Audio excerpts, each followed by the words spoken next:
Chapter 9:18. The woman in white did not get up. After fusing with the flame of life, her slightly aged face exuded vitality once more. Her skin was crystal clear, and her hair was like a waterfall. However, at this moment, her face was full of helplessness. The 2 Kirin army soldiers and 2 maids were trying to persuade her, but she did not seem to hear them. Her eyes were full of determination. Time passed by, breath by breath. At this moment, whether it was Ren Wuxuan's group, Zhuge Mingyang's group, or other unrelated people, they all felt that time was passing very slowly. It had only been a single morning, but it felt as long as a few decades. Finally, noon was coming. It was early summer, and the weather was not too hot. However, many people were already sweating. Everyone looked at the central square and gradually quieted down. Their hands were clenched tightly together. A tense atmosphere pervaded the air. In fact, many people did not know what they were nervous about. This was about Qin Feiyang's execution. What did it have to do with them? Why were they nervous? However, they still felt that they were out of breath. It was very oppressive. Whoosh! Suddenly, a white-haired old man descended on the square.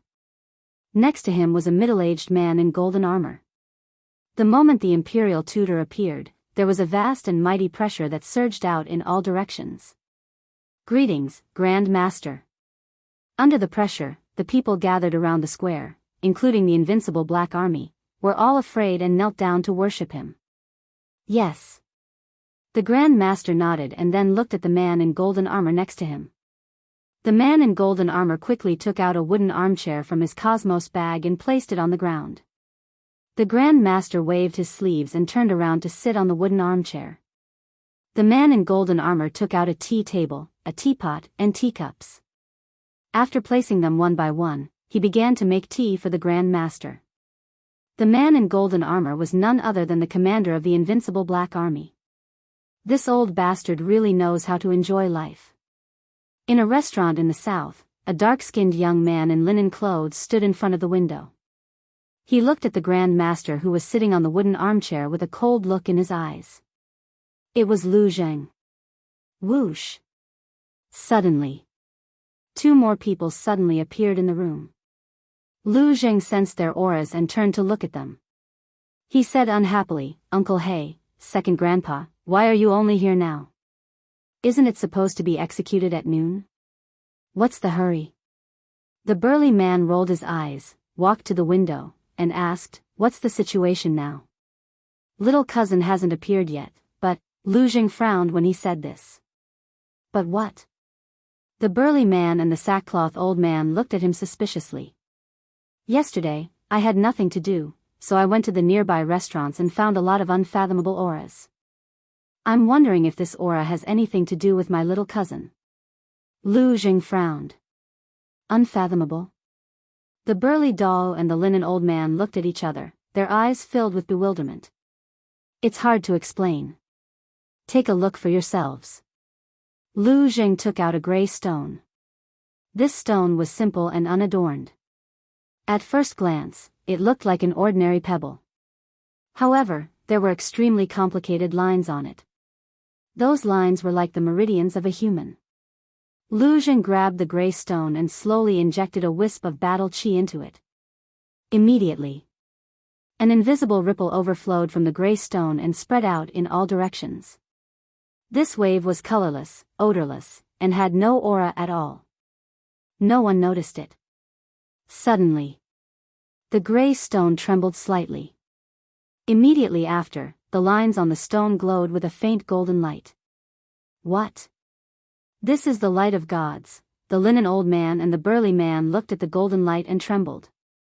The burly man shook his head and said, "No, this should be the light of gods of the state preceptor." But before he finished speaking, the gray stone in Lu Zheng's hand trembled again.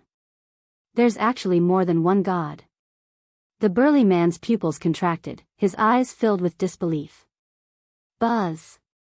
However, it was not over yet. The gray stone trembled a few more times. 4 gods. The burly man's eyes widened in anger. How was this possible? He looked at Lu Zheng and said, "Is there something wrong with the heavens, I jade?" The corner of Lu Zheng's mouth twitched fiercely. He rolled his eyes at the burly man and put away the gray stone. The linen old man glanced at the crowd outside the window and shook his head. "There's nothing wrong with the heavens, I jade." Then, apart from the state preceptor, who are the other three gods? Does our great Qin Empire have so many gods? The burly man was surprised. They're not gods either.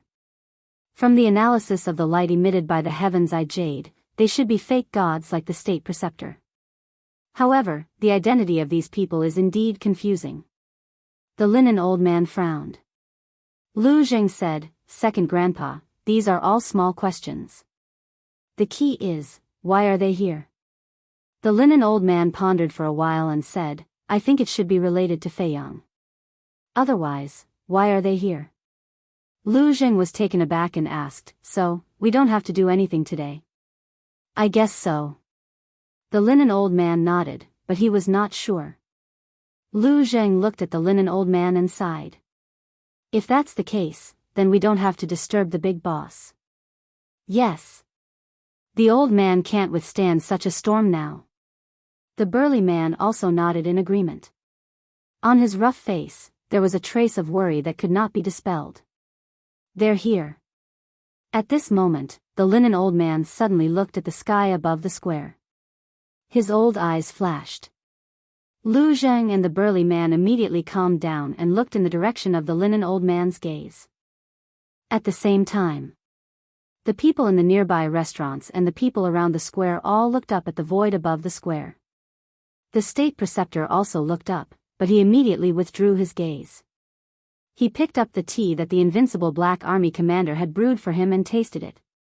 Whoosh! Under the gaze of thousands of people, two figures appeared in the sky above the square. One of them was the commander of the Kirin army. The other was naturally Qin Feiyang. However, at this moment, Qin Feiyang's hands and feet were tied with a black iron chain.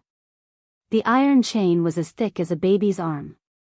It shone with a black light and emitted an obscure aura.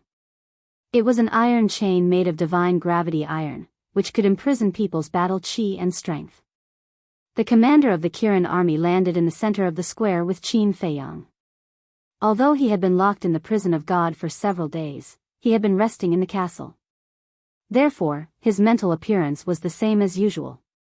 The only difference was that his eyes were colder than before. He stood in the center of the square and looked around at the crowd. He shook his head and said, "So many people have come to watch. You really think highly of me, Qin Feiyang." The state preceptor chuckled as he sipped his tea. "That's right. You're the first person to have shocked the entire imperial capital during the execution. Don't you feel proud?" Qin Feiyang turned around and looked at the state preceptor. He looked very calm. "Are you afraid?" The state preceptor looked up at him and asked. Qin Feiyang smiled and walked toward the state preceptor.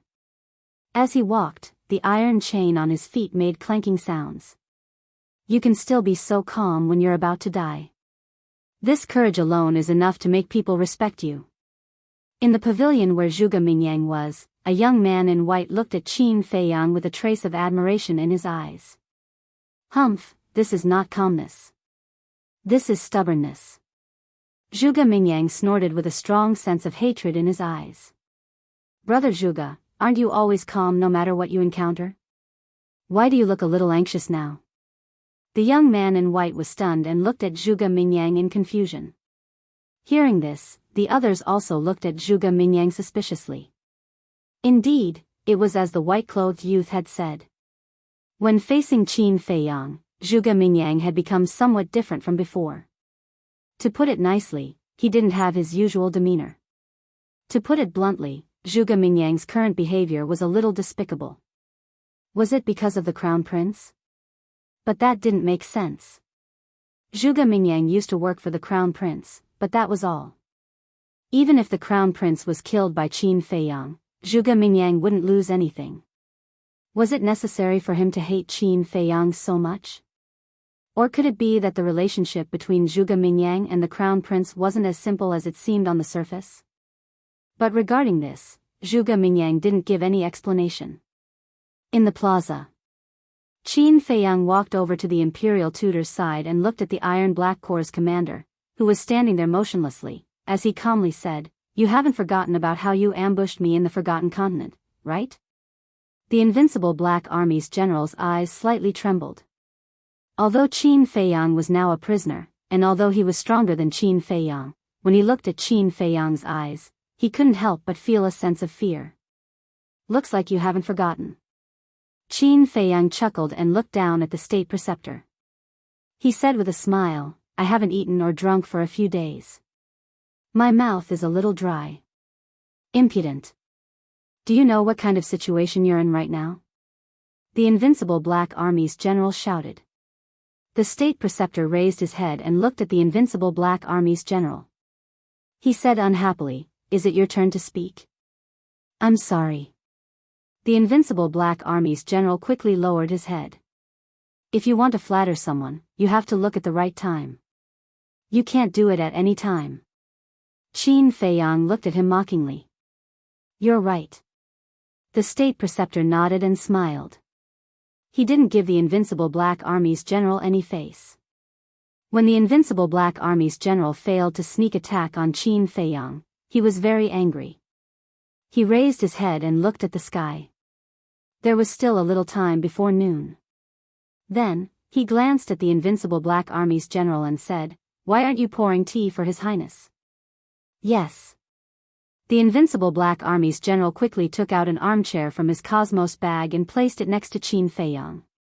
Then, he quickly took out a teacup and poured tea for Qin Feiyang respectfully. Qin Feiyang sat down on the wooden armchair, picked up the teacup, and took a sip from it. The tea tasted good and left a nice fragrance in his mouth. The state preceptor smiled and asked, "How is it?" "Not bad." Qin Feiyang nodded. Haha. Chapter 9:19. Qin Feiyang nodded and said with a smile, "Yes, life is more important than anything else." The state preceptor asked with a smile, "Then tell this old man frankly, have you ever regretted what you did?" "What things?" "Killing the princes? Or challenging the emperor? Or going against you?" Qin Feiyang asked back. The state preceptor smiled faintly and said, "Do you still need this old man to explain? You should be well aware of it." Qin Feiyang sighed softly and said, "I'm not good at guessing riddles." The state preceptor shook his head and laughed. The two were like old friends, sitting in the square drinking tea and chatting, without any sense of nervousness. In the private room, the linen-clothed old man looked at Qin Feiyang from afar, his old face full of admiration, and suddenly said, "Zheng. What?" Lu Zheng turned his head and looked at the linen-clothed old man suspiciously. The linen-clothed old man asked, "If it were you, in such a desperate situation, would you still be so calm?" Lu Zheng fell silent. In all honesty, he couldn't do it. Not to mention him, perhaps no one could be as calm as Qin Feiyang in the face of the imminent beheading crisis.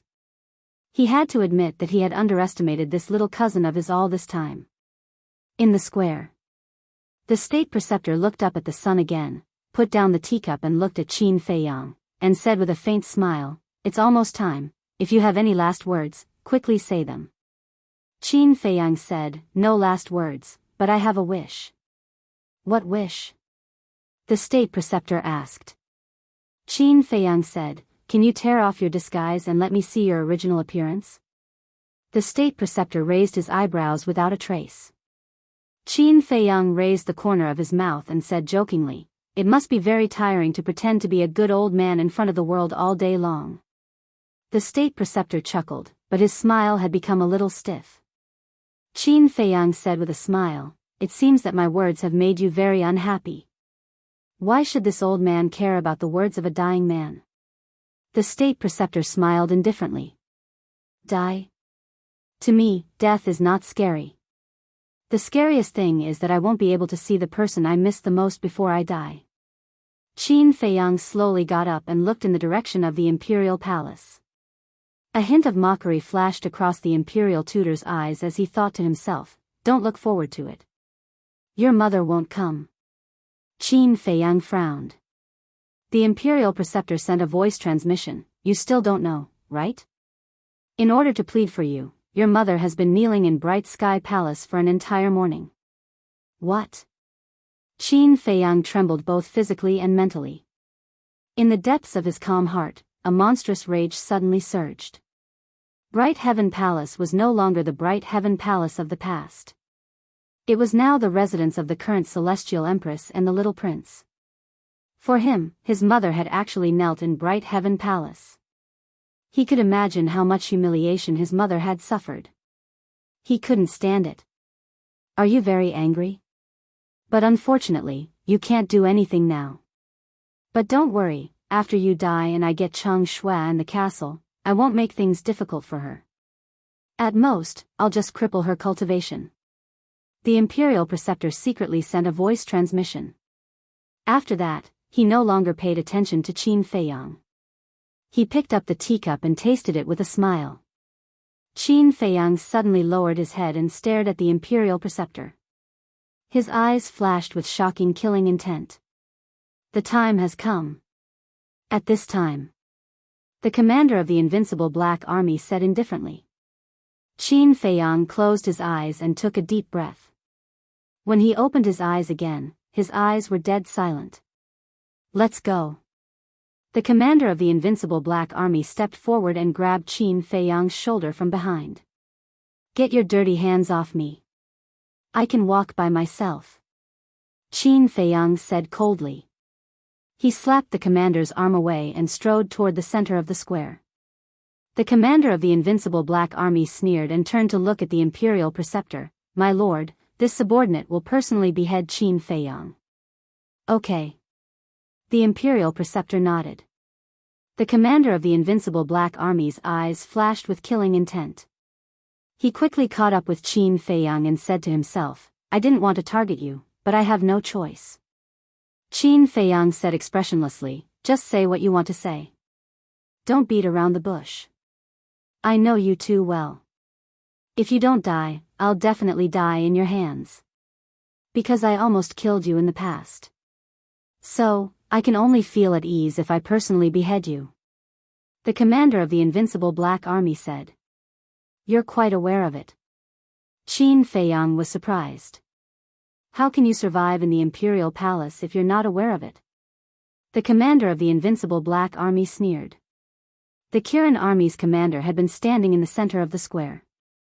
Seeing Qin Feiyang and the commander of the Invincible Black Army, he slightly frowned but didn't say anything. Kneel. When Qin Feiyang walked to the center of the square, the commander of the Invincible Black Army shouted with a cold face. Kneel? In this world, except for my mother, no one is qualified to make me kneel.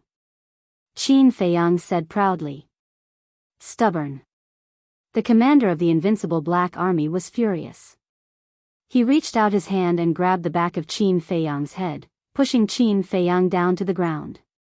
However, Qin Feiyang was like an iron pine, standing proudly on the ground. His legs didn't bend at all. Seeing this, the Kirin Army's commander couldn't bear it. He turned his head and looked at the State Master, but found that the State Master pretended not to see it. Kneel. The commander of the Invincible Black Army was even angrier. He kicked Qin Feiyang's calf. Qin Feiyang immediately bent his legs and kneeled on the ground. The commander of the Invincible Black Army showed a trace of disdain. How dare you be so arrogant in front of me? Do you really think you're still the 14th prince? However, when Qin Feiyang's knees were about to touch the ground, Qin Feiyang stood up abruptly. What? The commander of the Invincible Black Army was stunned. Then he became angry and kicked Qin Feiyang's legs again. Stop. The Kirin Army's commander couldn't stand it anymore. He stepped beside Qin Feiyang and pushed the commander of the Invincible Black Army away with his palm. What are you doing? The commander of the Invincible Black Army kept stepping back. After he stabilized his body, he stared at the Kirin Army in shock and anger.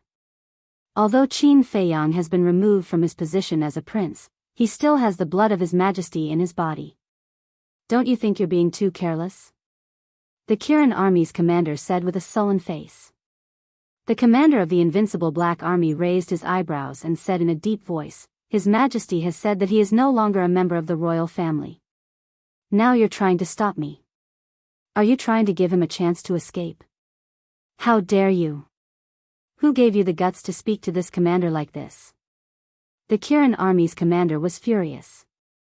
Although they were both commanders, the commander of the Kirin army had a higher position in the imperial palace than the commander of the invincible Black Army. If it was before, he would have slapped the commander of the invincible Black Army. But it was different now. Now that the commander of the invincible Black Army was with the state preceptor, he had to consider the state preceptor's face. Even so, the commander of the invincible Black Army was a bit scared when he saw the Kirin army's commander was angry. The Kirin army's commander is right. Qin Feiyang has the blood of the emperor in his body. Let's leave him some dignity. The state preceptor glanced at the Kirin army's commander and said, Yes. The commander of the invincible Black Army bowed and replied. Then, he looked at the Kirin army's commander and said coldly, Are you satisfied now? Can you step aside? The Kirin army's commander raised his eyebrows and walked away. However, he secretly sent a voice transmission to Qin Feiyang, Why don't you escape now? Now that they had left the prison of God, Qin Feiyang could hide in the castle and slowly find a chance to escape. But now, Qin Feiyang didn't seem to have such a plan. If I escape now, they will use my mother to threaten me again. I don't want to put my mother in danger again. Qin Feiyang said to himself. Alas! If Her Majesty could hear this, I believe she would be very happy. Don't worry. I will take good care of your friends in the future. I will also persuade His Majesty to treat Her Majesty better. The Kirin army's commander sighed deeply and sent a voice transmission. Thank you. Qin Feiyang thanked him secretly. Then, he glanced at the crowd in the square and slowly closed his eyes.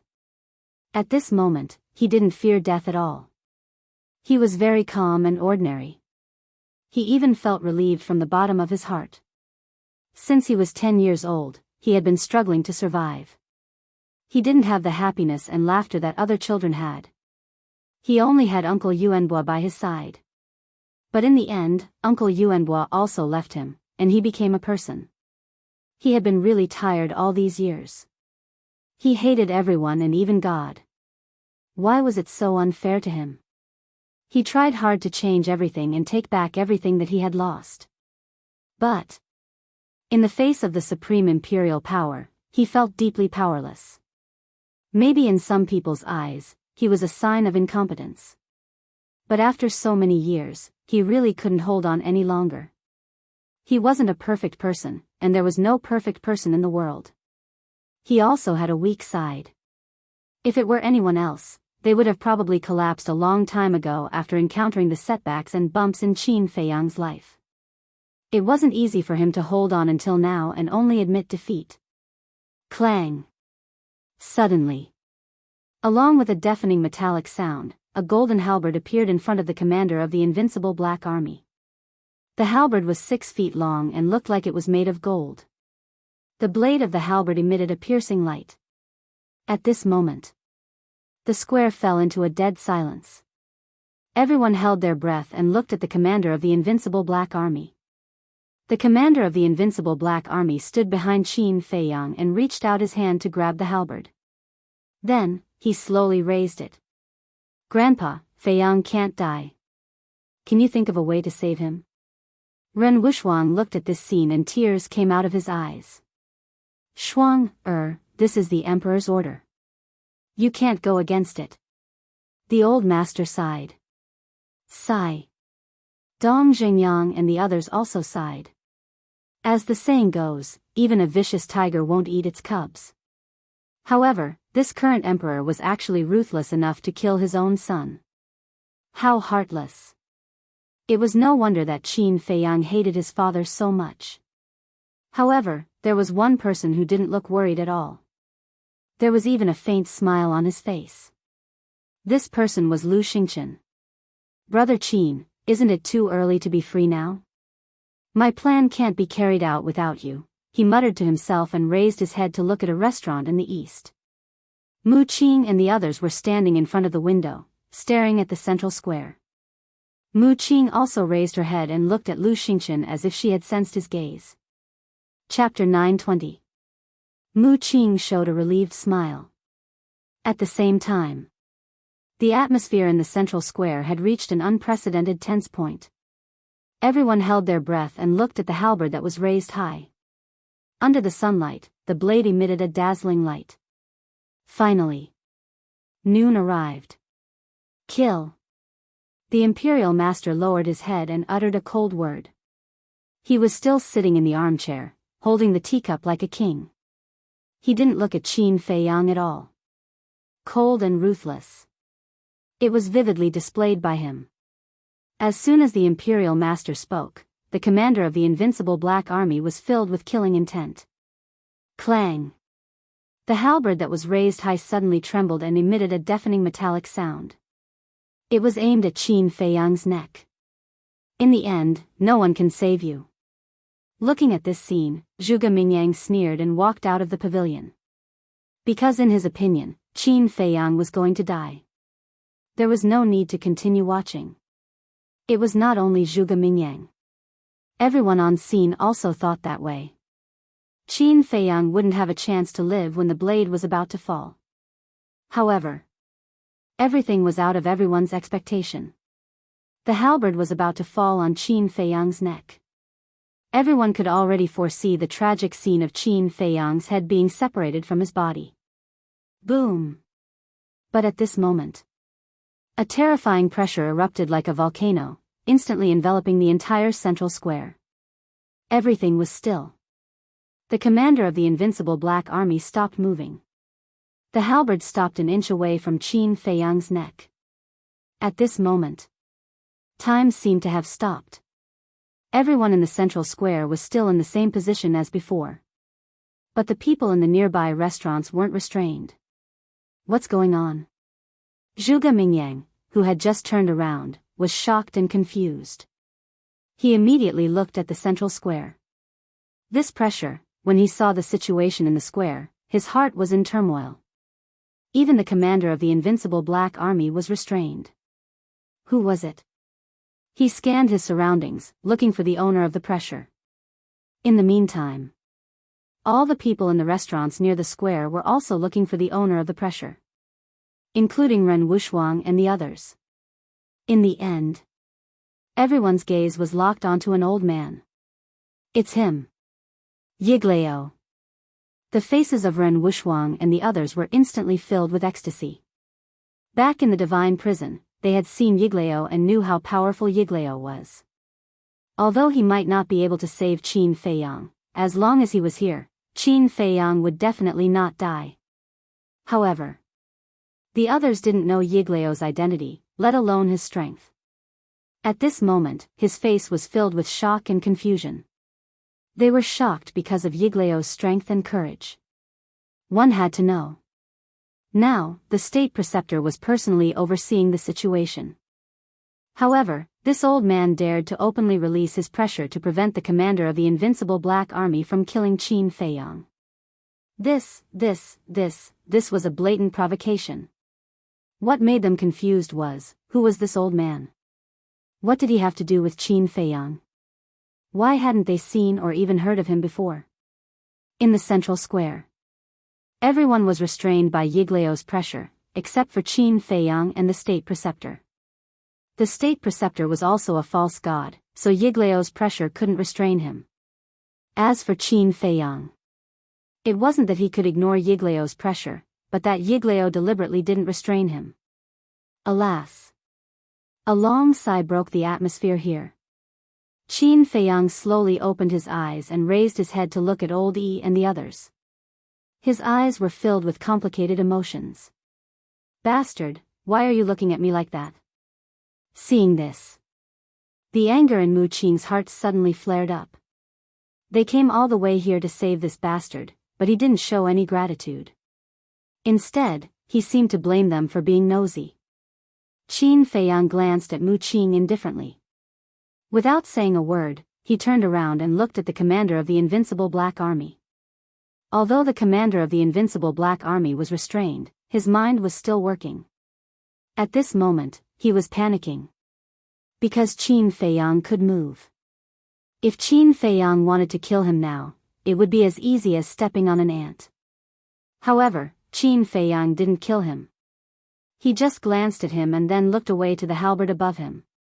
The halberd was shining with cold light. It was very sharp. Qin Feiyang reached out his hand and took the halberd from the commander of the Invincible Black Army. Then, he rubbed the sharp blade. To be honest, I really want to die and be done with it. It's too tiring. You people who have always lived in the imperial capital and lived like princes will never understand how I survived all these years, so I want to be free. But some people don't want me to die. Maybe in their eyes, I still have some value. I want to die, but I can't. Do you know how painful it is? But since I didn't die this time, I have to live well. In the past, those who hurt me, those who betrayed me, I will make them pay the price one by one, Qin Feiyang muttered to himself.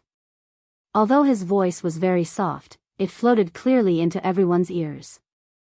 Everyone could clearly sense a deep helplessness, a kind of persistence, and a kind of determination in these words. All of a sudden, Qin Feiyang raised his halberd. Boom! His aura suddenly erupted. His black hair and clothes fluttered in the wind. The haze between his eyebrows instantly disappeared and was replaced by a trace of fierceness. He glanced at the crowd around the square and said word by word, "Yes, I, Qin Feiyang, am back. And my return requires blood as a sacrifice."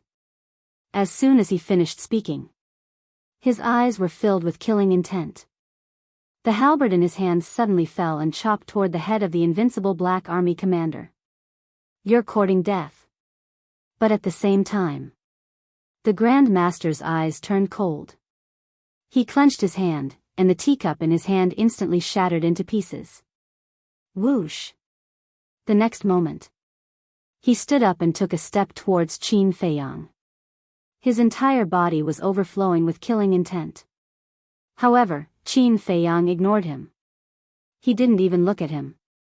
He was still holding the halberd and chopping toward the head of the Invincible Black Army commander.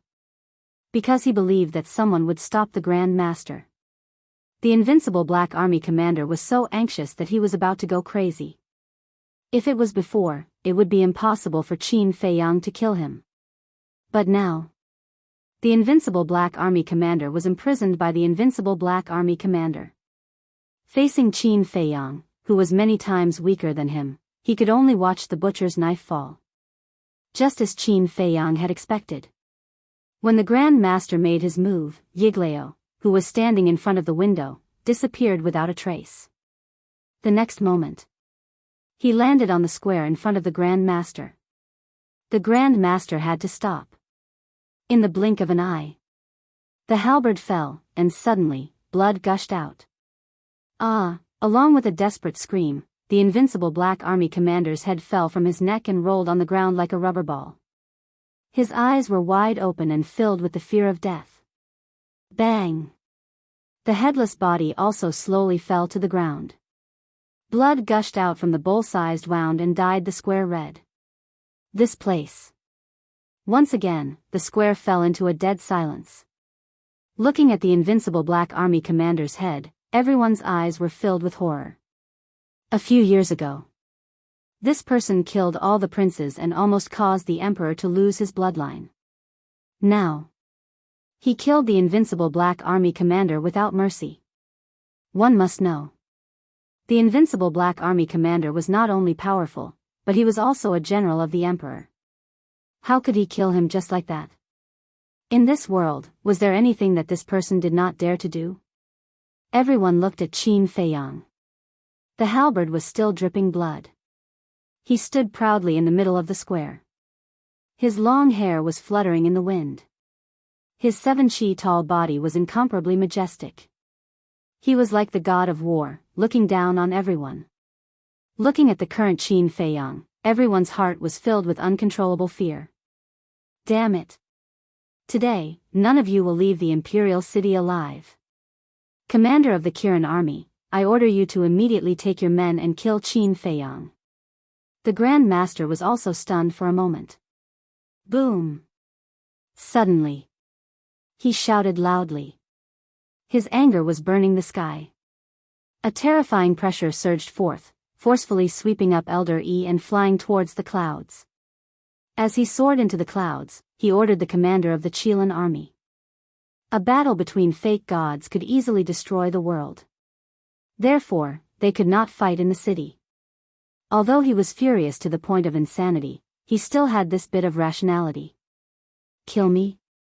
Qin Feiyang smiled and turned to look at the commander of the Kirin army. The commander of the Kirin army also hesitated. Seeing this, the Grand Master was furious and shouted, "What are you waiting for? Do you want to die? You'd better take care of yourself first." Yiglao sneered and charged at the Grand Master with full strength. You? The great Qin Empire has stood for 10,000 years. It is not something that you can shake. The Grand Master laughed angrily. Boom! Crack! The battle between the two false divinities began at the top of the clouds. For a moment, in the sky, the wind and clouds surged. Every time the two collided, it was as deafening as thunder. Everywhere they went, the void was shattered. Chapter 921. In the square below. Qin Feiyang only glanced at Old Yi and the State Master, then he didn't pay attention to the battle anymore. Withdrawing his gaze, he looked at the commander of the Qilin army again and said, "I can kill the commander of the invincible Black Army without hesitation, so I can also kill you without hesitation. So, before you make your move, you better think clearly." What? He threatened to kill the commander of the Kirin army? Are you kidding me? When everyone heard this, they were all extremely bewildered. Previously, the commander of the invincible Black Army was killed by Qin Feiyang because he was restricted by the black-cloaked old man's imposing aura and didn't have the power to resist. But now, the black-robed old man was restrained by the Grand Master, and there was no pressure to restrain the commander of the Kirin army. How could Qin Feiyang kill him? Are you stupid? You actually dare to say such words that overestimate yourself. I'm the commander of the Kirin army. My duty is to maintain the order and peace of the great Qin Empire. But now, you're destroying the order here, so I have no choice. The commander of the Kirin army looked at Qin Feiyang and sighed deeply. Qin Feiyang frowned and said, "You're willing to give up your life for the so-called order and peace?" Yes. The commander of the Kirin army said without hesitation. He then waved his hand and shouted, "Kill Qin Feiyang with all your strength." As soon as he finished his words, the surrounding invincible Black Army soldiers rushed towards Qin Feiyang with halberds in their hands. Every one of them was exuding a terrifying aura, which shocked everyone. Their eyes were shining with a fierce light. However, before they could get close, whoosh! 5 figures appeared beside Qin Feiyang at the same time. They were the mysterious lady, Mu Qing, the first ancestor, the second ancestor, and the middle-aged man from the Endless Sea. Mu Qing glanced at the Iron Black Army and said with a smile, "How should we deal with them?" "Leave no one alive," Qin Feiyang said coldly. Mu Qing turned to look at the first ancestor and the second ancestor and said with a smile, "Ancestors, it's up to you." The 2 ancestors looked at each other and smiled.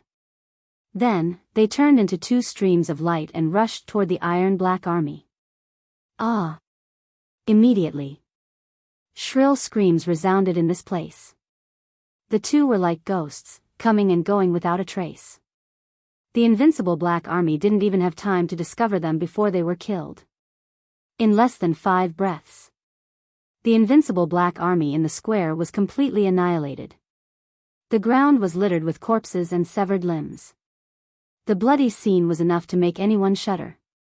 They killed the Iron Black Army. They're so strong. Where did these people come from? Everyone was thinking about too. Originally, Qin Feiyang was in a situation where he would definitely die. However, a group of people suddenly appeared, each one more terrifying than the other. My cousin is quite a bit of my cousin, is he? Is quite a lot cousin is brother is a lot. Lu Jing chuckled. Yeah. Who would have thought that Feiyang could find so many people to help him? There are 2 false gods among them. The old man in sackcloth laughed. What? 2 false gods? Lu Zheng was shocked. The burly man also looked at the old man in sackcloth in surprise. The old man in sackcloth said, in addition to the black-robed old man who fought with the state preceptor, the other false god is that middle-aged man. The 2 of them immediately looked at the middle-aged man standing beside the mysterious madam. Their hearts were in turmoil. 2 false gods came to save Qin Feiyang. Isn't this too unbelievable? According to the heavens I jade, there are 4 false gods here. Now, including the state preceptor, there are 3. Who is the other one? The burly man suddenly said. This person hides very well. If he doesn't show up, we won't be able to detect his aura. The old man in sackcloth glanced at the crowd outside. His eyebrows were full of confusion. At the same time, in another private room, a white-haired old man wearing a mask stood in front of the window. Although his expression couldn't be seen clearly, from his eyes, there was a gratified smile. Dong! Suddenly, there was a knock on the door. Come in. The white-haired old man opened his mouth. His voice was very calm. The door opened, and 4 young men and women entered the room one after another. If Qin Feiyang was here, he would recognize these 4 people at a glance. They were Ling Yu, Zhao Yu, Luo Dan, and Feng Ranran. The 4 of them walked to the window. Ling Yu looked at Qin Feiyang in the square and said with a smile, now you can rest assured. Rest assured. The white-haired old man nodded. Zhao Yu asked, then how long do we have to lurk in the temple? The white-haired old man pondered for a while and said with a smile, Feiyang is not in the temple. There is not much point in you continuing to lurk. After Feiyang leaves, you will also follow this old man to cultivate in seclusion. When the 4 of them heard this, they all seemed relieved and let out a long breath. Ling Yu asked again, then when can we confess our identities to Qin Feiyang? No hurry.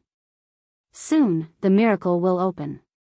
At that time, I will send you to the Forgotten Continent and continue to assist Feiyang. Of course. This is also a good opportunity for you to train.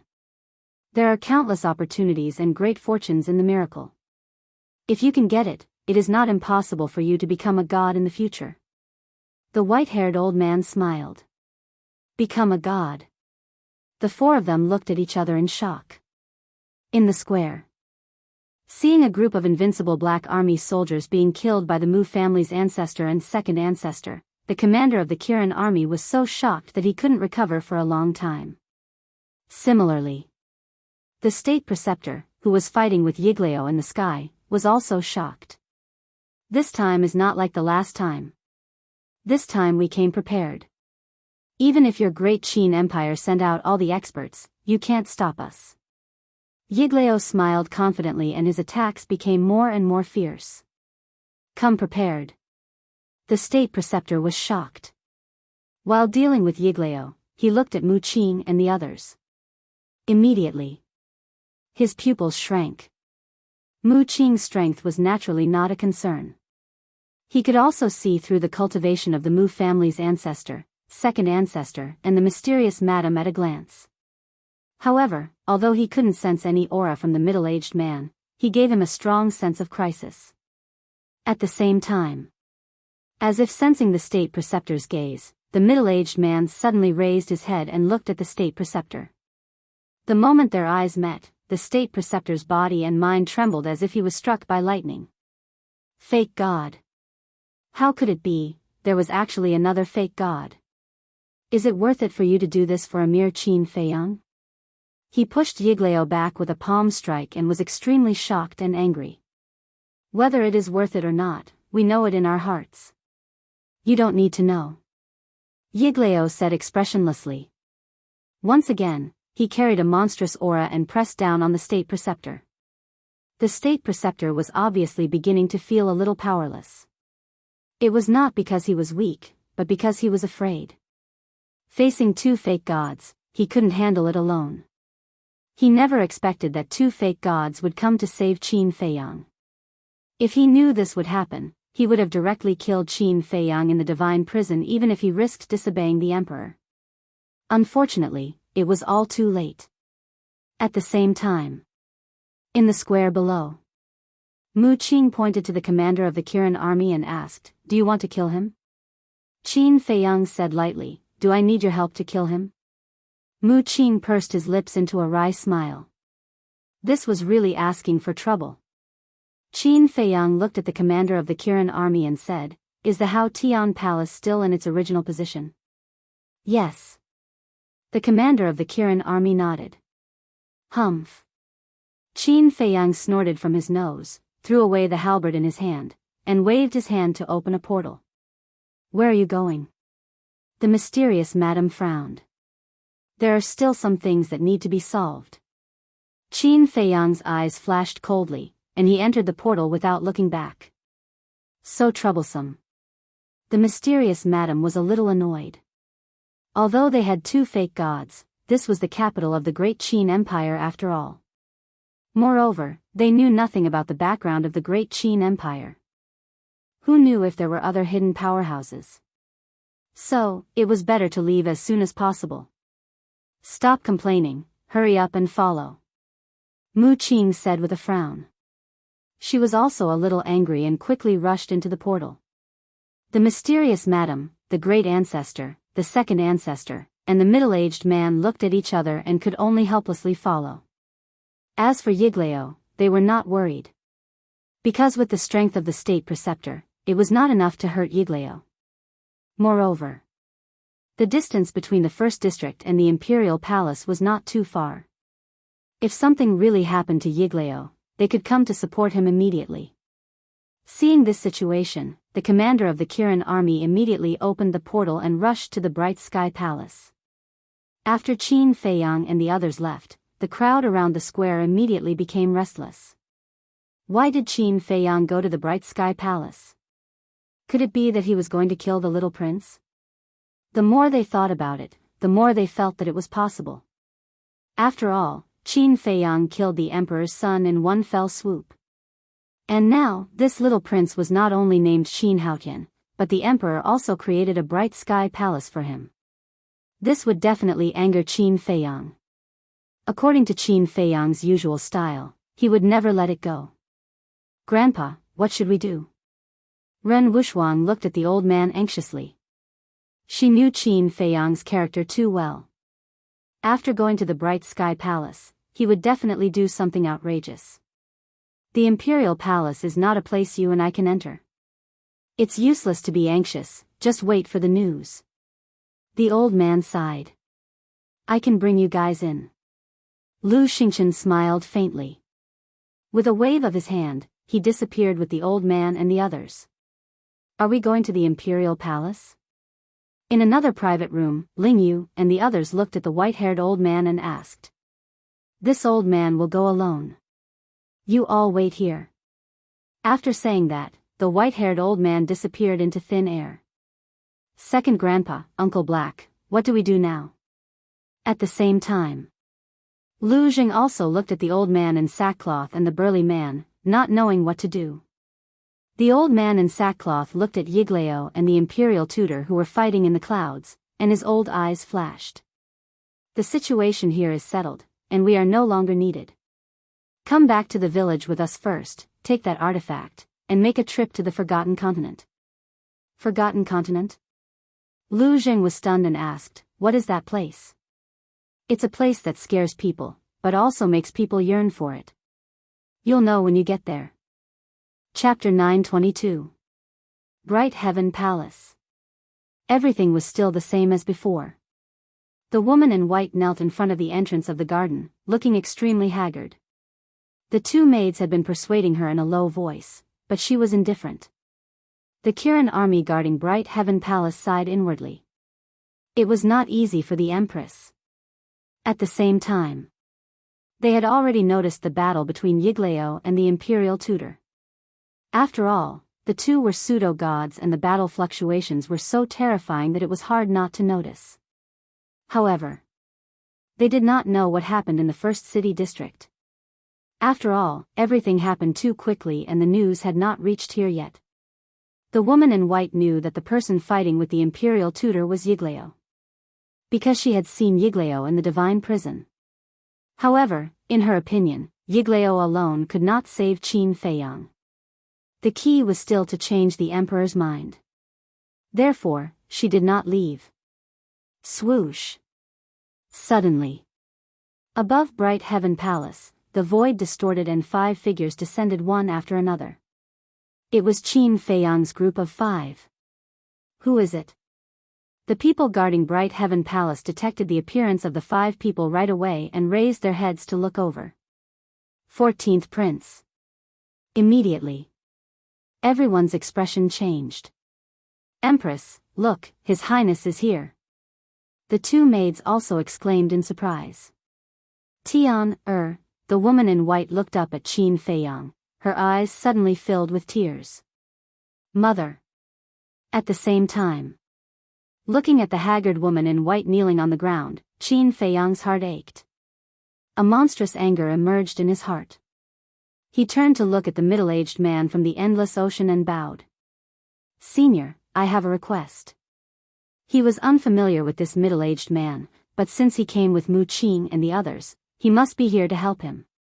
Although the middle-aged man hid his cultivation, the sense of crisis he brought was no less than Yiglao and the Imperial Tutor. This was enough to prove that the middle-aged man was also a pseudo-god. I was entrusted by her to help you. As long as she agrees, I can do anything for you. The middle-aged man pointed at the mysterious madam and said coldly.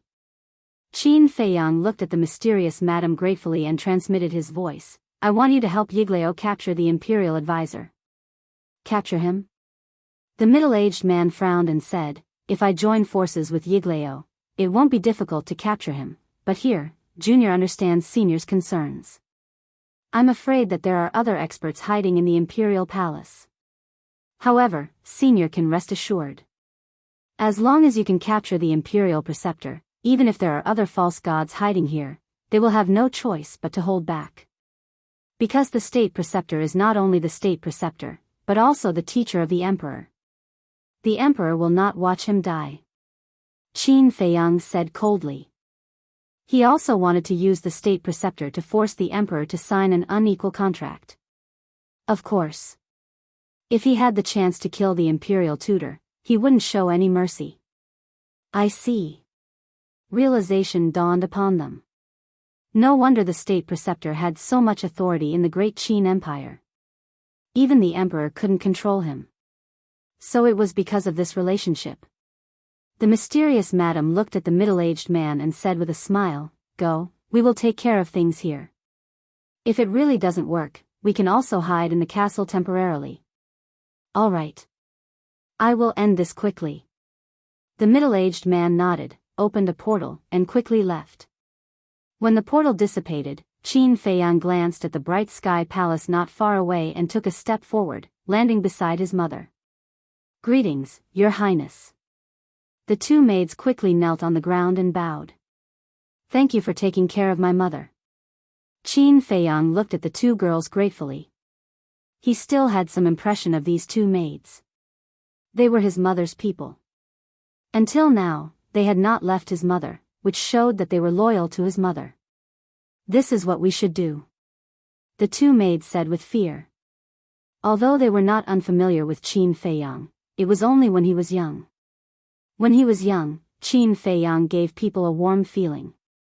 But now, Qin Feiyang gave people a kind of fear that came from the bottom of their hearts. Qin Feiyang smiled faintly and turned to look at his mother. His eyes were full of self-blame. Mother, I'm sorry, I made you worry about your son again. He knelt on the ground, his heart was like a knife being twisted, and his face was full of pain. Tian, the white-clothed woman reached out and touched Qin Feiyang's face and said with a smile, as long as you are fine, it doesn't matter what your mother does. Qin Feiyang couldn't help but clench his hands. If his mother scolded him a few times, he would feel better. But the more his mother was like this, the more uncomfortable he felt, and his hatred for the emperor grew stronger. At this time, the commander of the Kirin army also arrived. Looking at Qin Feiyang, this pitiful mother and son, he also felt sad. Qin Feiyang suppressed his hatred for the emperor and said with a smile, "Mother, your son is fine, quickly get up." With his help, the white-clothed woman finally stood up, but after kneeling for an entire morning, her legs were numb. "Come and support the empress." Qin Feiyang looked at the two maids and said, "Yes." The two maids hurriedly went up and supported the white-clothed woman on both sides. "Tian, don't act recklessly." The white-clothed woman grabbed Qin Feiyang's hand and shook her head. Qin Feiyang said with a smile, "Don't worry, mother, your son won't act recklessly."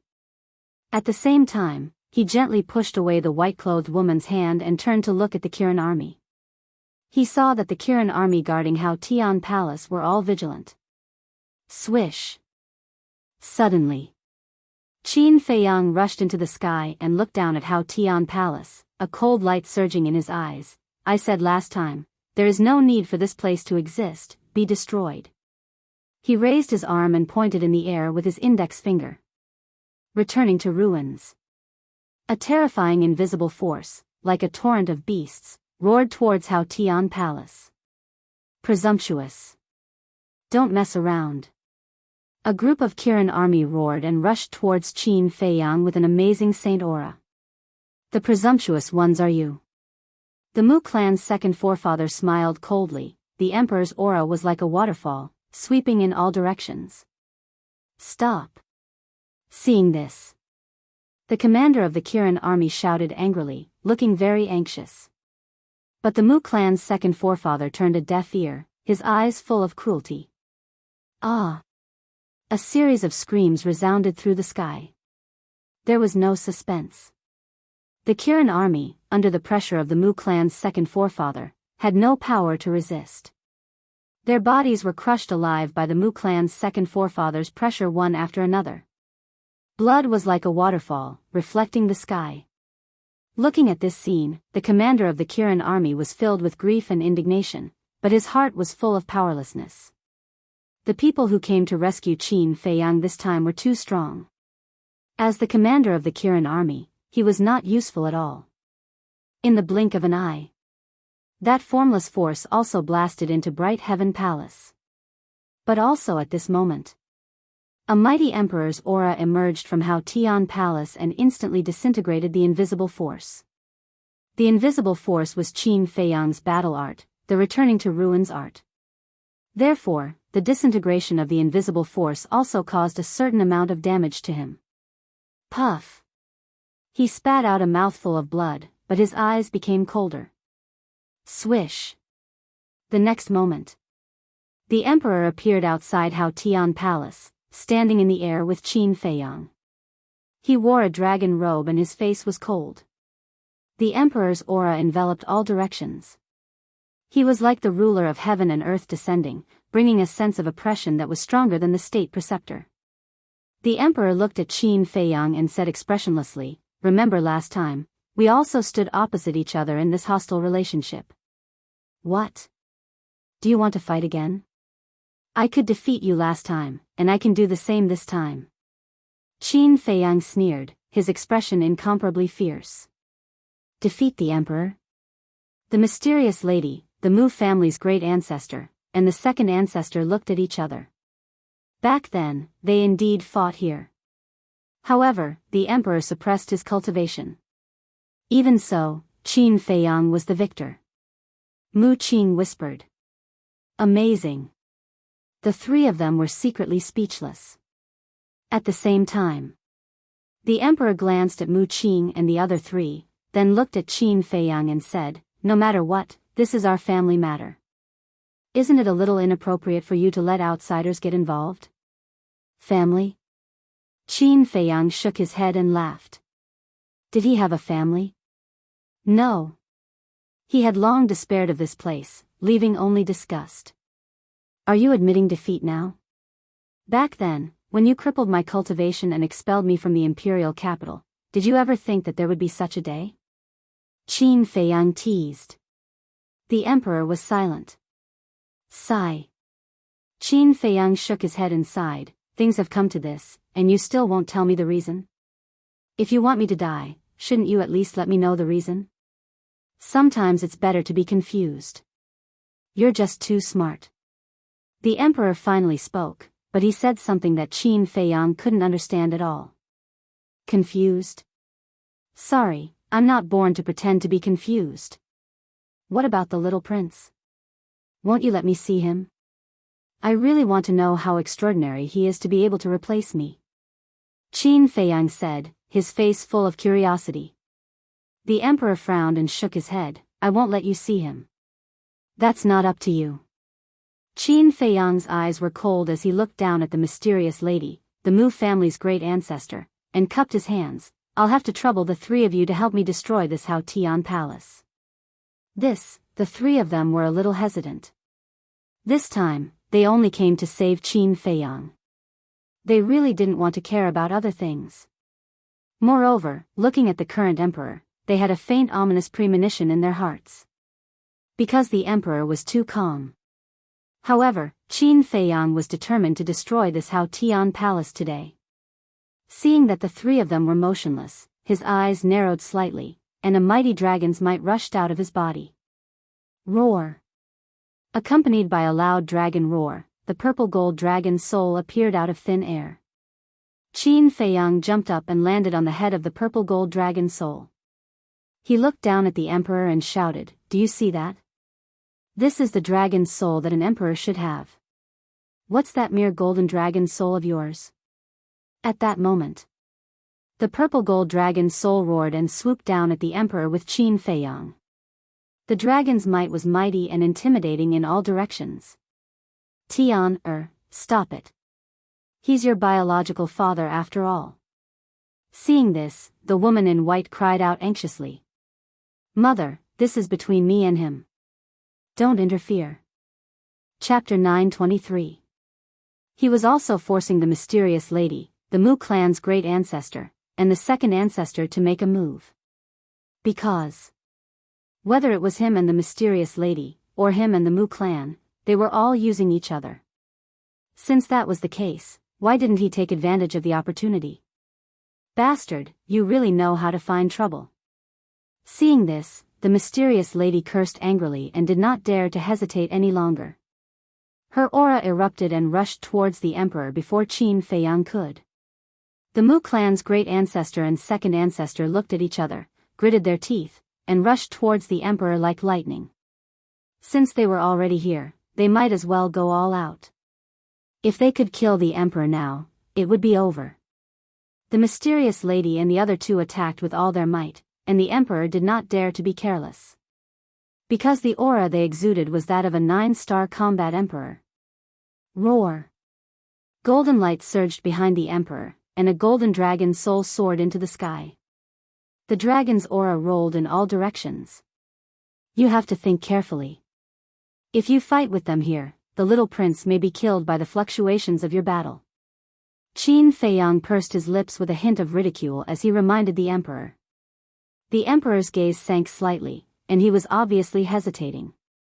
The mysterious lady, the Mu clan's great ancestor, and the second ancestor seized the opportunity to attack together. Bang! Bang! Bang! The emperor was blasted into the sky on the spot, and the three followed. Qin Feiyang looked up at the emperor, and then looked at the bright heaven palace again. This time, let's see who can stop me. Qin Feiyang smiled coldly and pointed his index finger in the air. Another invisible force pounced towards bright heavenly palace frenziedly. I won't sit back and watch. Swish. However, at this moment, the commander of the Kirin army stood above the bright heaven palace with a trace of determination in his eyes. You can't stop me. Qin Feiyang shook his head, and with a slight thought, the commander of the Kirin army immediately held his head and howled. His body also lost its calm and fell towards the garden below. Boom! That invisible force finally blasted into the bright heaven palace. Accompanied by an earth-shaking loud noise, the bright heaven palace was instantly razed to the ground, and dust billowed. Amidst the dust, Qin Feiyang keenly sensed a saint aura.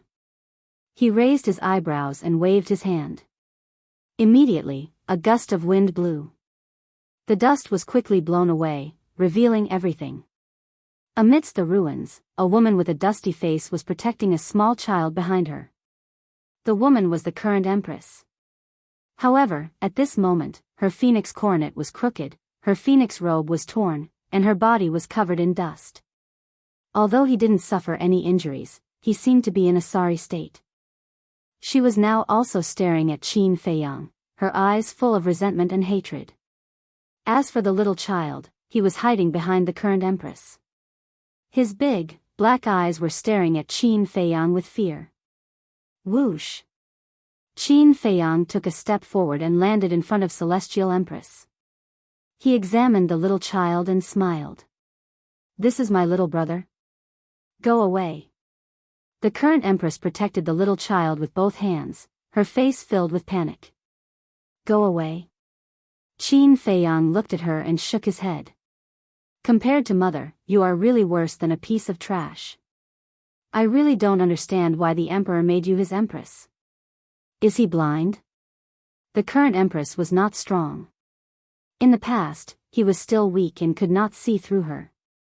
But now, he could tell at a glance that this woman was just a one-star battle saint.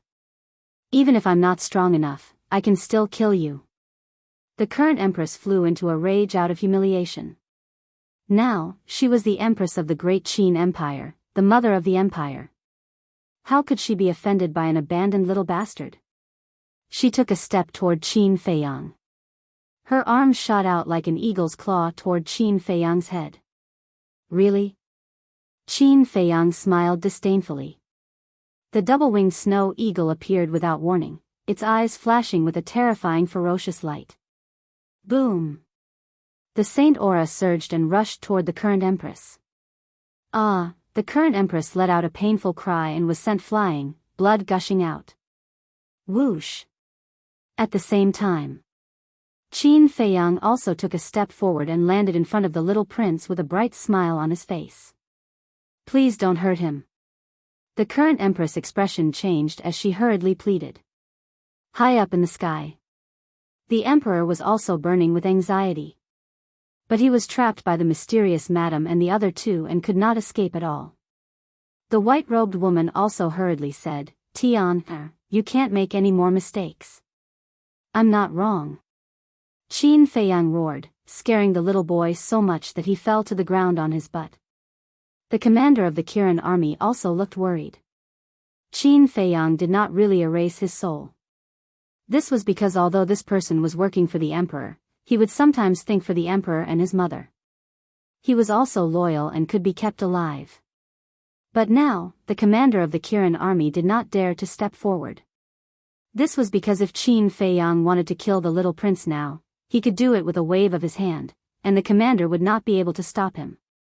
And in the face of Qin Feiyang's roar, the white-robed woman's body could not help but tremble slightly, and then she fell silent. She understood that continuing to persuade Qin Feiyang would only backfire. "Who?" Qin Feiyang took a deep breath and calmed down a little. He squatted on the ground, looked at the little boy, and asked with a smile, "Your name is Qin Haotian?" The little boy was terrified. Qin Feiyang smiled and said, "Do you know? Actually, my name is also Qin Haotian." It was probably the smile on Qin Feiyang's face that infected the little boy, and the little boy was not as scared as before. He asked timidly, "Really?" His voice was very young, and his words were somewhat vague and difficult to understand. It was obvious that he had just learned to speak. "Really? So the two of us are very fated." Qin Feiyang nodded and smiled, reaching out to pick up the little boy. Seeing this, the current empress, the emperor, the commander of the Kirin army, and Qin Feiyang's mother, all had their hearts in their throats. They were afraid that Qin Feiyang would kill the little prince on impulse. "Big brother, what is fate?" The little prince, who seemed to have completely put aside his fear, looked at Qin Feiyang curiously, and asked confusedly. After all, he was a child, and his mind was relatively simple. Seeing Qin Feiyang's amiable look, he was not afraid. It is fate that you and I met. It is also fate that we were born in the same place. Qin Feiyang said with a smile. The little prince said in surprise, Big brother was also born here? Yes. I used to live here like you. Qin Feiyang nodded. Are you also father's child? But why haven't I seen you before? The little prince asked innocently. Qin Feiyang glanced at the emperor, looked at the little boy, and nodded, yes, we were born of the same father, but our fates were different. I was abandoned. Then you are my brother? The little prince asked. Brother, Qin Feiyang's body stiffened. The word brother seemed to have touched his heartstrings. Brother, can you tell me why father abandoned you? It feels so complicated. The little prince said again. Yes. It's very complicated. You are still young, and you won't understand even if I tell you. Qin Feiyang sighed deeply, then rubbed the little prince's head, and said with a smile, I have a few words for you to tell father. Be good and don't move. Okay. The little prince nodded, with an innocent smile on his face. Qin Feiyang looked up at the emperor, and his eyes instantly became cold. He said, I don't ask for much, just tell me why you tried to kill me back then. The mysterious lady and the other two had stopped, but they surrounded the emperor. When the emperor heard this, he pondered for a moment, looked at Qin Feiyang, and said, what if I don't say it? Qin Feiyang said, for the current me, other than my mother, there is no family to speak of. You should know what I will do. So, you plan to continue to harm your brother? Suddenly, a hoarse voice sounded. Swish. Immediately after, a white figure descended above Bright Sky Palace. It was an old man. Wearing a white robe, white hair and a white beard, he exuded an otherworldly aura. Qin Feiyang had seen this person before. It was the old man guarding the pagoda, Old Man Qin. Brother? Qin Feiyang looked at Old Man Qin, shook his head, and said, then I want to ask you, is the family of the emperor reliable? If it is, then why did the first prince and the rest want me dead? Old Man Qin was speechless. Swish. After Old Man Qin, another figure descended out of thin air. There were the two black-robed old men guarding the divine prison. There were also the Kirin army and the Black Iron army in armor.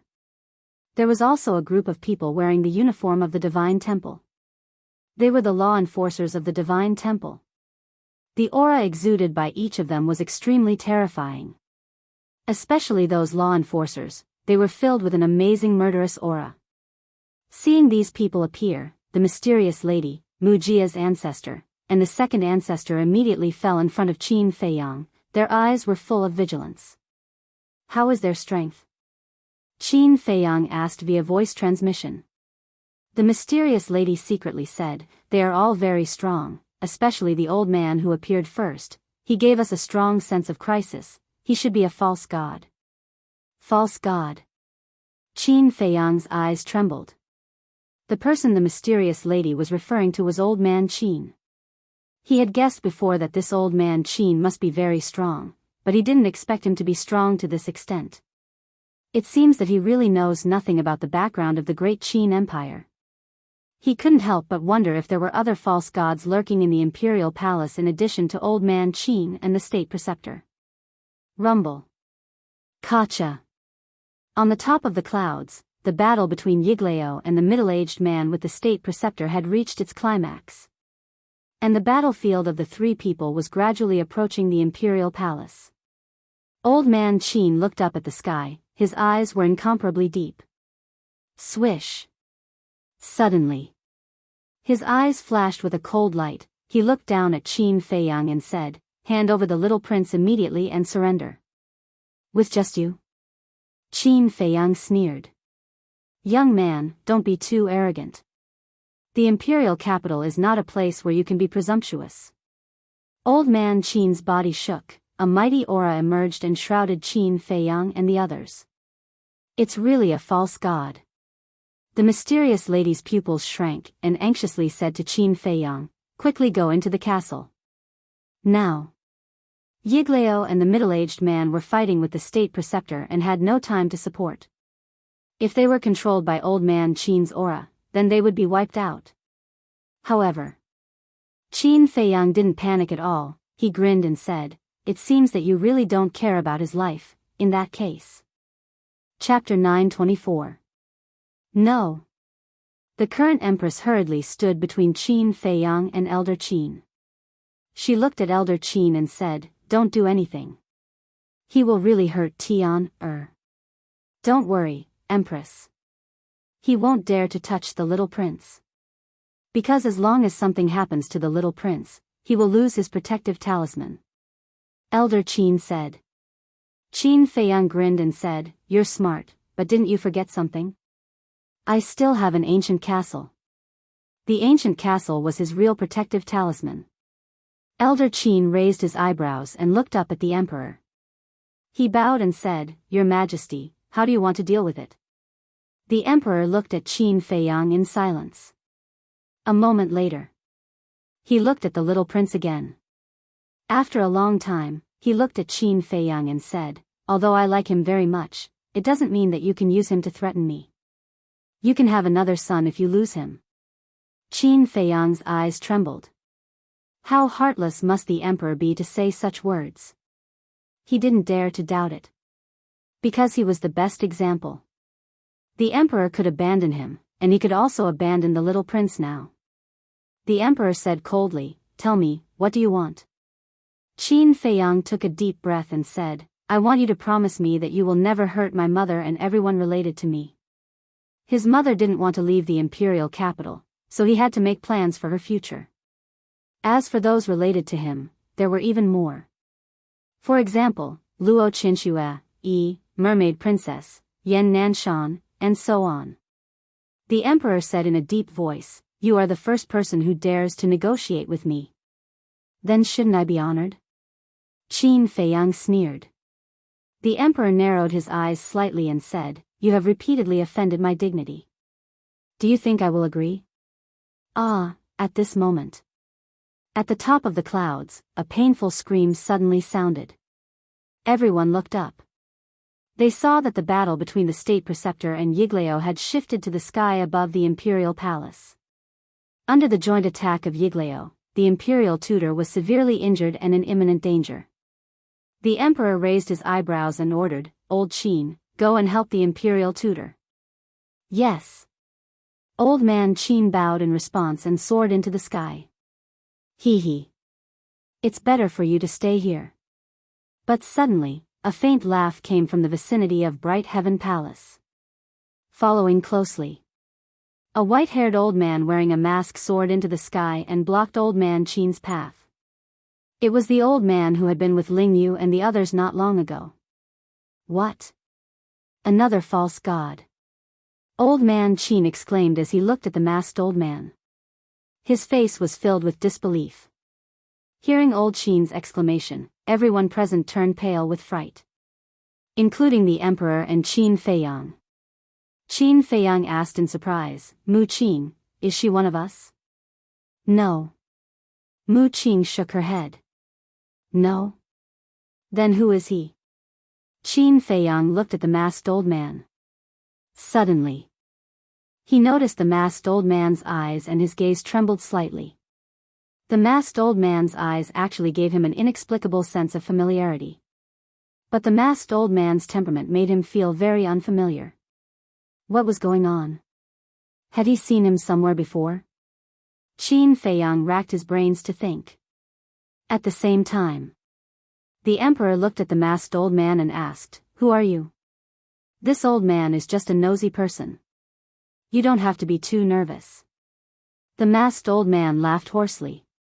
The emperor raised his eyebrows and said in a deep voice, I'm afraid you can't control the matters here. That's not necessarily true. The masked old man chuckled and looked up at the imperial tutor and Yiglao. Qin Feiyang and the others also looked up again. They saw that under the siege of Yiglao and Old Man Qin, the already seriously injured imperial tutor was now in a mess and in an extremely sorry state. The emperor retracted his gaze and looked at the masked old man. "Are you stalling for time?" The masked old man smiled faintly and did not deny it. As long as Old Man Qin was restrained, it was only a matter of time before Yiglao and the middle-aged man took down the imperial tutor. Old Man Qin suddenly turned and looked at the emperor and bowed. "Your Majesty, please ask them to come out." They? Qin Feiyang and the others were stunned and immediately looked at the emperor and Old Man Qin in surprise. Who were they? Was there really another false god in this imperial palace? Looking at the emperor again. Hearing Old Man Qin's words, his face was uncertain and seemed to be hesitating about something. Tian, quickly take your people and leave the imperial capital. It was also at this moment. The white-clothed woman transmitted her voice to Qin Feiyang and her tone seemed to be extremely anxious. "Mother, what's going on? Who made you so afraid?" Qin Feiyang secretly said. "Don't ask any more, let's go," the white-clothed woman urged. "Actually, you don't have to worry." The masked old man glanced at Qin Feiyang and the others and suddenly laughed. "What do you mean?" Qin Feiyang and the others looked at him again. "There are indeed a few false gods hidden in the imperial palace, but they won't make a move easily. Because their lifespan is coming to an end, they have all entered a state of self-sealing," the masked old man said. The emperor looked at him in shock and anger and said, "How do you know so clearly? Who are you?" The masked old man laughed and said, "Didn't this old man already say just now? This old man is just a busybody." Self-sealing. Qin Feiyang's eyes flashed. Of course, he also knew about the so-called self-sealing. When he and Lu Xingchen entered the canyon below the ruins to look for Renduxing, the holy monkey they encountered was in a state of self-sealing. And there were only two possibilities for people who sealed themselves. The first was that they were seriously injured and in danger, hiding from the pursuit of strong enemies. Entering a state of self-sealing, their aura would completely disappear, even through a piece of paper, it would be impossible to detect. It was a very good escape method. Of course. This was also a double-edged sword. If they were discovered, they would only have a dead end, because after self-sealing, they would have no fighting power. The second was that they were nearing the end of their lifespan. Some old antiques who were nearing the end of their lifespan would choose to seal themselves because they didn't want to die. In this way, the life force in their body would stop flowing away. In other words, they would always maintain the state before they were sealed, waiting for the future generations to find a way to extend their lives. However, they must not let their guard down because of this. Because these people who sealed themselves were not really nearing the end of their lifespan. They were just nearing the end of their lifespan. Although there was only a word difference between nearing the end of one's lifespan and reaching the end of one's lifespan, the meaning was as different as heaven and earth. Nearing the end of one's lifespan, they would die soon. Nearing the end of one's lifespan, they would die soon, but there was still a period of time to live. These people who were nearing the end of their lifespan, as long as they were not sealed for too long, could still display their peak fighting power after the seal was removed. The reason why they said this was because if they sealed themselves for too long, their cultivation would also drop bit by bit with the passage of time. Your Majesty, this matter has already involved the fate and safety of our great Qin Empire, we can't hesitate any longer. Old Qin spoke again. No. The emperor decisively waved his hand, looked at Qin Feiyang and shouted, "Take your people and get out of here. If you don't agree to my conditions, I won't leave." Qin Feiyang shook his head. The safety of his mother was more important than anything else. You are really stubborn. Although I don't want to alarm them, if it really comes to that point, I will not hesitate to ask them to come out of seclusion. The emperor's eyes were cold, a golden light flashed in front of him, and a golden bell appeared. Now, as long as I ring this golden bell, someone will immediately use blood to remove the seal for them. At that time, you won't be able to escape even if you have wings. The emperor said in a deep voice. Qin Feiyang's pupils shrank. From the emperor's tone, it was not difficult to tell that those fake gods who sealed themselves had not been sealed for long. This also meant that those fake gods could exert their peak combat strength. If the seal was really removed, with the help of the two fake gods, the state preceptor and Old Qin, then he and Mu Qing were really doomed today. Hurry up. Qin Feiyang looked up at Yiglao and the middle-aged man. Now he could only rely on these two people. As long as he could take down the state preceptor before the emperor rang the golden bell, even if those fake gods came out, they would not dare to do anything to him. The battle in the sky was getting more and more intense. The state preceptor's situation was getting worse and worse. Below. Old Qin was impatient. Why do we have to go to this step? The emperor looked at Qin Feiyang, shook his head and sighed, then raised his arm and smashed the golden bell with force. Clang! The golden bell shook violently in the void, releasing an earth-shattering sound that reverberated throughout the entire imperial palace. Mu Qing's face suddenly changed, and said angrily, Qin Feiyang, if we don't leave now, we will all die here. The mysterious lady, the Mu family's ancestor, and the second ancestor were also anxious. Qin Feiyang's face was also gloomy, but he did not speak for a long time, but his heart was crazily shouting. Quick, quick, quick. The state preceptor was already at the end of the road. As long as Yiglao and the middle-aged man worked harder, they would be able to take him down. Damn it. Seeing this, Mu Qing could not help but curse, looked up at Yiglao, and shouted, Old ancestor, quickly open the space-time door. It's too late to leave now. Old Qin sneered, and his divine power rolled, sealing this world. Time passed by breath. About 10 breaths passed. Boom! At the back mountain of the imperial palace, a terrifying aura suddenly emerged. It was all divine power. Without a doubt. The seals on the fake gods that had sealed themselves had already been lifted. 1, 2, 3. At the same time. The mysterious lady closed her eyes and carefully sensed the divine power. All of a sudden. She opened her eyes and said in shock, there are 3 divine powers. Mu Qing, the Mu family's ancestor, and the second ancestor's face instantly turned pale. 3 divine powers were equivalent to 3 fake gods. How could this be played? Qin Feiyang's heart also sank to the bottom. Alas. It seems that this old man still has to make a move. At this time. With a helpless sigh, the masked old man disappeared without a trace. The next moment. He appeared behind the emperor. However. He did not use any weapons, held the emperor hostage, and just stood behind the emperor. But even so, it was enough to make anyone's face change color. Because the emperor's cultivation was not yet at the fake god level. If the masked old man wanted to kill him now, it would be too easy. How dare you? Old Qin immediately roared, and his eyes flashed with shocking killing intent. A group of Black Iron Army and Kirin Army also stared at the masked old man with murderous intent. Qin Feiyang and the others were also shocked. This masked old man's courage was too big, right? Kidnapping the emperor, this was going against the entire Great Qin Empire. However, for them, this was a turning point. Now that the emperor was controlled by the masked old man, these people would definitely not dare to act recklessly. Chapter 925. Boom! Just as Qin Feiyang and the others were puzzled, there was a turn for the better in the sky. Accompanied by a deafening loud noise, Yiglao and the middle-aged man finally took down the imperial preceptor. Qin Feiyang and the others were naturally overjoyed with this result. The little prince, the emperor, and the imperial preceptor fell into their hands one after another.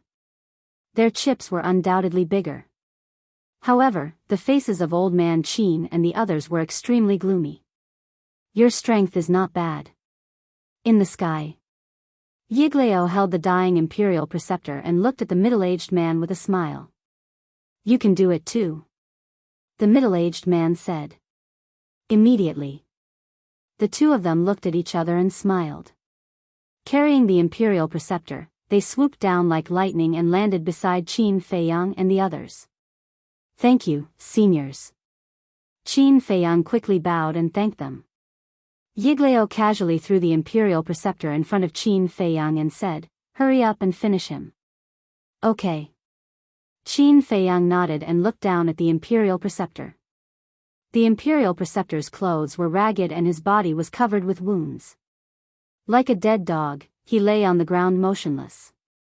But even so, Qin Feiyang did not dare to get close to the Imperial Preceptor. "Don't worry. His Qi has been shattered by us. He can't make any big waves now," the middle-aged man said. Qin Feiyang heard and secretly breathed a sigh of relief. He took a step forward and stepped on the Imperial Preceptor's chest. He sneered and said, "You didn't expect to be stepped on by me so soon. If it wasn't for their help, what are you?" The Imperial Preceptor roared hysterically, his old eyes full of resentment and disdain. "Yes. If it wasn't for them today, the one being stepped on would definitely be me. But in the near future, I will definitely kill you myself." Qin Feiyang's eyes flashed with killing intent as he kicked the Imperial Preceptor's head with all his strength. "Ah!" The Imperial Preceptor immediately screamed and saw stars. He was furious. However, compared to anger, his pride was more unbearable. Who was he? He was the Imperial Preceptor and a false god. When had he ever suffered such humiliation? However, Qin Feiyang ignored him. He looked up at the Emperor and said calmly, "Can you agree to my conditions now?" The Emperor glanced at the masked old man behind him and was about to speak. Whoosh! But at this moment, 3 figures descended in the sky above Bright Heaven Palace, accompanied by terrifying divine might. Everyone looked over. The 3 of them were shrouded in a layer of black fog, making it impossible to see their faces. They were emitting a cold murderous aura, as if 3 death gods had descended. Obviously, they were the 3 fake gods who had sealed themselves. "What happened?" one of them asked, his voice sounding old and hoarse. Old man Qin immediately stepped forward and explained. Immediately, the 3 of them fell silent. They never thought that things would be so complicated. The Emperor glanced at the 3 of them, then looked at Qin Feiyang and said, "The condition you proposed is an unfair contract." "Equal?" Qin Feiyang seemed to have heard the funniest joke in the world as he mocked, "I also want equal treatment, but have you ever given it to me?" The Emperor was silent. Qin Feiyang said, "At the end of the day, it's all because of you that things have developed to this point. Don't blame me, you have no right to blame me. He's your father." Old man Qin said angrily. Qin Feiyang was so angry that he laughed and shouted, "What a joke! As a father, would you treat your own son like this? Even if he's wrong, you shouldn't take revenge on him like this. Because your life, talent, bloodline, they were all given to you by him. Without these, you wouldn't exist in this world at all." Old man Qin shouted. The Emperor said coldly, "That's right, if you have the ability, then return everything to me." "Life, talent, bloodline," Qin Feiyang muttered. "Ha!" Suddenly, he laughed out loud as if he had gone mad. His face was full of self-mockery. Although in the past, he had always said that he had completely given up on the Imperial Palace, the Emperor, and everything else. But in fact, in the depths of his heart, there was still a trace of attachment and desire. After all, blood was thicker than water, and it wasn't something that could be cut off just like that. However, he never thought that the Emperor would be so heartless as to ask him to return everything to him. How? Life, talent, bloodline, they were all innate. Asking him to return these was simply asking him to hand over his life. Did he want him to die that much? At this moment, the woman in white also looked at the Emperor in disbelief. She really didn't expect that the Emperor would say such words to his own son. Wasn't this clearly forcing Feiyang to death? Too much, this is really too much. If I had such a father, I would have already collapsed. Mu Qing shook her head. As a father, in front of his child, he said such cruel words.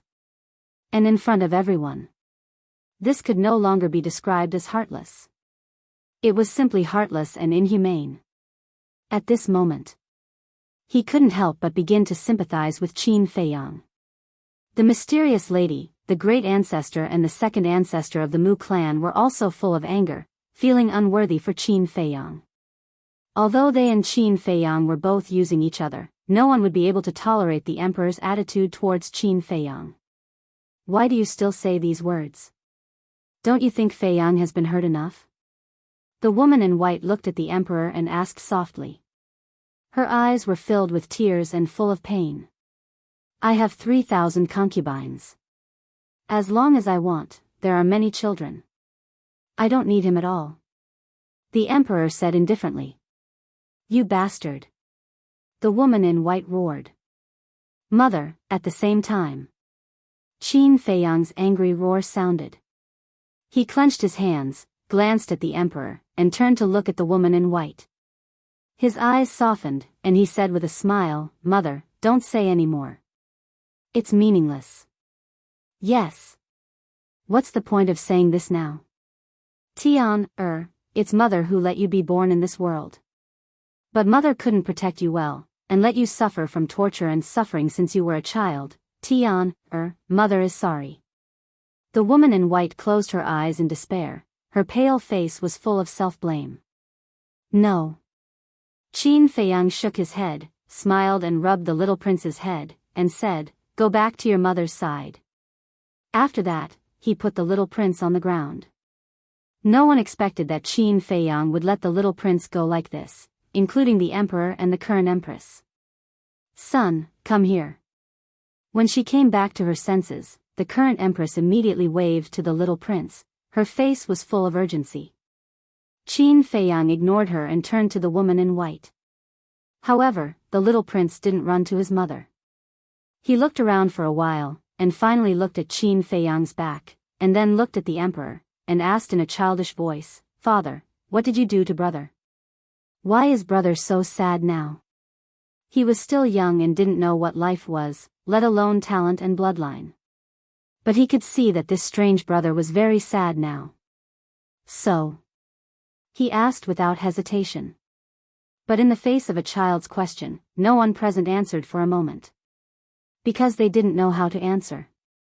The emperor was even more at a loss. Qin Feiyang's body also stiffened.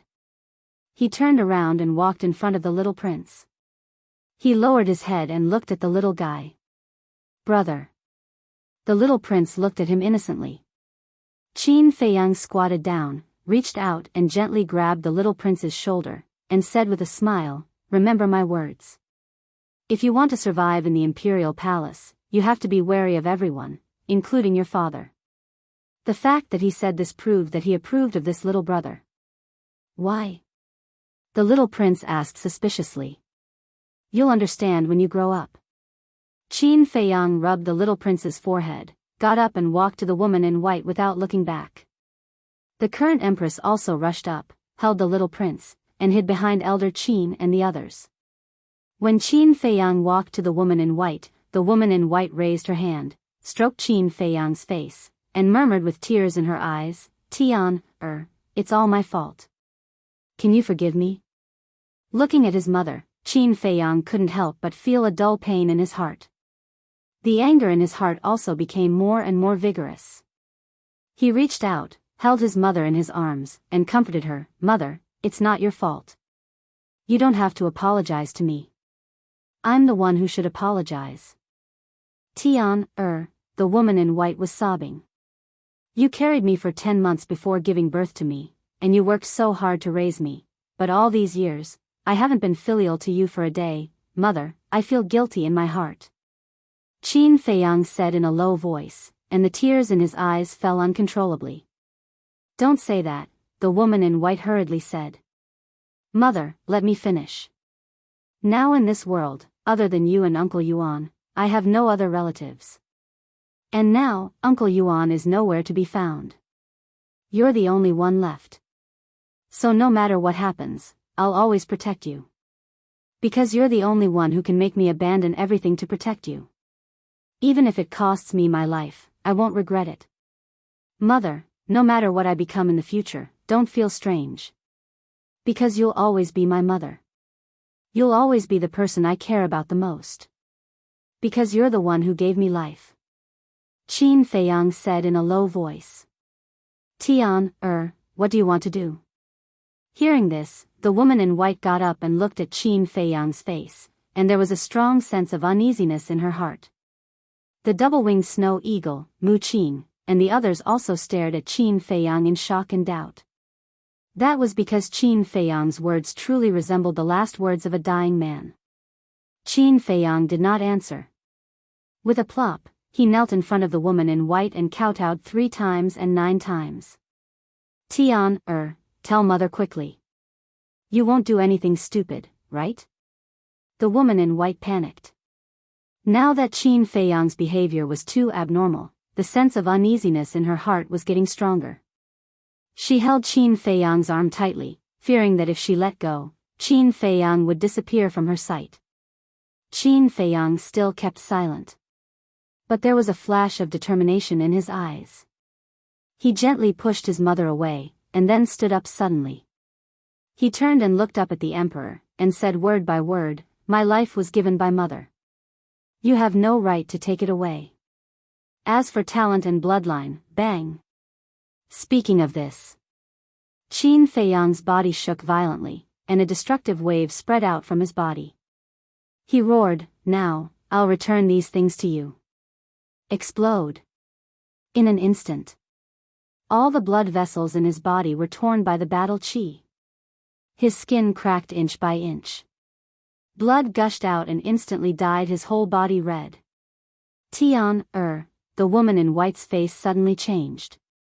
She hurriedly grabbed Qin Feiyang's hand and cried anxiously, "Stop, you'll die. Mother, please forgive me. I really don't want to have anything to do with him anymore." Qin Feiyang smiled apologetically. There was a trace of persistence in his gentle eyes, and he let the blood flow. "Silly child, mother begs you, don't do anything stupid, okay?" The woman in white shook her head and cried sadly. At the same time, Mu Qin, the mysterious Madame, Yigleo, the Emperor, Elder Qin, and so on. Everyone present looked at Qin Feiyang in horror. They did not expect that Qin Feiyang would destroy the power of his bloodline. One had to know. Once the bloodline was destroyed, Qin Feiyang would not only lose his previous talent, but also the foundation he had laid before would collapse, and he would even bleed to death. Chapter 926. Heaven and earth were silent, and the gods were silent. For example, Yigleo, the middle-aged man, Old Qin, and the 3 fake gods who appeared later looked at Qin Feiyang with extremely complicated emotions in their eyes. Crippling his own bloodline power, such an extremely terrifying act, if it were them, they wouldn't dare to do it. Although they were all fake gods who dominated a region. Although they and Qin Feiyang were basically enemies, Qin Feiyang's behavior at this moment made them unable to help but feel a sense of admiration. Without a little bit of perseverance, it was absolutely impossible to do such a thing. Feiyang, somewhere in the void. Ren Wushuang, the old man, and the others stood in Lu Xingchen's space artifact, looking at Qin Feiyang outside. Their expressions were full of worry and pain. At the same time, their hearts were filled with indignation. Why did the emperor treat Qin Feiyang like this? Could it be that Qin Feiyang was not his biological son? This was also cruel and unfair to him. If the emperor was willing to show half of the care and concern for Qin Feiyang wouldn't have come to this point today. Even Lu Xingchen felt deeply unworthy for Qin Feiyang.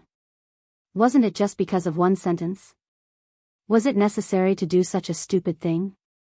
He didn't know how to evaluate Qin Feiyang now. Was it stupid? Or was it courage? No. It was definitely stupid. And it was hopelessly stupid. Because such an act would only cause pain to those close to him and delight his enemies. Why was he so stupid? Why? For example, Qin Feiyang's mother, at this moment, was like a desperate old woman, constantly crying out in grief, her face full of sadness. Woo-woo, even the heavens seemed to be moved by her. Above the imperial capital, a gust of wind gradually blew. Dark clouds surged from the distance. The sky that was originally shining with the sun gradually fell into darkness. Crack. Crash.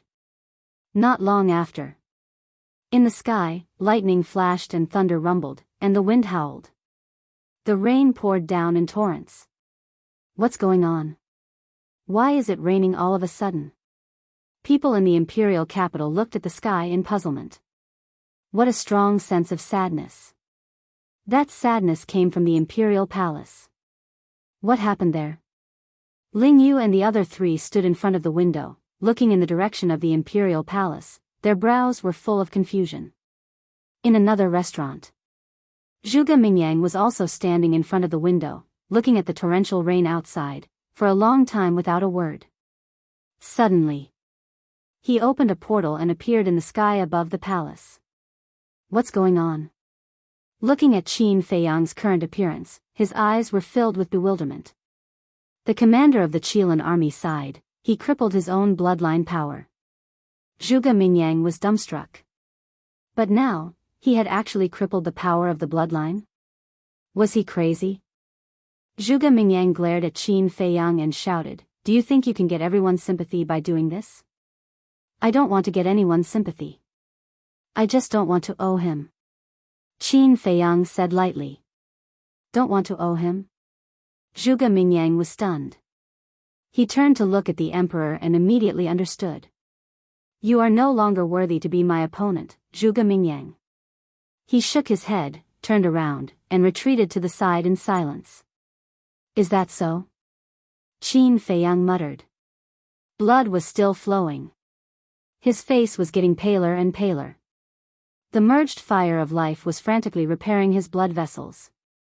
But every time it was repaired, his blood vessels would rupture again.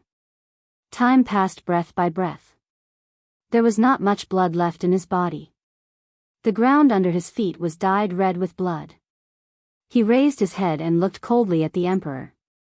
The heavy rain poured on his body, making him a little cold. But looking at the emperor's indifferent face, his heart was even colder. Is this the ending you want? The masked old man standing behind the emperor looked at Qin Feiyang, whose breath was getting weaker and weaker, and asked in a low voice. But the person he asked was not Qin Feiyang, but the emperor. But the emperor did not answer. Although Feiyang hated you before, in fact, deep in his heart, he still longed for the love and care of you as a father. And now, he has truly given up on you. He has completely given up on you. The masked old man shook his head and sighed. The emperor frowned and asked without looking back, Who are you? Why do you know him so well? Me? The masked old man pondered for a moment and said lightly, You will know in the future. After that, he lowered his head to look at Qin Feiyang again, his old eyes filled with love. Plop. No one knew how long it had been. Qin Feiyang lost his balance and fell into the mud. Feiyang, the white-clothed woman's body and mind trembled. She quickly squatted down and helped Qin Feiyang to sit on the ground. His body and face were covered in mud, but it couldn't hide his weakness. Mother, I'm sorry. He looked at the white-clothed woman and smiled apologetically. His voice became hoarse, pale, and weak. I'm the one who should be sorry. The white-clothed woman hugged Qin Feiyang, crying bitterly. Mother, if there is an afterlife, I still want to be your child again, Qin Feiyang muttered. He could clearly feel that his life force was rapidly dissipating. He couldn't even muster the strength to speak. But at this moment, his heart was especially warm and peaceful. Good, good, good, the white-clothed woman nodded repeatedly, tears gushing out like a spring. Thank you, mother. The rain hit Qin Feiyang's face, washing away the mud on his face, revealing a pale face. But there was a bright smile on that face. There was no more blood on his body. Because the blood in his body had already flowed out. His consciousness was being swallowed by darkness. His cultivation was also falling step by step. 8-star war sect, 7-star war sect, 6-star war sect, Tian, you can't die, mother can't live without you, I beg you, don't leave mother behind, okay? The white-clothed woman pleaded. She looked as if she had aged dozens of years and was filled with helplessness. Mother, I can't bear to part with you either, but now, your child's heart is really calm, because from now on, I don't owe him anything anymore, Qin Feiyang muttered, and after saying the last word, he slowly closed his eyes. The fluctuations of life had also completely disappeared. No, no, no, no. Wake up, Tian, the white-clothed woman shook Qin Feiyang with all her might, as if she had gone crazy. However, Qin Feiyang didn't show any signs of waking up. Why do you treat my child like this? Heavens, I beg you, please save this poor child of mine. She sat paralyzed in the mud, hugging Qin Feiyang tightly in her arms. She looked at the hazy sky and screamed in despair. Boom! Crack! Thunder resounded for thousands of miles. Lightning illuminated the sky. The rain mercilessly slapped the white-clothed woman's face, making her look especially lonely and desolate. Could it be that a peerless monster of a generation has fallen just like that? Mu Qing muttered. He only had hatred for Qin Feiyang. However, looking at Qin Feiyang lying in the arms of the white-clothed woman, there was an unresolvable sadness and a trace of regret in his heart. Perhaps this time, allowing Qin Feiyang to return to the great Qin Empire was a mistake. Qin Feiyang is already dead, there's no point in us staying here. Quickly go and get the sky profound flame, cold ice flame, and heavenly thunder flame. Let's leave. Yiglao said to Mu Qing and took out the space-time gate. Today, none of you will leave. Seeing this, old man Qin's eyes flashed with a shocking murderous intent. Is that so? The Mu family's great ancestor sneered and stepped forward. He picked up the dying Grand Master and said, "Whoever dares to stop us, I'll kill him." Old man Qin frowned and turned to look at the three false gods behind him. However, the three of them did not make any statements. The black fog shrouded their figures, and their expressions could not be seen clearly. Sigh. Mu Qing sighed deeply and strode in front of the white-clothed woman. He bowed and said, "Auntie," but before he could say anything, the white-clothed woman scolded, "Go away, don't disturb my child." Mu Qing raised his eyebrows and said, "Auntie, I must take the three flames with me." Without the sky profound flame, heavenly thunder flame, and cold ice flame, he could not summon the miracle. Then the Mu family's efforts over the years would be wasted. The white-clothed woman did not pay any more attention to Mu Qing.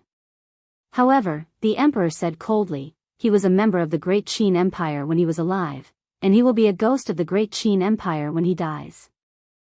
Don't even think about taking away a single one of his things." A member of the great Qin Empire? Don't you think it's funny? Why didn't you say that before he died? I really feel sorry for Qin Feiyang to have a father like you. Mu Qing was so angry that he laughed. The emperor said expressionlessly, "This is between father and son. You have no right to ask." Huh, father and son? Don't you feel ashamed when you say those two words? I really admire your shameless character more and more now. Mu Qing shook his head and did not hide his sarcasm. Shut up, all of you. However, at this moment, the masked old man shouted. His tone was no longer as indifferent as before, and there was a piercing chill in it. Everyone present looked at him. The masked old man said, "You have no right to take Feiyang's things." The emperor said in a deep voice, "I said that you can't interfere with the matters here." The masked old man's eyes turned cold. In an instant, he disappeared behind the emperor and appeared in front of him. Slap. Then he actually slapped the emperor in the face in front of everyone. What? Everyone was petrified on the spot, dumbfounded. One had to know. The emperor was the supreme ruler. Even these fake gods of the great Qin Empire had to be respectful to him. But this masked old man actually slapped the emperor in public. Who exactly was he? The emperor was also stunned. He never thought that in this world, there would be someone who dared to hit him. This slap is not for anything else, but to remind you. As the descendant of the Qin emperor, you must rule the country with benevolence and justice. You must have a heart that embraces all things and accept every subject of the great Qin Empire. The masked old man said coldly. Chapter 927. Tyrannical Hegemony? The emperor suddenly became angry and shouted, "Who do you think you are? What right do you have to teach me a lesson?" The masked old man sighed deeply, his old eyes full of disappointment. Whoosh! He stepped in front of the white-clothed woman, looked at Qin Feiyang, and bowed. "My lord, this old man will take you away." "My lord." Everyone present was once again deeply shocked. This terrifying old man actually called Qin Feiyang's mother "my lord"? Didn't this mean that this man was Qin Feiyang's mother's subordinate? The white-clothed woman looked up at the masked old man and said, "It's you." "I'm sorry. I didn't tell you my identity immediately, and I didn't stop Feiyang in time," the masked old man said. The white-clothed woman shook her head and said, "You have your reasons for doing this. I won't blame you." As she spoke, she carried Qin Feiyang, got up, and glanced at the imperial palace. When he was alive, Feiyang hated this place the most. "I hope that after he dies, you can find a pure land for him to bury. Don't let his soul be disturbed again. Now, I'll entrust this matter to you." The white-clothed woman handed Qin Feiyang to the masked old man. The masked old man took Qin Feiyang and asked, "What about you?" "You know, I can't leave." The white-clothed woman shook her head. Sigh. The masked old man looked at the white-clothed woman for a long time. After a long sigh, he turned and flew into the sky. Whoosh! But at this time, Yiglao and the middle-aged man instantly stood in front of the masked old man. Yiglao said in a deep voice, "You can leave if you want to, but you have to leave Qin Feiyang here." The emperor glanced at Yiglao and the middle-aged man, then looked at old Qin and the three fake gods whose faces could not be seen clearly. He shouted, "Don't let them take Qin Feiyang away." Whoosh! The four of them immediately surrounded the masked old man, Yiglao, and the middle-aged man, their eyes flashing fiercely. "Do we really have to fight before we can leave? However, if this old man were to act, someone would definitely die today." The masked old man looked at the gods with disdain, not showing the slightest fear. Die? No matter if it was Yiglao or Qin Wendian and the other three, when they heard the words of the masked old man, a cold sneer appeared in their eyes. They were all false divinities, yet they still dared to boast like that. How foolish. Boom! The six of them unleashed their auras and attacked the masked old man. The masked old man narrowed his eyes, revealing an extremely dangerous signal. It was like a sleeping lion that was about to awaken. But suddenly, the masked old man withdrew his gaze and lowered his head to look at Qin Feiyang in his arms. His eyes trembled slightly. Seeing this, Yiglao and the others raised their eyebrows and looked at Qin Feiyang. Immediately, the six of them narrowed their eyes. Qin Feiyang was still lying quietly in the arms of the masked old man. His eyes were closed and his face was pale. However, they could faintly sense that there was a faint life fluctuation within Qin Feiyang's body. How is this possible? Isn't he already dead? The six people's eyes were full of disbelief. Was it an illusion? However, this was not an illusion. Qin Feiyang really showed signs of life. And as time went by, this sign of life became more and more vigorous. The emperor, the woman in white, Zhuge Mingyang, the mysterious lady, and the commander of the Kirin army also quickly noticed this abnormality. Their eyes were also full of surprise. A person who was already dead unexpectedly showed signs of life. What was going on? "I knew you wouldn't die so easily." Mu Qing murmured, her eyes flashed and she shouted, "Yiglao, quickly protect Qin Feiyang. You also protect him."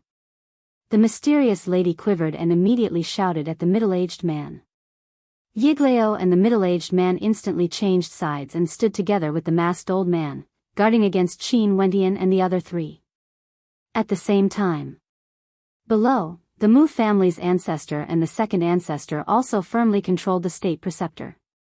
As long as Qin Wentian and the other three dared to make a move, they would not hesitate to kill the state preceptor. Boom! Suddenly, the red sword Qi, the flame battle Qi, and the purple gold dragon Qi rushed out of Qin Feiyang's body one after another. The three types of battle Qi intertwined together, exuding an unparalleled destructive aura. Battle Qi recovery. This proves that he's not dead yet. Inside the spatial artifact, Lu Xingchen looked at this scene, and his eyes were also bursting with light. Not dead? Ren Wuxuang and the others heard this, and their faces were instantly filled with ecstasy. He's not dead yet. Is this bastard a monster reincarnated? Zhuge Mingyang's eyes widened in anger. If Qin Feiyang really came back to life, then between him and Qin Feiyang, one of them would die in the other's hands sooner or later. The life fluctuations overflowing from Qin Feiyang's body became more and more amazing. Suddenly, a mysterious energy surged out of his body. This energy was repelling the masked old man, and it threatened him greatly. A hint of bewilderment flashed in his eyes as he tried to let go of Qin Feiyang. Qin Feiyang did not fall. Instead, he hovered in the air with his battle Qi swirling around him. His expression was serene as though he was in a deep sleep. The mysterious energy surged even more violently. The masked old man, Yigleo, the middle-aged man, and old Qin began to retreat involuntarily. Roar! Clang! In the next moment, a loud dragon's roar rang in the air, followed by two deafening noises.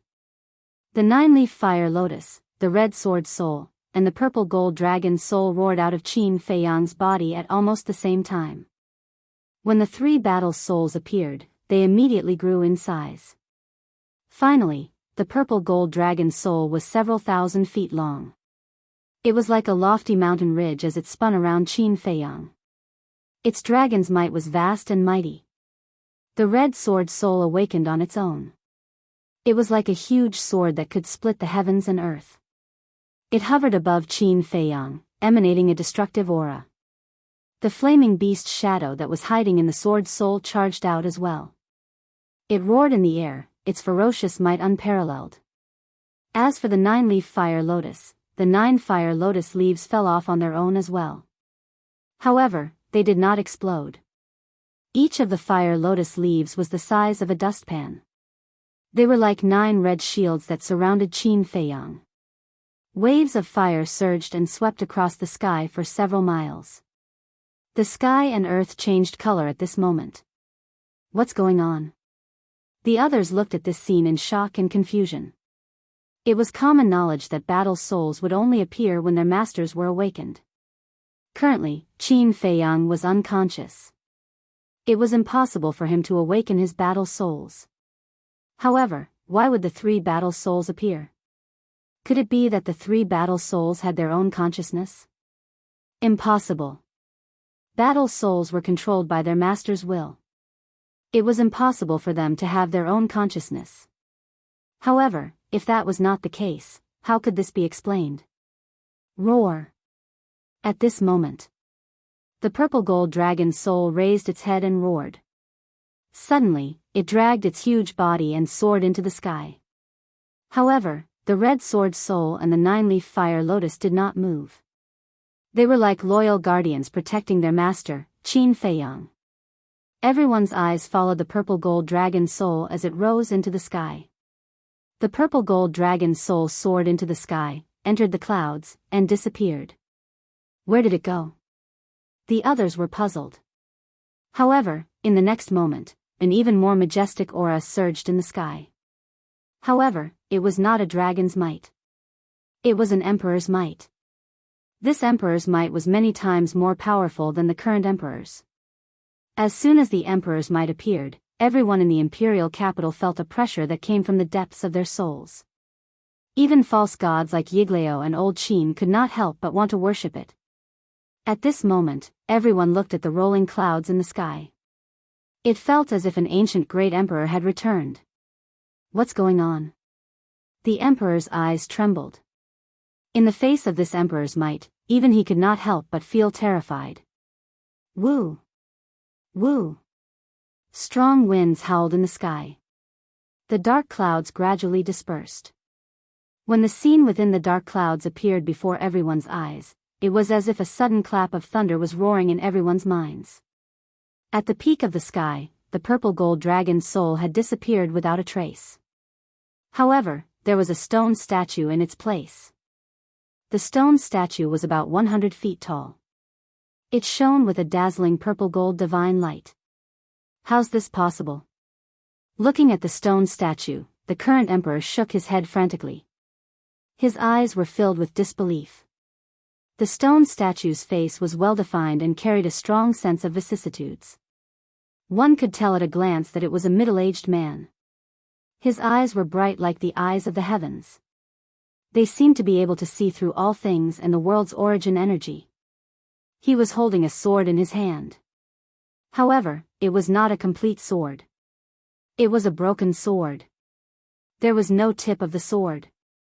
Although the broken sword was only a stone statue, everyone could still feel the terrifying sharpness. They felt that as long as this person waved the sword, the world would shatter. Why did this stone statue appear? Old Qin and the other false gods, the commander of the Kirin army, Zhuge Mingyang, and everyone in the imperial palace turned pale with fright. This figure, this face, this broken sword, they were all too familiar with it. It had even been imprinted in the depths of their souls and could never be forgotten. Because the owner of this stone statue was the first emperor who founded the great Qin Empire and left behind a world-shaking reputation.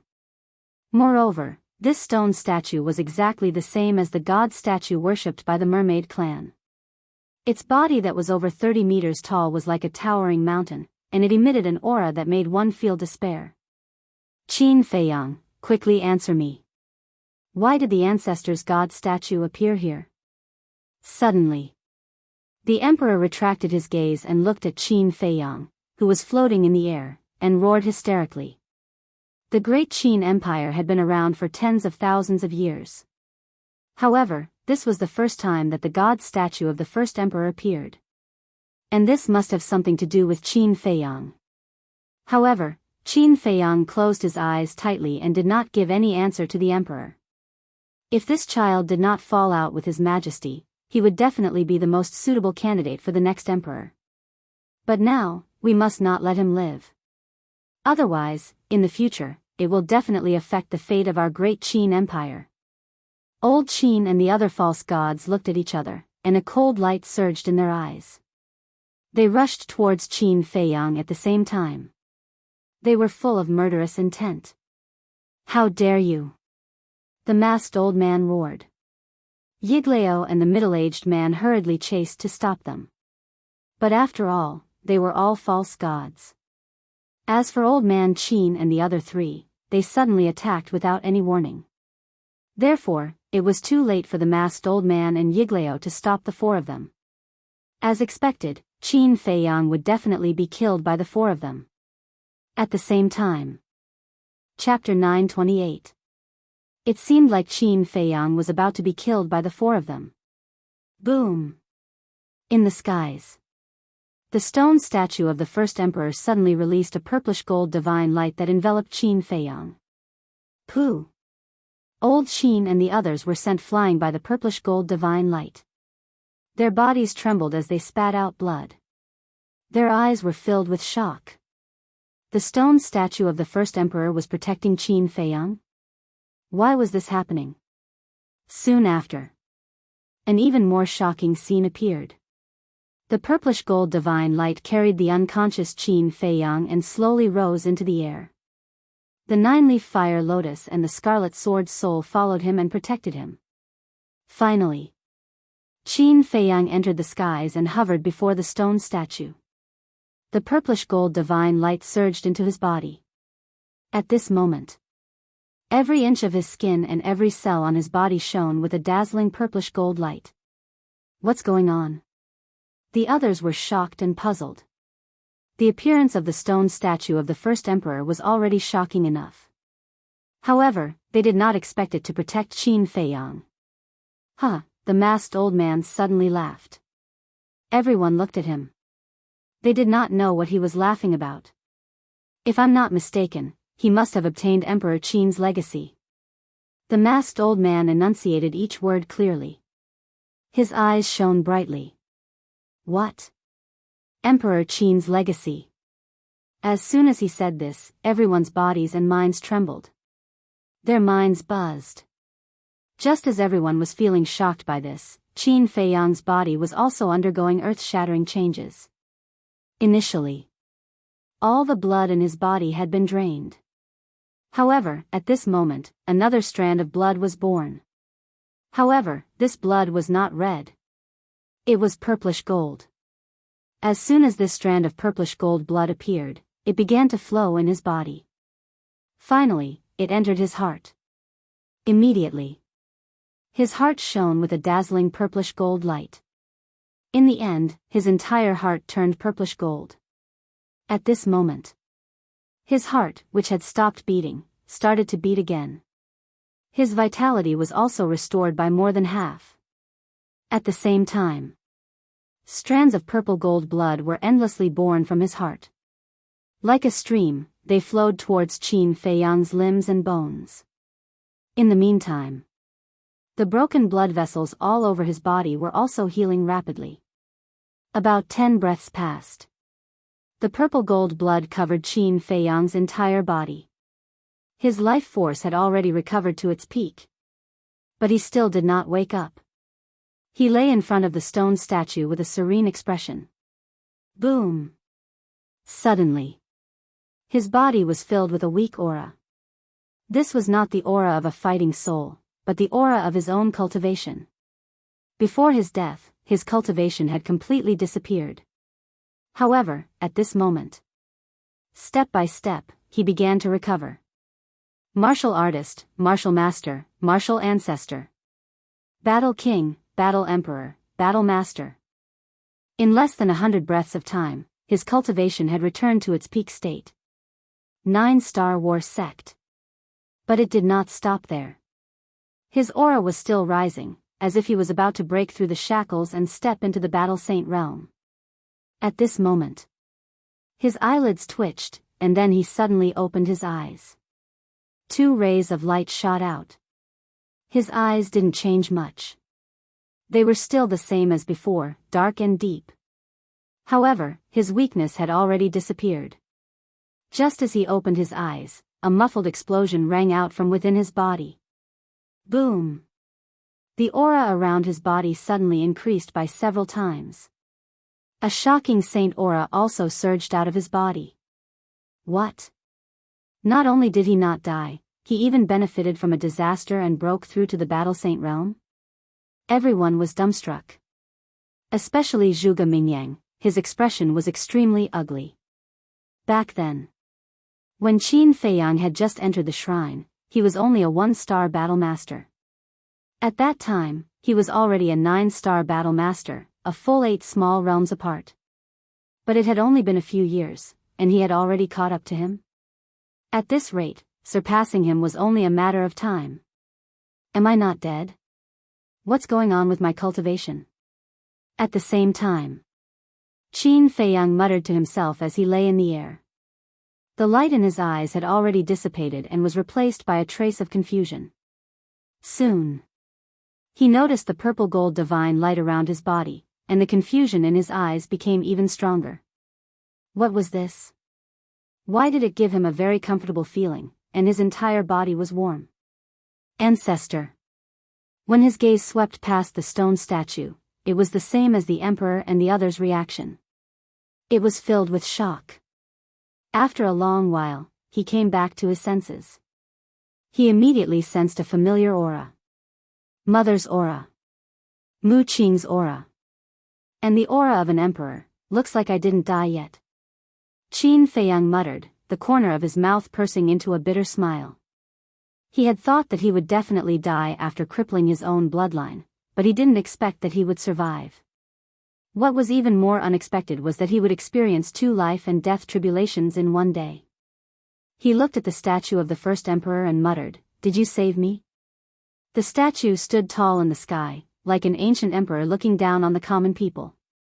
Next, Qin Feiyang retracted his gaze and sank his mind into his body. Looking at the purple gold blood flowing in his body, his expression suddenly became dull. How did the blood become this color? Purple gold blood, purple gold divine light, could it be the ancestor again?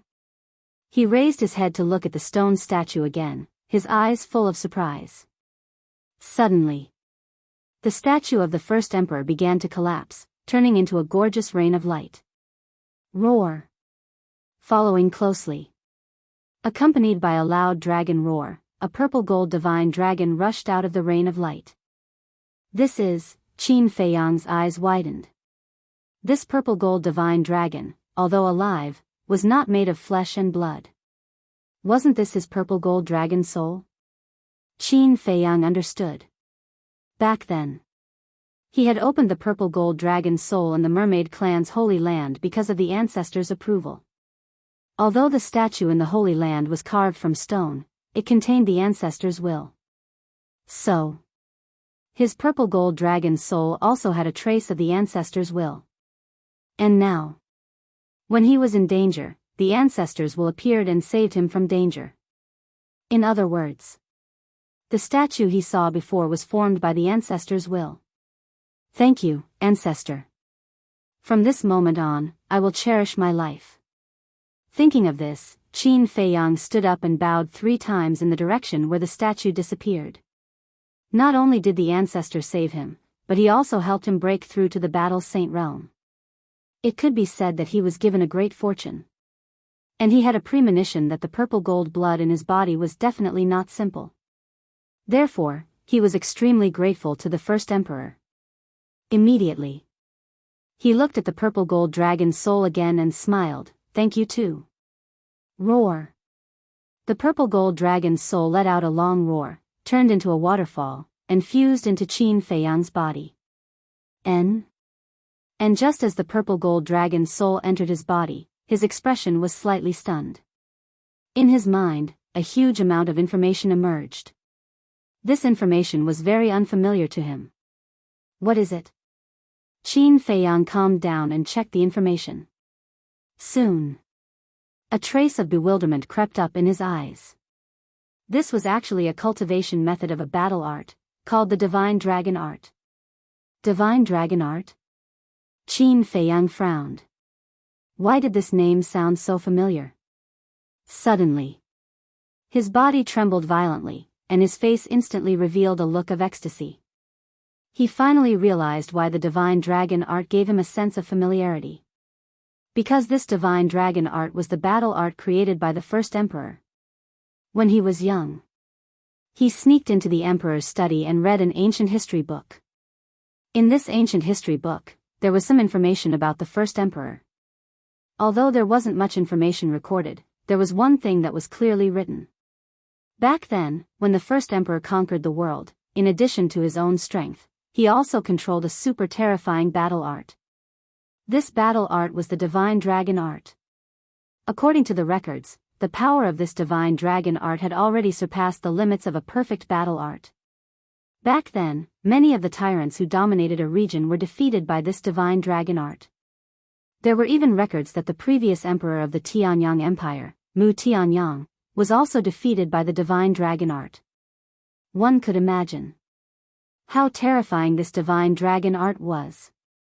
But before the first emperor disappeared, he didn't leave behind the cultivation method of the Divine Dragon Art. Therefore, as time passed, the Divine Dragon Art became an ethereal legend. In the past, when Qin Feiyang read this ancient history, he didn't believe that there really was a Divine Dragon Art. Because it was too unbelievable. Beyond the limits of a perfect battle art, wasn't this equivalent to a divine art? How could there be a divine art in this world? But now it was different. After cultivating the 6-word divine art, his understanding of the divine art was deeper than anyone else. Perhaps this Divine Dragon Art was really a supreme divine art. Qin Feiyang suppressed his excitement, closed his eyes as if there was no one else around, and carefully read the cultivation method of the Divine Dragon Art. What is he doing now? Seeing this, everyone was suspicious. Don't need to comprehend? However, in less than 5 breaths, Qin Feiyang opened his eyes, and there was a hint of surprise between his eyebrows. This divine dragon art was very profound, but at this moment in his mind, it was very clear and clear. Every single cultivation method was clearly displayed, including the true meaning and profound meaning of the divine dragon art. There was no need for him to comprehend it all, he could easily grasp it. However, Qin Feiyang was clear in his heart. This was not because he was talented, but because he had obtained the inheritance of the first emperor. And it was a complete inheritance. But at the same time, he was very puzzled. He had opened the purple gold dragon's soul for so long, but why did he only get this inheritance now? He raised his arm and opened his palm. A wisp of purple gold divine light emerged from his palm. That purple gold divine light was very small, about the size of a strand of hair, but it exuded a mighty dragon might, as if a real dragon had appeared. The emperor and the others below looked at the wisp of purple gold divine light, their eyes full of surprise. The masked old man's performance was particularly special. He stared firmly at the purple gold divine light, and there seemed to be a trace of disbelief in his old eyes. But there was also a hint of nervousness, anticipation, and even a hint of joy, which seemed extremely complicated. However, Qin Feiyang did not notice all of this. He also stared at the purple gold divine light, his heart full of doubts. A moment later, with a slight thought in his mind, more purple gold divine light emerged from his palm. A purple gold square seal quickly condensed. The square seal, which was as big as an adult's fist, floated in front of Qin Feiyang, emitting a dazzling radiance that illuminated the sky. At the bottom of the square seal was a vivid and lifelike purple gold divine dragon. Chapter 929. Whoosh! Seeing the square seal, the masked old man's eyes trembled slightly. He quickly rushed up to the sky and landed beside Qin Feiyang. Qin Feiyang looked at him suspiciously. Don't talk. The masked old man secretly transmitted his voice while carefully looking at the square seal. At the same time, the emperor and others below also stared at the square seal in shock. It's really the divine dragon seal. The masked old man looked at the square seal for a moment, then looked at the bottom of the square seal. When he saw the purple gold dragon imprinted at the bottom of the square seal, his eyes were filled with shock. Qin Feiyang was stunned. He looked at the masked old man in shock and asked, "How did you know?" The divine dragon technique had a total of 4 moves. And this square seal was the first move, the divine dragon seal. Not only do I know that this is the divine dragon seal, but I also know that you have mastered the divine dragon technique. I also know that the blood in your body has changed. The masked old man laughed hoarsely. At the same time, he waved his hand and a wave of divine power swept out and flew toward Qin Feiyang's wrist. Before Qin Feiyang could react, he felt a pain coming from his wrist. When he looked down, there was a wound on his wrist. Wisps of purple gold blood slowly flowed out of the wound. Looking at the purple gold blood, Qin Feiyang's expression revealed a hint of bewilderment. When he looked inside his body, he didn't feel any aura from the blood. But now, when the purple gold blood flowed out of his body, it emitted a strong dragon aura, just like the blood of a dragon. What? Purple gold blood? The emperor and others also saw the purple gold blood, and their faces were full of disbelief. The masked old man looked at the purple gold blood with burning eyes and transmitted his voice. Do you know what blood this is? This is purple gold dragon blood. Dragon blood. Qin Feiyang's eyes trembled. That's right. Now the blood flowing in your body is dragon blood, and it's pure dragon blood. The masked old man nodded. Why is that? Qin Feiyang asked instinctively, his face was full of disbelief. Because you received the inheritance of the Qin Emperor. You know what?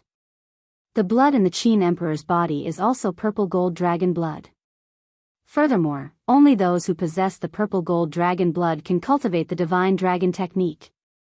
As far as this old man knows, in this world, only you and the Qin Emperor possess the purple gold dragon's blood. The masked old man said. This, Qin Feiyang was dumbfounded. Shocked, aren't you? The masked old man asked with a smile. Yes. Qin Feiyang nodded. Then can you tell me where you obtained the inheritance of the Qin Emperor? The masked old man thought to himself. Human, Qin Feiyang was about to blurt out the words, mermaid clan, but he suddenly became vigilant. The masked old man smiled and said, actually, even if you don't tell me, this old man knows. You know? Qin Feiyang looked at him suspiciously. The masked old man smiled faintly and said, the mermaid clan's holy land, right? What? Qin Feiyang's body trembled violently, and his eyes were full of horror. He actually knew. Everyone thought that the Qin Emperor didn't leave the cultivation method of the divine dragon technique. But in fact, he did leave it. It's just that he left the inheritance of the divine dragon technique in the statue of the mermaid clan, waiting for a lucky descendant to inherit it. Coincidentally, you went to the mermaid clan and obtained this complete inheritance. Perhaps, it's not a coincidence that you can obtain this inheritance. It's the result that the Qin Emperor had long expected. The masked old man sighed, and there was an inexplicable emotion in his tone. Expected result? You mean, the first emperor had expected that I would go to the mermaid clan 10,000 years ago? Qin Feiyang frowned. That's right. The masked old man nodded. Qin Feiyang didn't believe it. He knew that the first emperor was very strong. But to predict the future, this was simply a fantasy. One had to know. At that time, he wasn't even born. The masked old man glanced at Qin Feiyang, shook his head, and said with a smile, this old man can only tell you that the strength of the Qin Emperor is not something you can imagine. Then tell me, I have activated the purple gold dragon soul for so long, why did I only get the inheritance of the divine dragon technique today? Qin Feiyang said. This old man has already said before that to cultivate the divine dragon technique, you must have the purple gold dragon blood.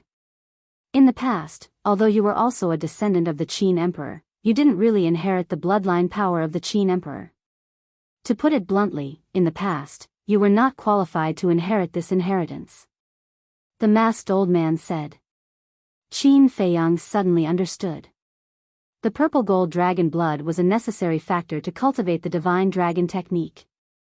Without the purple gold dragon blood, it was naturally impossible. The masked old man continued, and this inheritance left by the Qin Emperor is also a test. Test? Qin Feiyang was stunned. Yes. Put yourself in a desperate situation and fight to live. Not everyone dares to cripple their own bloodline power. Especially a monster like you. Because the more talented a person is, the more they cherish their bloodline power. The masked old man said. I agree with this point. If not for the current emperor forcing me to this point, I wouldn't have done such a stupid thing like destroying my own bloodline power. Qin Feiyang sighed. Do you hate him? No, actually, you should thank him. If not for him forcing you, would you be able to awaken the purple gold dragon blood? Maybe you won't be able to awaken it in this lifetime. If you can't awaken the purple gold dragon blood, you won't be able to get the inheritance of the Qin Emperor. The masked old man smiled. Grateful? Qin Feiyang smiled coldly and asked, this purple gold dragon blood, other than being able to cultivate the divine dragon technique, does it have any other benefits? Of course. The most obvious one is your talent. After awakening the purple gold dragon blood, your talent and comprehension will increase exponentially. Your cultivation speed will at least be twice as fast as your current foundation. As for the other benefits, it's not convenient for me to say too much. I'll leave it to you to slowly discover. The masked old man said. Qin Feiyang was extremely excited. Putting aside his talent and comprehension, just his cultivation speed. After opening the door of potential, his cultivation speed was already very shocking. But now, he was actually able to double the speed on top of that. For example, he needed 1 year to cultivate from a 1-star battle saint to a 2-star battle saint. But now, he only needed half a year. This kind of speed was simply shocking to death. How do you know so clearly? Who are you? And why do you give me a familiar yet strange feeling? Qin Feiyang looked at the masked old man, his eyes full of confusion. Don't worry too much about this old man's identity. You'd better think about how to make the emperor sign that unfair contract. After all, if you can't make him agree, you won't be able to roam the forgotten continent in peace. The masked old man pondered for a while and smiled.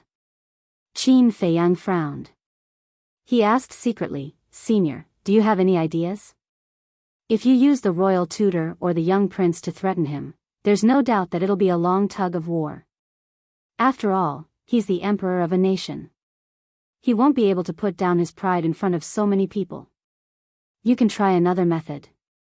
Who knows, it might be more effective than this one. The masked old man said. Try another method, Qin Feiyang muttered to himself.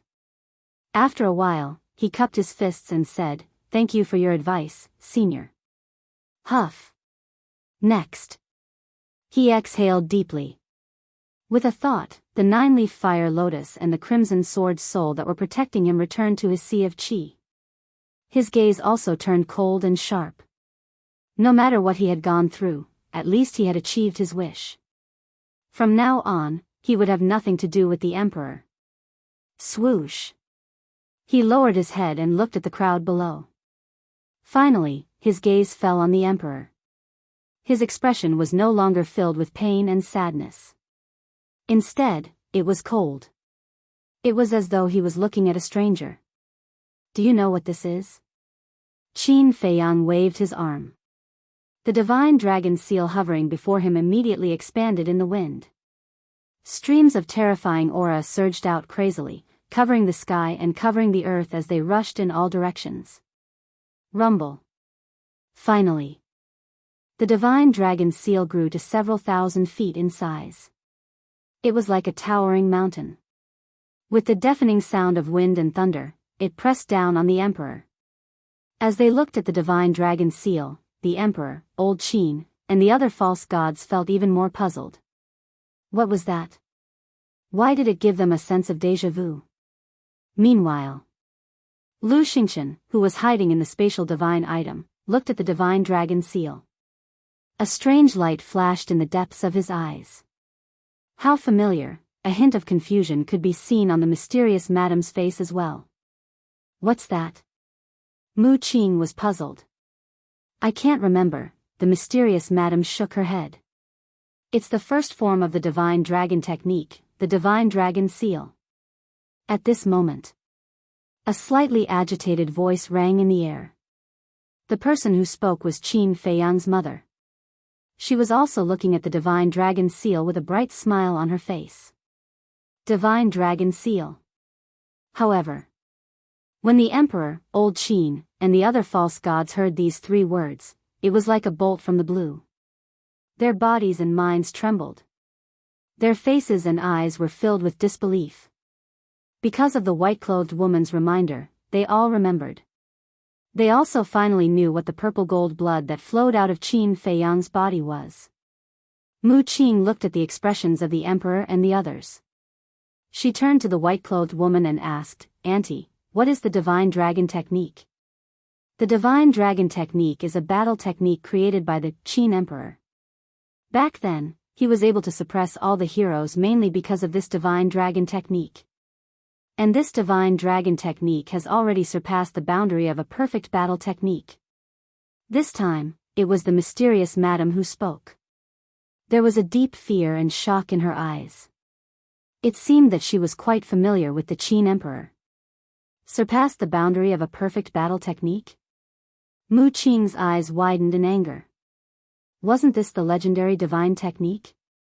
In other words, this bastard, after destroying his bloodline power, not only did his previous talent not disappear, but he also obtained a great fortune. Not only did his talent not disappear, it is even more terrifying than before. I can even predict that another Qin emperor is about to rise. Chapter 930. The divine dragon seal descended from the sky, and the dragon aura surged, shocking everyone present. The emperor's expression was quite ferocious at this moment. He suddenly rushed into the sky and shattered the divine dragon's seal with a punch. This aura is exactly the same as the legendary divine dragon seal. His face was slightly dazed, and then he rushed into the sky and stood opposite Qin Feiyang. Quickly tell me, where did you get the inheritance of your ancestor? He looked a little exasperated at this moment. What's wrong? Are you feeling unbalanced? That's true. To think that you, the emperor of the great Qin Empire, didn't get the divine dragon technique, and now that I got it, you must feel bad. The corner of Qin Feiyang's mouth lifted, and he looked at him mockingly. The emperor's face was gloomy. Although you are the emperor, you don't have the purple gold dragon soul, purple gold dragon blood, or divine dragon technique. To be honest, I really feel sorry for you. Qin Feiyang shook his head. Enough. The emperor shouted angrily. Did I say anything wrong? Having the purple gold dragon soul, purple gold dragon blood, and divine dragon technique is the most orthodox descendant of the Qin emperor. Qin Feiyang sneered. The emperor's eyes turned cold, and he said in a deep voice, So, you plan to kill your father and usurp the throne? Ha! Qin Feiyang suddenly raised his head and laughed unscrupulously. Father? Wasn't this word a little too funny? Let me tell you, I have no interest in this bullshit emperor's position. I only care about my mother and my friends. Tell me, what do I have to do to make you promise not to hurt them? Qin Feiyang said. As long as you tell me where the inheritance came from, not only will I promise you not to hurt them in the future, but I will also make you the crown prince. The emperor said. Your Majesty, please reconsider. Qin Feiyang is now in a state of qi deviation, we can't let him come back. The current empress's face changed, and she hurriedly persuaded. If Qin Feiyang was made the crown prince, then what about the little prince? She would never allow such a thing to happen. Celestial Empress is right. The current Qin Feiyang is already blinded by hatred. If he is crowned as the crown prince, not only will the little prince suffer in the future, I'm afraid that even the other princesses will be harmed by him. Zhuge Mingyang knelt in the void and said respectfully to the emperor. Qin Feiyang lowered his head and looked at Zhuge Mingyang. What does it have to do with this person that the emperor conferred him the title of crown prince? Yes. Zhuge Mingyang was once the #1 monstrous genius in the imperial capital, and he was also the only son of Zhuge Wuhe. The emperor valued him greatly. But at the end of the day, he was just a subject. What right did he have to jump out and dissuade the emperor? Not to mention, even old Qin and the other semi-divinities had yet to express their opinions, so why would he rush out in such a hurry? In the meantime, the masked old man sized up Zhuge Mingyang with a thoughtful look in his eyes. Shut up, all of you. But in the face of the current Celestial Empress and Zhuge Mingyang's advice, the emperor's face showed extreme impatience. Right now, he only wanted to know where the inheritance of the divine dragon technique came from. Suddenly, Mu Qing's eyes flashed as he looked at Qin Feiyang and smiled. Brother Qin, I have a suggestion. Speak. Qin Feiyang said. Mu Qing said, let Zhuge Mingyang have a life and death battle with you. If you lose, tell him where the inheritance came from. Zhuge Mingyang's pupils shrank. Qin Feiyang's eyes lit up as he nodded and said, good idea. Of course, he knew Mu Qing's inner thoughts. He wanted to use his hands to get rid of Zhuge Mingyang and avenge Mu Shui. But even if he was used by Mu Qing now, he didn't care. Because he also wanted to get rid of Zhuge Mingyang. He always felt that if this Zhuge Mingyang didn't die, he would pose a great threat to him sooner or later.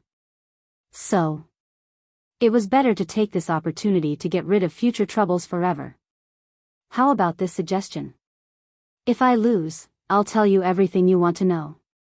But if I win, I want you to personally draw up a contract and announce it to the world. Qin Feiyang looked at the emperor and said. The emperor turned his head to look at Zhuge Mingyang, his expression uncertain. He was very clear about Zhuge Mingyang's strength. In the entire great Qin Empire, almost no one in the younger generation was his opponent. But he knew Qin Feiyang's strength better. A few years ago, he suppressed his realm and fought with Qin Feiyang, but in the end, he was defeated by Qin Feiyang.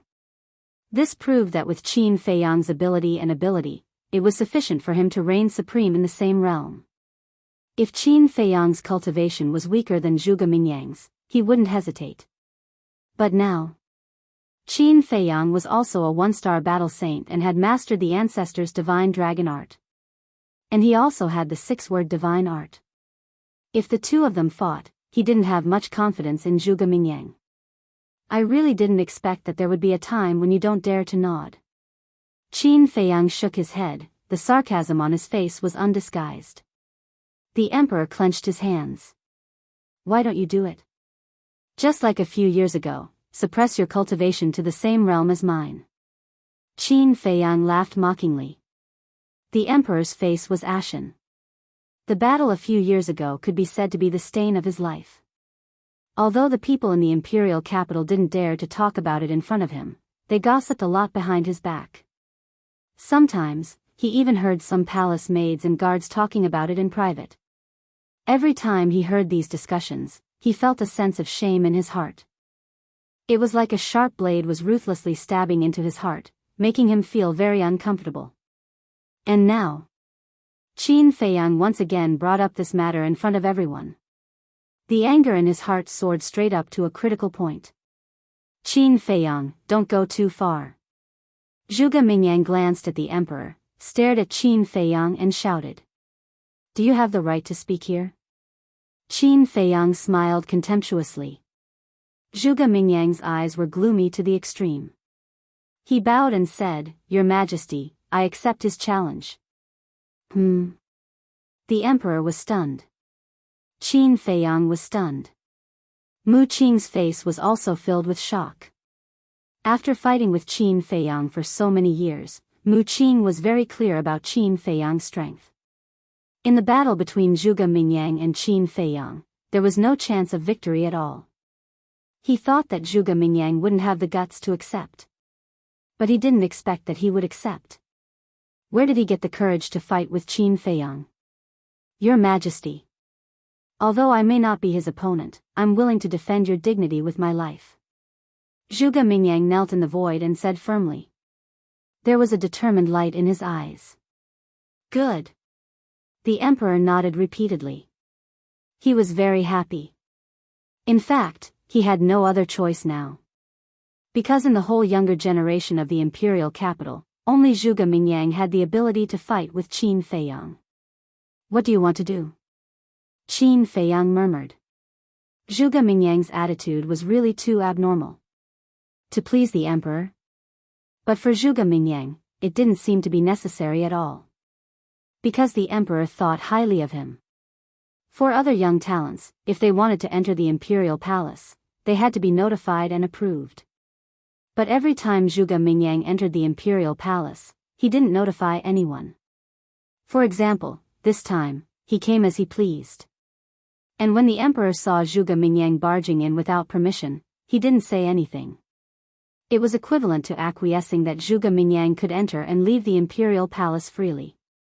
For a subject of the great Qin Empire, this could be said to be a kind of supreme honor. Qin Feiyang couldn't figure it out. What was Zhuge Mingyang thinking? Whoosh! Just when Qin Feiyang was puzzled, Zhuge Mingyang got up and rushed to the emperor's side. Boom! His aura exploded. Come on. I will prove to the world that I, Zhuge Mingyang, am the #1 evildoer of the imperial capital. He looked at Qin Feiyang and said word by word. His aura was like a rainbow, shaking the sky. #1 evildoer. Qin Feiyang murmured, his body shook violently, and the saint's aura roared in all directions. The emperor and the masked old man both retreated to the distance at the same time. But before the emperor retreated, he said such a sentence. You are not allowed to use any weapons. Because Chang Shui and the ancient castle, the lethality was too shocking. If Qin Feiyang took out these two artifacts, Zhuge Mingyang wouldn't even have the slightest resistance. So, he wanted to put an end to this situation. Qin Feiyang glanced at the emperor and said lightly, "You worry too much, just Zhuge Mingyang, I don't need to use weapons." Arrogant. Zhuge Mingyang was furious. With the billowing saint's aura, he took a step forward, raised his fist, and threw a punch at Qin Feiyang. Yes. I am arrogant. Because I am no longer the Qin Feiyang of the past. Qin Feiyang roared, raised his arm, and threw a punch without dodging. Boom! The two fists met with a loud bang. A destructive airwave, like a tide, rolled out in all directions with the two of them as the center. At this moment, the void within a few miles twisted crazily, as if it was about to shatter. Humph! The two of them snorted at the same time, and their bodies retreated uncontrollably. I remember that in the Black Dragon Swamp, you forced us into a desperate situation with your own strength, and almost killed us. But now? Is this all you've got? Qin Feiyang stepped into the void, stabilized his body, and then roared and rushed toward Zhuge Mingyang again. I only hate that I didn't kill you back then. Zhuge Mingyang's eyes were filled with murderous intent. He pushed his hands out, and a majestic battle chi roared out. That battle chi was very special. It was green in color. At first glance, it looked like an ancient green dragon, roaring in the sky, containing a shocking destructive force. And that battle chi also exuded a strong dragon's aura. What? Qin Feiyang's pupils contracted. As everyone knew, the aura of battle chi was based on the battle soul.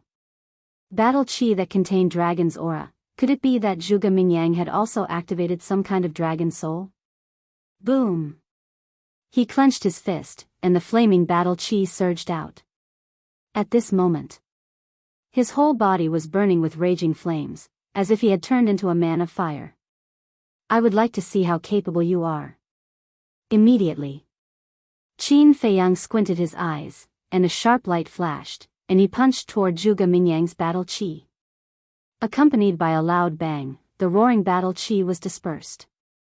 This dragon's aura, Qin Feiyang's eyes trembled. After activating the purple gold dragon soul and purple gold dragon blood, he was very sensitive to dragon's aura. When he touched Zhuge Mingyang's battle chi, he could clearly feel that the dragon's aura contained in the battle chi was not an ordinary dragon's aura.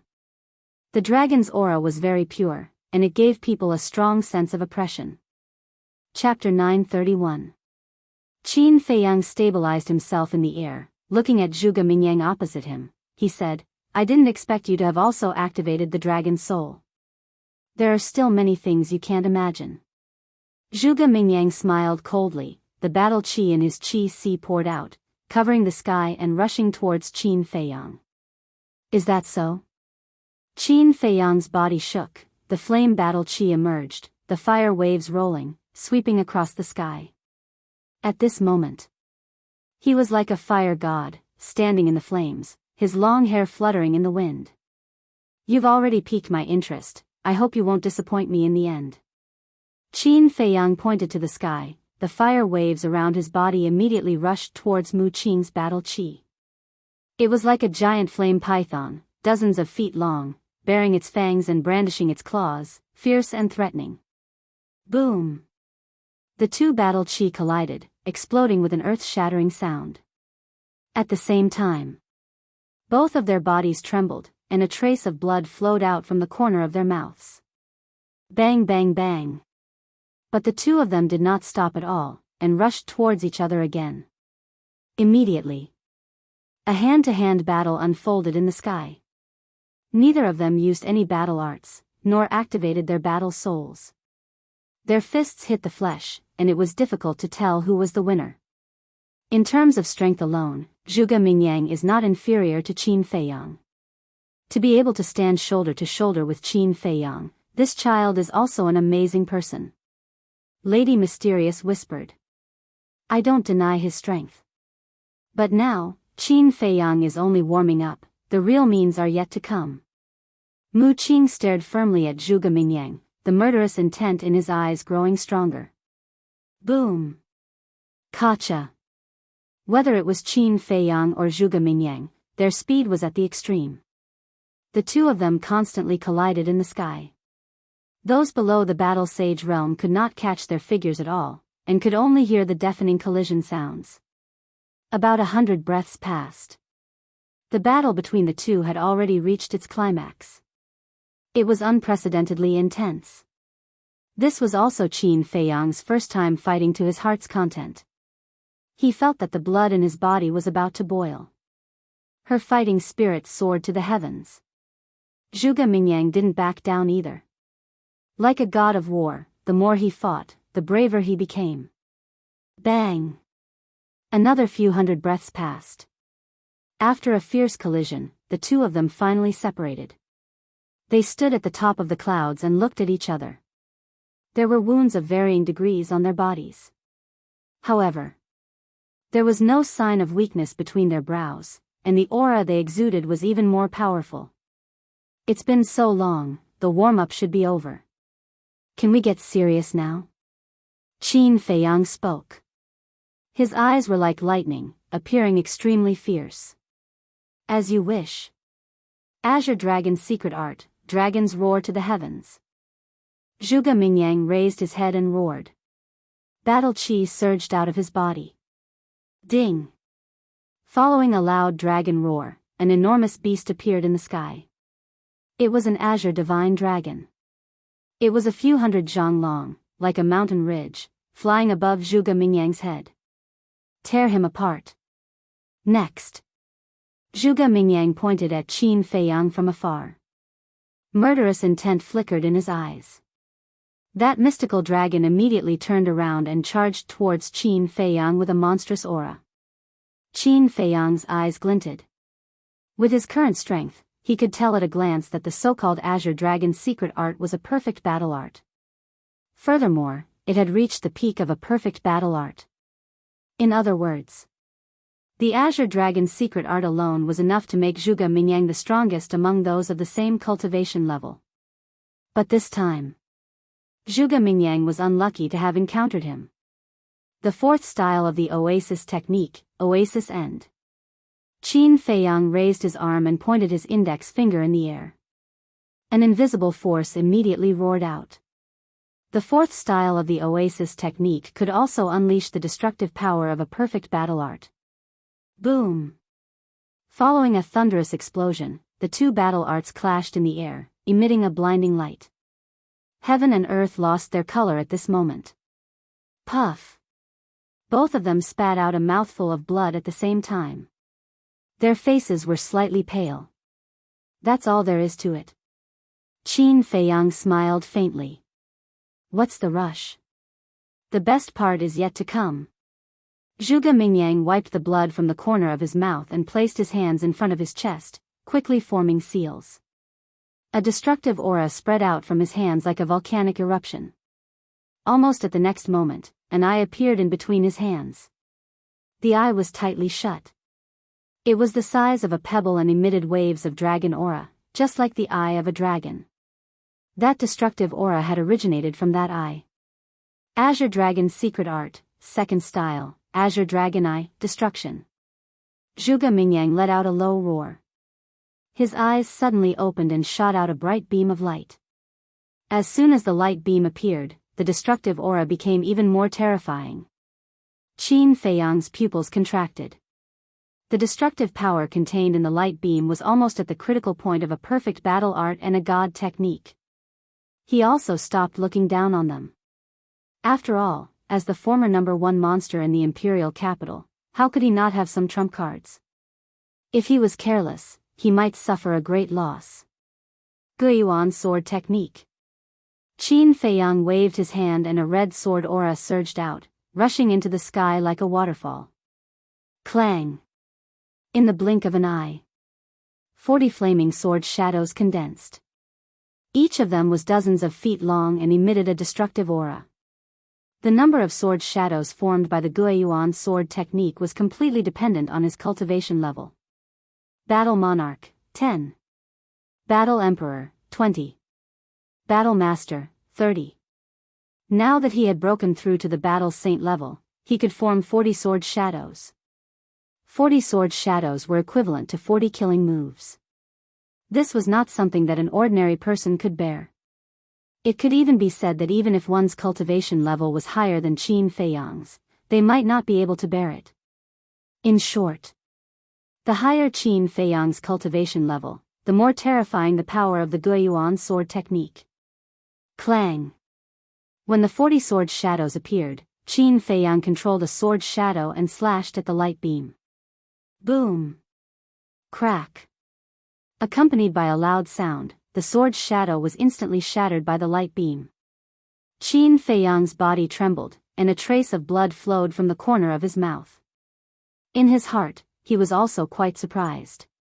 Once, he had also faced many strong enemies.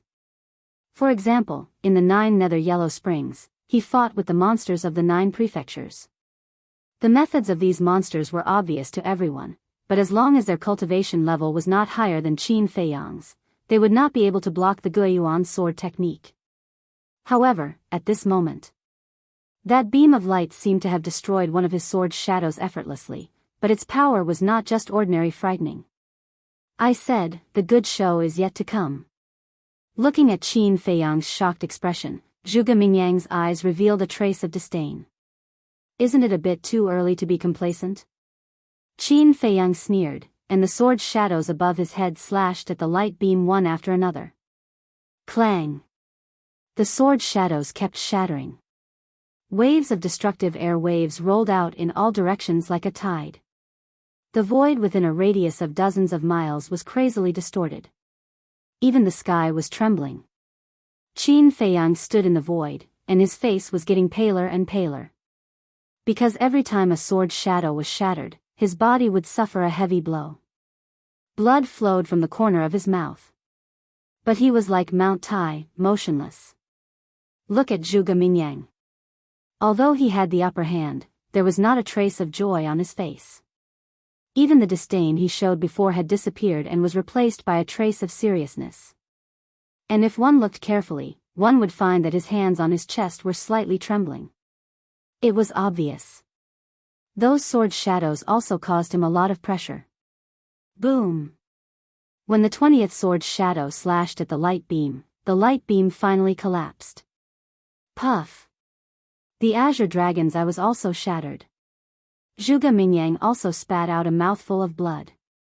I'd like to see how you're going to take the remaining 20 sword shadows. Qin Feiyang sneered. The 20 sword shadows all moved in an instant and slashed at Zhuge Mingyang. Looking at this scene, the emperor's heart sank. Zhuge Mingyang's performance was not bad, but anyone with a discerning eye could see that he was not as good as Qin Feiyang. You shouldn't have bet on Zhuge Mingyang. Mu Qing looked at the emperor, without the slightest respect, and full of sarcasm. The emperor glanced at him coldly, but said nothing. He looked at Zhuge Mingyang again. And the hands hidden in the sleeves were already clenched. Clang! In the blink of an eye, the 20 sword shadows had already appeared above Zhuge Mingyang. The terrifying sharpness tore his skin. In an instant, he became a bloody man. However, Zhuge Mingyang's expression did not show the slightest panic or fear. He stared at the 20 sword shadows, his eyes flashing fiercely. Suddenly, he leaped, not retreating, but advancing, taking the initiative to meet the 20 sword shadows with his flesh and blood. What? Does he want to die? Qin Feiyang's gaze trembled. Mu Qing and the others below were also stunned. One must know. Each of these sword shadows was comparable to a perfect battle art. In other words, with Qin Feiyang's current cultivation, the power of each sword shadow was comparable to a full blow from a 5-star battle saint. And Zhuge Mingyang was only a 1-star battle saint, yet he wanted to meet it with his flesh and blood. If this was not courting death, what was? Zhuge Mingyang, don't be rash. Old Qin could not help but shout. But Zhuge Mingyang turned a deaf ear to him, the fierceness in his eyes becoming more intense. Qin Feiyang, now I'll show you my true strength. The third move, Green Dragon Celestial Phenomenon. With a roar, he raised his fist and punched the 20 sword shadows. Qin Feiyang stared at Zhuge Mingyang. Although he did not know much about Zhuge Mingyang's character, he would definitely not bluff. Perhaps this person really had something to rely on. Suddenly, Qin Feiyang's eyes showed a trace of surprise. Just before Zhuge Mingyang's fist met the 20 sword shadows, Zhuge Mingyang's fist suddenly rushed out a gust of battle qi. Following closely, that gust of battle qi turned into a green dragon, crushing the 20 sword shadows as easily as crushing dry weeds and smashing rotten wood. The whole process took less than half a breath, and all the sword shadows turned into ashes. How is this possible? Qin Feiyang spat out blood, his eyes full of disbelief. Mu Qing and the others below were also shocked. In an instant, 20 sword shadows were crushed. What level of battle art was this green dragon's secret art? Divine art? Chapter 932. At this moment, the bright sky palace fell into a dead silence.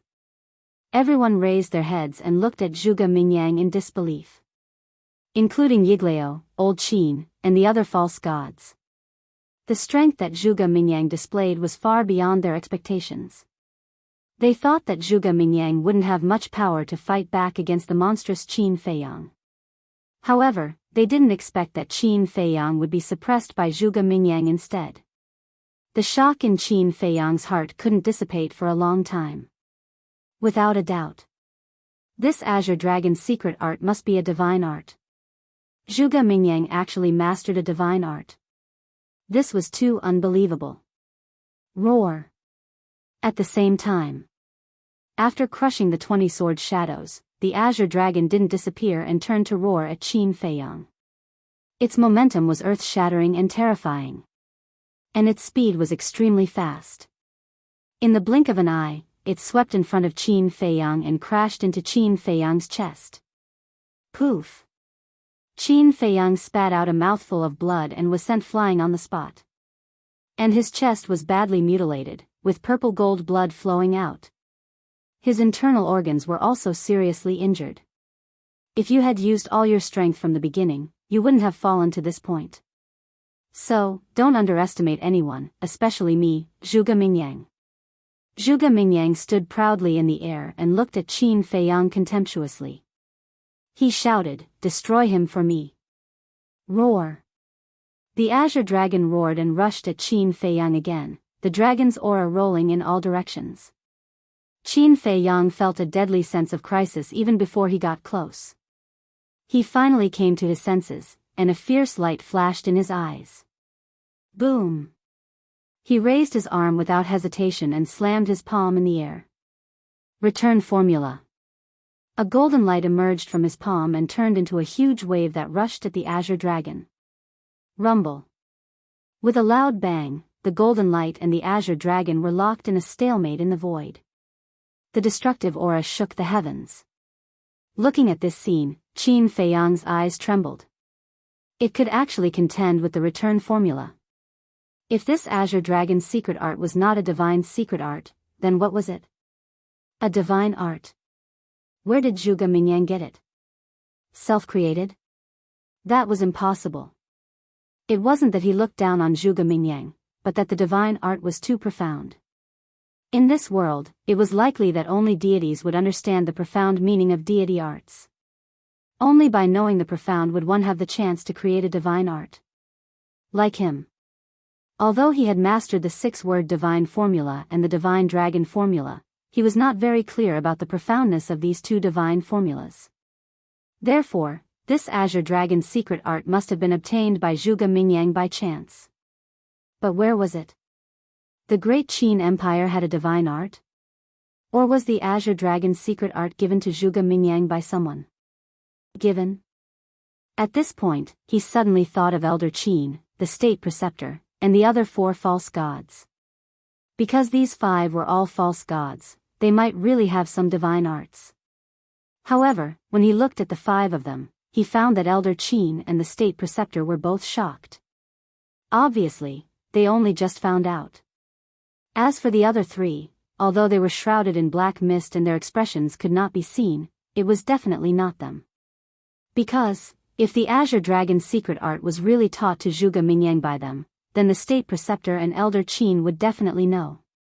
After all, they were all false gods of the great Qin Empire, so they must be very familiar with each other. The most important point was, although they were all false gods, in the great Qin Empire, the emperor was the one with the real power. Therefore, no matter what they wanted to do, they had to ask the emperor first. This was the system. No matter how strong you were, no matter how long you lived, you had to maintain a certain level of respect for the emperor. But now, the emperor was also surprised. Therefore, he could basically conclude that the Azure Dragon's secret art had nothing to do with these people. Woo. Just as Qin Feiyang was puzzled, the stalemate was finally broken. The Azure Dragon suddenly howled and turned around, crashing into Zhuge Mingyang's body like lightning. Zhuge Mingyang let out a blood-curdling scream as his entire body flew out like a meteorite. The skin on his body instantly cracked and blood splattered into the sky. It seems that the divine art that I have mastered is still stronger. Qin Feiyang's spirit was greatly boosted as he immediately rushed towards Zhuge Mingyang with monstrous killing intent. Seeing how powerful Zhuge Mingyang was, he did not dare to drag it on any longer. Because he was worried that this person might still have some tricks up his sleeve, so he had to end this battle as soon as possible. And now, Zhuge Mingyang was severely injured by his divine art, which was undoubtedly a good opportunity. You lost just like that? The emperor muttered. Zhuge Mingyang's performance did not disappoint him. After all, his opponent was Qin Feiyang. It was already very good for him to be able to fight like this. But he was not satisfied that he could not get an answer from Qin Feiyang. The person who killed you will soon get his retribution. You can rest in peace. Mu Qin was also muttering to herself with a trace of relief on her face. All these years, because of Mu Shue's death, he had been living in self-blame and guilt, unable to find peace at all. Although he did not kill Zhuge Mingyang with his own hands, he still had a part of the credit. It could be considered as revenge for this blood feud. Not only the emperor and Mu Qin, but at this moment, everyone present thought that Zhuge Mingyang had reached the end of his road. Your Majesty, Zhuge Mingyang is a talent. We can't let him die in the hands of Qin Feiyang. Let him admit defeat quickly. Yes, if he is trained well, he will definitely do something in the future. In the future, he may even be the only one who can stop Qin Feiyang. Elder Qin and the other fake gods were secretly transmitting voice messages to the emperor, looking extremely anxious. The emperor was in a dilemma. But in the end, he listened to Elder Qin and the others and shouted, Zhuge Mingyang, I order you to admit defeat immediately. Admit defeat? Hearing this, Qin Feiyang raised his eyebrows. Instead of stopping, he used the phantom steps to maximize his speed. No matter what, he had to kill this person today. However, Zhuge Mingyang did not show any signs of admitting defeat at all. His eyes were sharper than before. Boom! Suddenly, he stepped into the void, stabilized his body, looked down at the emperor, and said, Your Majesty, I'm sorry, I can't obey. How dare you? The emperor was angry. I, Zhuge Mingyang, have never admitted defeat in my life. Especially in front of Qin Feiyang, I can't admit defeat. Zhuge Mingyang said word by word, his eyes filled with determination. Finished. He ignored the emperor and looked up at Qin Feiyang, shouting, Today, one of you must die here. Qin Feiyang coldly smiled and said, That's what I think too. Then let's fight. Zhuge Mingyang was so angry that his hair stood on end. A terrifying dragon's might roared out from his body. Roar! Immediately after, a behemoth rushed out from behind him. That divine dragon was hundreds of feet long, covered with blue dragon scales the size of a dustpan, and 4 dragon claws under its abdomen, obviously hard and powerful. Azure Dragon. Qin Feiyang's pupils shrank. According to legend, in ancient times, there were 4 divine beasts that could overturn rivers and seas and cover the sky with one hand. They were the Azure Dragon, White Tiger, black tortoise, and vermilion bird. Although these 4 divine beasts were not as powerful as the purple-gold divine dragon, in the eyes of the world, they were godlike existences. Who would have thought that Zhuge Mingyang would actually activate the Azure Dragon Fighting Soul? Azure Dragon Fighting Soul, coupled with the powerful Azure Dragon's secret art, this Zhuge Mingyang was simply impeccable. Roar! Looking at the roaring Azure Dragon Fighting Soul in the sky, many people felt a sense of awe. But Qin Feiyang, on the other hand, was boiling with battle intent. Clang! With a giant sword that could tear the sky and earth apart, a red sword soul appeared. Kill! Both of them shouted at the same time. The Azure Dragon Fighting Soul and the red sword soul pierced through the sky, crazily colliding in the void. The dragon might was torrential, and the sword radiance was boundless. The 2 fighting souls carried the will of their respective masters, competing against each other, neither of them wanting to be at a disadvantage. What the hell is this bastard doing? Mu Qing was extremely angry. The Qin Feiyang in front of him was not the Qin Feiyang he knew. Just a mere Zhuge Mingyang, how could he not be able to deal with it? You can't blame Qin Feiyang for this, you can only say that Zhuge Mingyang is too strong. Madame Mystery whispered. Of course. The Qin Feiyang they knew didn't only have this many tricks up his sleeve. High up in the sky, the 2 fighting souls were locked in a fierce battle. And every time they collided, as the masters, Qin Feiyang and Zhuge Mingyang, as if they were struck by lightning, streaks of blood constantly flowed from the corners of their mouths. Roar! Suddenly, a loud beast roar resounded, shaking the sky. Next, the flaming beast shadow roared out from the red sword soul, exuding a terrifying ferocious aura. Every time I see this flaming beast shadow, I feel that it's unbelievable. Yeah. There's a beast soul hidden in the sword soul. If I didn't see it with my own eyes, I wouldn't have believed it. In the space divine item. Dong Jingyang and the others looked at the sword soul and the beast shadow on the screen, exclaiming in amazement. I don't know if you guys have noticed that the beast shadow contains a trace of divine aura. At the same time, Elder Qin, who was outside, secretly transmitted a message to the 3 false gods shrouded in black fog. The 3 of them stared at the flaming beast shadow and nodded slightly. Roar! Clang! As soon as the flaming beast shadow appeared, it and the red sword soul pounced on the Azure Dragon Fighting Soul. And the aura of the flaming beast shadow was even stronger than that of the sword soul. In less than half a blink of an eye, the beast shadow and the sword soul had both arrived. The Azure Dragon Fighting Soul immediately suffered a devastating blow. Its huge body quickly cracked and collapsed. It kept wailing, just like Zhuge Mingyang, whose eyes were filled with unwillingness. He had tried his best, but why was he still no match for Qin Feiyang? Could it be that Qin Feiyang was really unbeatable? He was not convinced.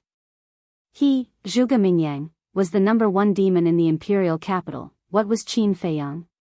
Innate ability, destruction. He roared towards the sky, his long hair fluttering. The Azure Dragon Fighting Soul disintegrated, but it did not dissipate, turning into an obscure aura. This aura was formless and colorless, like a raging wave in the ocean, instantly sweeping across the sky and drowning Qin Feiyang. When this aura enveloped him, Qin Feiyang's expression changed. His cultivation had actually dropped by a realm. From a 1-star battle saint, he instantly fell to a 9-star battle master. How could this be? Chapter 933. How could Qin Feiyang's cultivation suddenly fall to the 9-star war sect? Could it be because of Zhuge Mingyang's Azure Dragon Fighting Spirit's innate ability? You must be surprised. This is the innate ability of the Azure Dragon Fighting Spirit. Whether it's a human or a beast, as long as they enter this domain formed by the Azure Dragon Fighting Spirit, their cultivation will drop by a small realm. Although it's only a temporary drop, it's enough to kill you. Now, in the face of the difference in cultivation, what else can you use to fight me? Zhuge Mingyang laughed out loud and rushed forward like lightning. With a single punch, he shattered the Scarlet Sword Spirit. His battle strength was unparalleled. The strength of the war soul was determined by the master's cultivation. The stronger the master's cultivation, the stronger the war soul. Now, Qin Feiyang's cultivation had been weakened by a realm, so the power of the Scarlet Sword Spirit had naturally dropped by a level. After the Scarlet Sword Spirit shattered, the flaming beast shadow also dissipated. However, Zhuge Mingyang did not stop at all and continued to attack Qin Feiyang. He stepped on the perfect battle technique and his speed was as fast as lightning. In the blink of an eye, he landed in front of Qin Feiyang. Without any mercy, he punched towards Qin Feiyang's chest. Wah! Qin Feiyang spat out a mouthful of blood and flew out like a meteorite. His chest was also spurting blood. His heart was even more shattered. The intense pain caused his face to contort. I, Zhuge Mingyang, am the true prodigy, Zhuge Mingyang said. And you, Qin Feiyang, are just lucky to be born in a good family. You've been the center of attention since you were young. Compared to me, you're still far from it. Zhuge Mingyang roared and caught up to Qin Feiyang in a few steps. Then, he stomped on Qin Feiyang's chest. Boom! Ka-cha! Qin Feiyang howled in pain and crashed into a palace below. The palace was instantly shattered. He smashed into the ground, causing dust to fly everywhere. The ground cracked, and a huge crater that was dozens of feet wide appeared on the ground. As for his heart, it had already shattered into pieces. Defeated, Mu Qing looked at the scene in disbelief. In his eyes, Qin Feiyang had always been an invincible existence in the same realm. But now, he was defeated by Zhuge Mingyang. Was this a dream? When did Qin Feiyang, who had always been invincible, become so weak and unbearable? Innate ability, destruction. In the face of such a terrifying innate ability, there is no one in the younger generation who can compete with him. Not even Qin Feiyang. The Mu clan's ancestor whispered. His old eyes were filled with disbelief. Mu Qing's all-seeing eye and Qin Feiyang's 3 fighting souls were already powerful enough. However, Zhuge Mingyang's Azure Dragon fighting soul was even more terrifying than theirs. At this moment, no one dared to look down on Zhuge Mingyang anymore. Even the fake gods had a solemn look on their faces. Although this innate ability could only weaken one's realm, it was enough to kill anyone. The scene fell into a dead silence once again. Huff! Zhuge Mingyang let out a long breath. His body slowly sank and landed on top of the huge crater. Then, he waved his hand and a gust of wind whistled in this place. The dust that filled the sky was quickly blown away. Qin Feiyang was seen lying at the bottom of the huge crater. He was barely breathing and dripping with blood. His entire chest was deeply sunken, and his flesh was badly mutilated. Did you see that? This is my strength. No matter how you struggle, you can't escape the fate of death. And from this moment onwards, the title of the #1 monster in the Great Qin Empire no longer belongs to you. Zhuge Mingyang said. His expression was full of arrogance and contempt. The title of the #1 monster, hee, Qin Feiyang muttered to himself and suddenly laughed. There was a touch of ridicule on his blood-stained face. Seeing that Qin Feiyang could still laugh, Zhuge Mingyang's eyebrows twitched. But then, he shook his head, smiled, and said, no matter if it was in the past or now, you are only a stepping stone under my feet. And now, your mission has been completed. You can leave this world. Stepping stone, Qin Feiyang looked at the sky, and a touch of ferocity gradually appeared in his eyes. In this world, there was actually someone who dared to use him, Qin Feiyang, as a stepping stone? Don't take yourself too seriously. In fact, in the eyes of others, you are nothing. No. I shouldn't say that. After all, you have the bloodline power of His Majesty. However, you are just an insignificant pitiful worm. No one loves you, no one protects you, and no one cares about you. Zhuge Mingyang smiled disdainfully, raised his arm, and the battle chi surged on his fingertips. Wait. But at this time, The emperor opened his mouth and coldly shouted, looking at Qin Feiyang, "Now that you have lost, you can tell me." Defeated? Qin Feiyang slowly got up, grinned at the emperor, and said, "Are you sure I have lost?" The emperor frowned and said in a deep voice, "Don't fight like a cornered beast." Huh. Qin Feiyang looked up to the sky and laughed wildly. At this time, they used the words cornered beast to describe him. Weren't these people too naive? The purple gold dragon blood in his body burned. On the surface of his body, there were wisps of purple gold flames rising.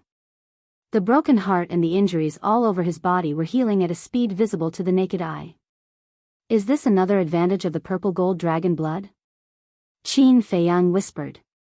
The purple gold dragon blood flowing in his body was like a spring of life, providing an endless stream of vitality. Moreover, although the power of his bloodline was crippled, the merged fire of life was still there. Now, even if he did not open the battle character's secret, he could still have a true immortal body. "You don't have the ability to kill me." Qin Feiyang shouted angrily, and his aura surged wildly. The domain formed by the Azure Dragon War Soul showed signs of being unable to suppress him. Zhuge Mingyang's eyes widened. Why was this fellow's vitality so tenacious? Boom! Accompanied by a wave of fire, the nine-leaf fire lotus charged toward Qin Feiyang from behind. The sky above the imperial palace instantly turned into a sea of fire. Raging flames surged, and waves of fire surged, illuminating the heavens and the earth. "Explode!" Qin Feiyang shouted.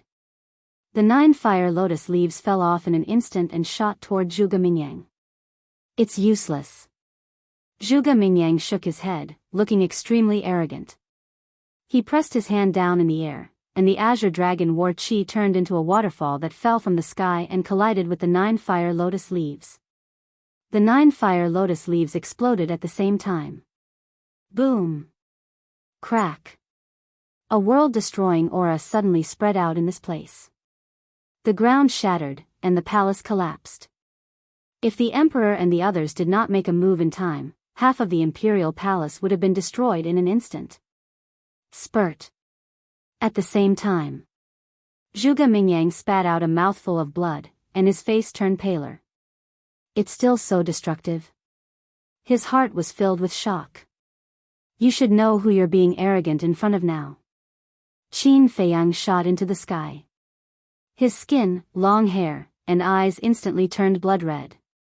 At this moment, he was like a god of war who had returned, and his body exuded a shocking battle intent. That was right. He had activated the battle formula. When he arrived in front of Zhuge Mingyang, he raised his arm and threw a punch. The power contained in this group of attacks made Zhuge Mingyang's expression change. However, the domain formed by the Azure Dragon War Soul was still there, and Qin Feiyang's cultivation base was indeed at the 9-star battle sect. So, facing the difference of a realm, and being sensed by the War Master and the War Saint, he had full confidence that even if he fought with his bare hands, he would still be able to suppress Na Feiyang. He abruptly raised his arm and punched out. Bang bang bang. Rumble. The 2 fists collided crazily. Invisible waves of air surged out in all directions with an earth-shattering force. The close-quarters combat this time was many times more intense than the warm-up at the beginning. Both of them had used all their strength, and their bodies were dripping with blood. But in comparison, Qin Feiyang's injuries were even more severe. His entire arm had already been lacerated, and his flesh and blood were flying everywhere. However, the more he fought, the braver he became, and the more powerful he became. The domain formed by the Azure Dragon War Soul was about to collapse. Zhuge Mingyang became more and more alarmed. This person's fighting spirit and tenacity were simply unprecedented. It gave him the feeling of a fighting machine that didn't know pain or exhaustion. Even if I only have the cultivation of a 9-star battle sect, it's more than enough to deal with you. Dozens of breaths passed. Qin Feiyang raised his head and roared. Red sword chi, flaming battle chi, and purple gold dragon chi poured out. Clang! A light sword appeared out of nowhere. This was a light sword condensed from 3 types of battle chi. It was more than 1,000 feet long, and its sharpness tore through the clouds, piercing through the 9 heavens. Break for me. Qin Feiyang waved his hand, and the light sword slashed down from the sky. At this moment, the void seemed to be split into 2 halves. The domain formed by the Azure Dragon War Soul had finally reached its limit and collapsed in an instant. Qin Feiyang's cultivation also instantly recovered to that of a 1-star battle saint. I won't lose. I can't lose here either. Qin Feiyang, I will definitely destroy you. The domain was forcibly disintegrated, and Zhuge Mingyang also suffered a fatal injury. But his appearance was getting crazier. He rushed towards the light sword and punched the light sword. The 3rd style of the Azure Dragon's secret art, the Azure Dragon Celestial Phenomenon, reappeared. Clang! Against the deity art, the light sword was shattered on the spot. Qin Feiyang's body trembled. But at this moment, his eyes were even more terrifying than Zhuge Mingyang's. Destroy me? Who gave you the guts to say such words? Let me tell you, today, it's not you who will destroy me, it's me who will destroy you. And I will completely destroy you. Qin Feiyang's eyes were cold and piercing. Following a deafening dragon roar, the purple gold dragon's soul roared out. Whoosh! Qin Feiyang jumped up and landed on the purple gold dragon's body. He was like a king, looking down at Zhuge Mingyang from above. Innate superpower, Emperor Divine Prison. He spat out these few words coldly. Rumble. Immediately, a mighty aura rushed out from the purple gold dragon's soul like a volcanic eruption, instantly covering dozens of miles of the void. Inside it, there was an extremely powerful dragon and emperor's might. The Azure Dragon formed by the Azure Dragon Celestial Phenomenon was immediately imprisoned in the void. Zhuge Mingyang was also unable to move. Even the blood in his body stopped flowing. Not only Zhuge Mingyang, but everyone in the imperial palace below who was enveloped by this aura felt as though their bodies were frozen, unable to move. In their hearts, an uncontrollable fear emerged. Even Yiglao, Old Man Qin, and the other false gods felt a sense of oppression from the depths of their souls. Chapter 934. The prison of gods sealed all directions. Everyone turned pale at this sight. Zhuge Mingyang struggled madly, but under this pressure, he was like an ant, appearing extremely small and insignificant. I just got the inheritance of my ancestor, but do you know why I didn't use the dragon god technique? Qin Feiyang looked down at Zhuge Mingyang like a god of war riding a dragon god. Why? Zhuge Mingyang asked instinctively. Because you don't deserve it. Qin Feiyang said coldly. Don't deserve it. Zhuge Mingyang's heart trembled. The words, don't deserve it, almost made his state of mind collapse. The dragon god technique was a divine technique created by the first emperor. He once defeated the previous emperor Mu Tianyang with the dragon god technique. It was easy to imagine how destructive it was. If Qin Feiyang had used the dragon god technique, he would have been defeated long ago. But Qin Feiyang didn't use it. He originally thought that Qin Feiyang might not have fully mastered it. After all, it was a divine technique. How could he use it freely in such a short time? But he never thought that Qin Feiyang deliberately didn't use the dragon god technique. In other words, from the beginning to the end, Qin Feiyang didn't take him seriously. I've said it before. Today, I will completely destroy you. Now, kneel down. Qin Feiyang shouted. The pressure of the emperor prison instantly soared to another level. Zhuge Mingyang's body trembled. His legs immediately went out of his control and knelt down in the void. No. I can't kneel. In this world, except for my family and His Majesty, no one has the right to make me kneel. Zhuge Mingyang roared in his heart. For someone like Zhuge Mingyang who had a strong sense of self-esteem, kneeling to someone was more painful than killing him. Especially when the person he had to kneel to was Qin Feiyang. If he knelt down now, he would live in this shadow for the rest of his life. At that time, even if he didn't die, he would lose his faith and confidence and continue to be muddle-headed. And Qin Feiyang did this because he wanted to completely crush Zhuge Mingyang mentally and spiritually, so that he would never be able to make a comeback. Kneel. Qin Feiyang enunciated every word, and the pressure he exuded grew stronger and stronger. In your dreams. Zhuge Mingyang roared hysterically. He struggled with all his might. However, no matter what he did, it was to no avail. Knees, slowly bend down. His face was filled with despair. Your Majesty, quickly stop Qin Feiyang. We can't let Zhuge Mingyang kneel here. That's right.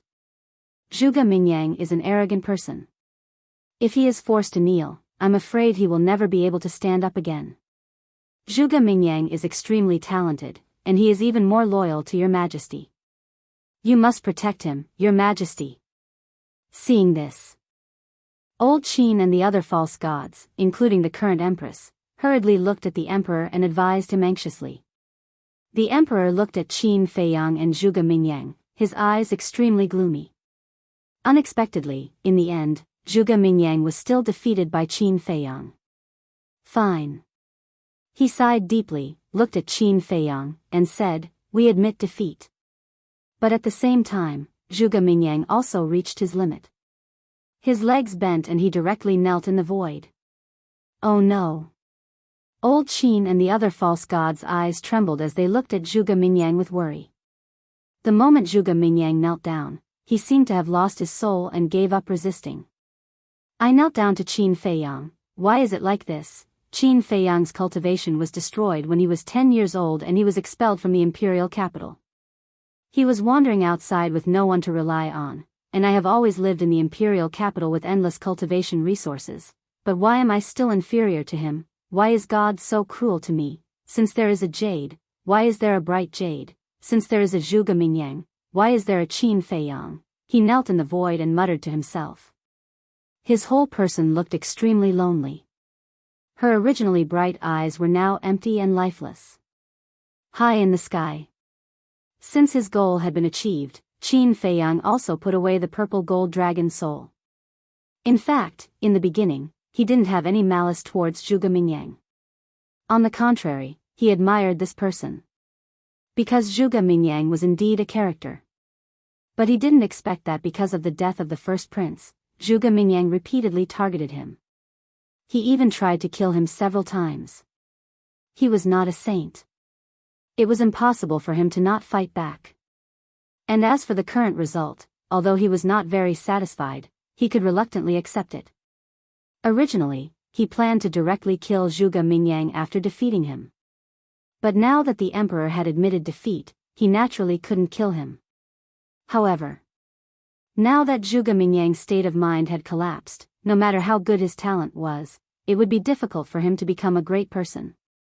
In the future, he would not be a threat to him. Phew. After letting out a long breath, Qin Feiyang lowered his head and looked at the emperor, a cold light flashing in his eyes. Whoosh. He took a step forward and landed in front of the emperor. He sneered and said, if you had admitted defeat earlier, Zhuge Mingyang would not have fallen to this point. It's all your fault. The emperor couldn't help but clench his hands. Qin Feiyang shook his head and smiled. If you agree to bet, you have to accept defeat.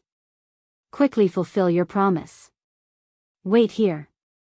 The emperor suppressed his anger, flicked his sleeves and left. Whoosh. After a while, an old man dressed in eunuch attire, holding an imperial edict, hurriedly flew over. Qin Feiyang had seen this eunuch before. He was the chief eunuch of the imperial palace. His cultivation was also not bad. He was a war king. The chief eunuch stopped in the air and bowed to Qin Feiyang. Then, he opened the imperial edict and read it out. Imperial edict. In the next 10 years, no one is allowed to harm Qin Feiyang's mother, as well as anyone related to Qin Feiyang. Those who violate this will be executed for the crime of rebellion.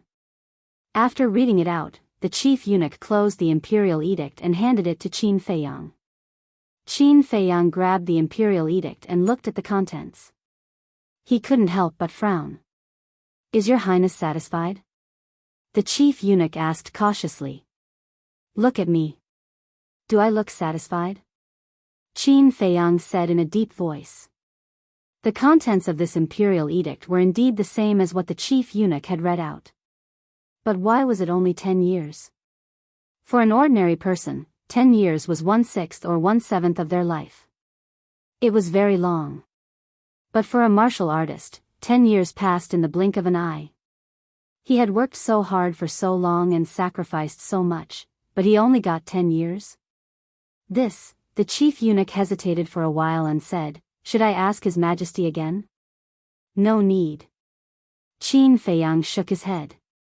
Because he knew that the emperor would not change his mind. 10 years, although 10 years was not long, it might be enough for him. He waved his hand and put away the imperial edict. Then, he landed in front of the white-clothed woman. Your Highness, His Majesty also said that you should leave the great Qin Empire immediately.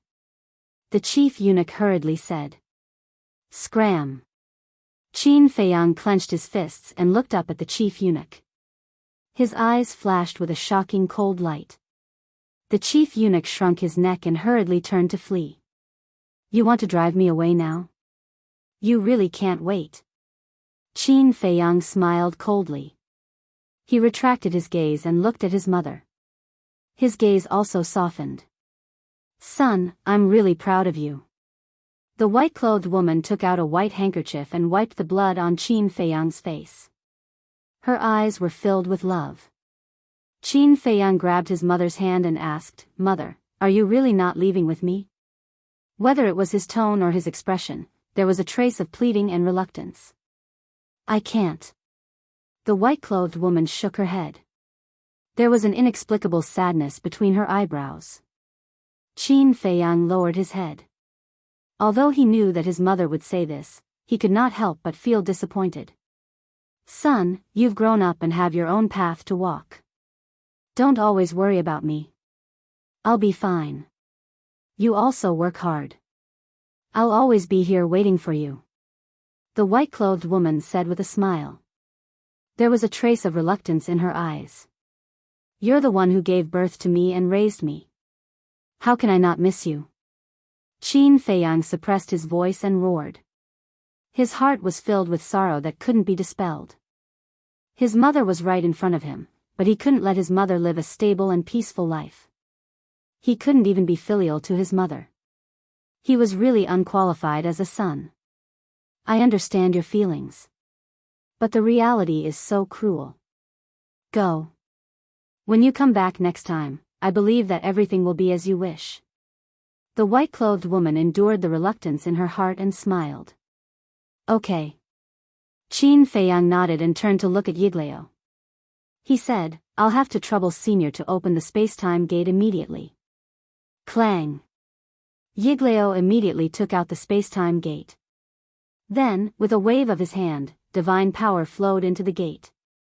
The middle-aged man also stepped forward to help. The two false gods worked together and in less than 10 breaths, the space-time gate opened. Let's go. Yiglao urged. What about him? The great ancestor pointed at the state preceptor. The state preceptor was still under the control of the great ancestor and the second ancestor. We must let him go. Old man Qin stepped in front of the space-time gate and said with a gloomy face. The other three false gods also released their terrifying divine power and shrouded everyone. We didn't say that we won't let him go. Why are you so nervous? Mu Qing smiled sarcastically and turned to look at Qin Feiyang. Qin Feiyang's eyes flashed. With a wave of his hand, Wolf King appeared out of thin air and said lightly. Give him a farewell gift. Wolf King was stunned and turned to look at the state preceptor.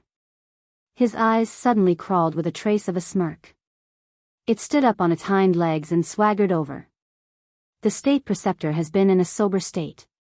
When he saw Qin Feiyang call out Wolf King, he had an ominous premonition in his heart. And when he saw Wolf King walking towards him with a smirk on his face, he was even more anxious. Because Wolf King has long been notorious in the great Qin Empire and will definitely not do anything good. Put Ong. At the same time, Qin Feiyang knelt in front of the white-clothed woman and kowtowed 3 times. He whispered, "Mother, you have to take care of your body." "I will." The white-clothed woman nodded and smiled. Qin Feiyang took a deep look at his mother and resolutely got up, turned around and stepped in front of the space-time gate. Chapter 935. What do you want to do? The Imperial Preceptor stared at it vigilantly. Don't be nervous, don't be nervous. Brother is such a kind person. No, a wolf. Brother is such a pure and kind wolf. How could he do those dirty things, right? Wolf King said very seriously. Pure? Kind? Go to hell. Everyone present cursed in their hearts. Don't talk nonsense, hurry up. Qin Feiyang urged the Wolf King. Then, he raised his head and looked at Zhuge Mingyang, who was still kneeling in the void. Then, he entered the gate of time and space without looking back. You're lucky this time. Mu Qin looked at Zhuge Mingyang with a cold smile and followed in. Obviously, the killing intent in his heart had not disappeared. The Mu family's ancestor and second ancestor also let go of the Imperial Preceptor and stepped into the space-time gate with Yigleo, the mysterious madam, and the middle-aged man. Wolf King glanced at the audience and looked at the Imperial Preceptor again, and said with a smile, "Since we are old friends, then before we leave, I must give you a gift that you will never forget." His voice fell. A certain part of Wolf King's lower body suddenly shot out a stream of water.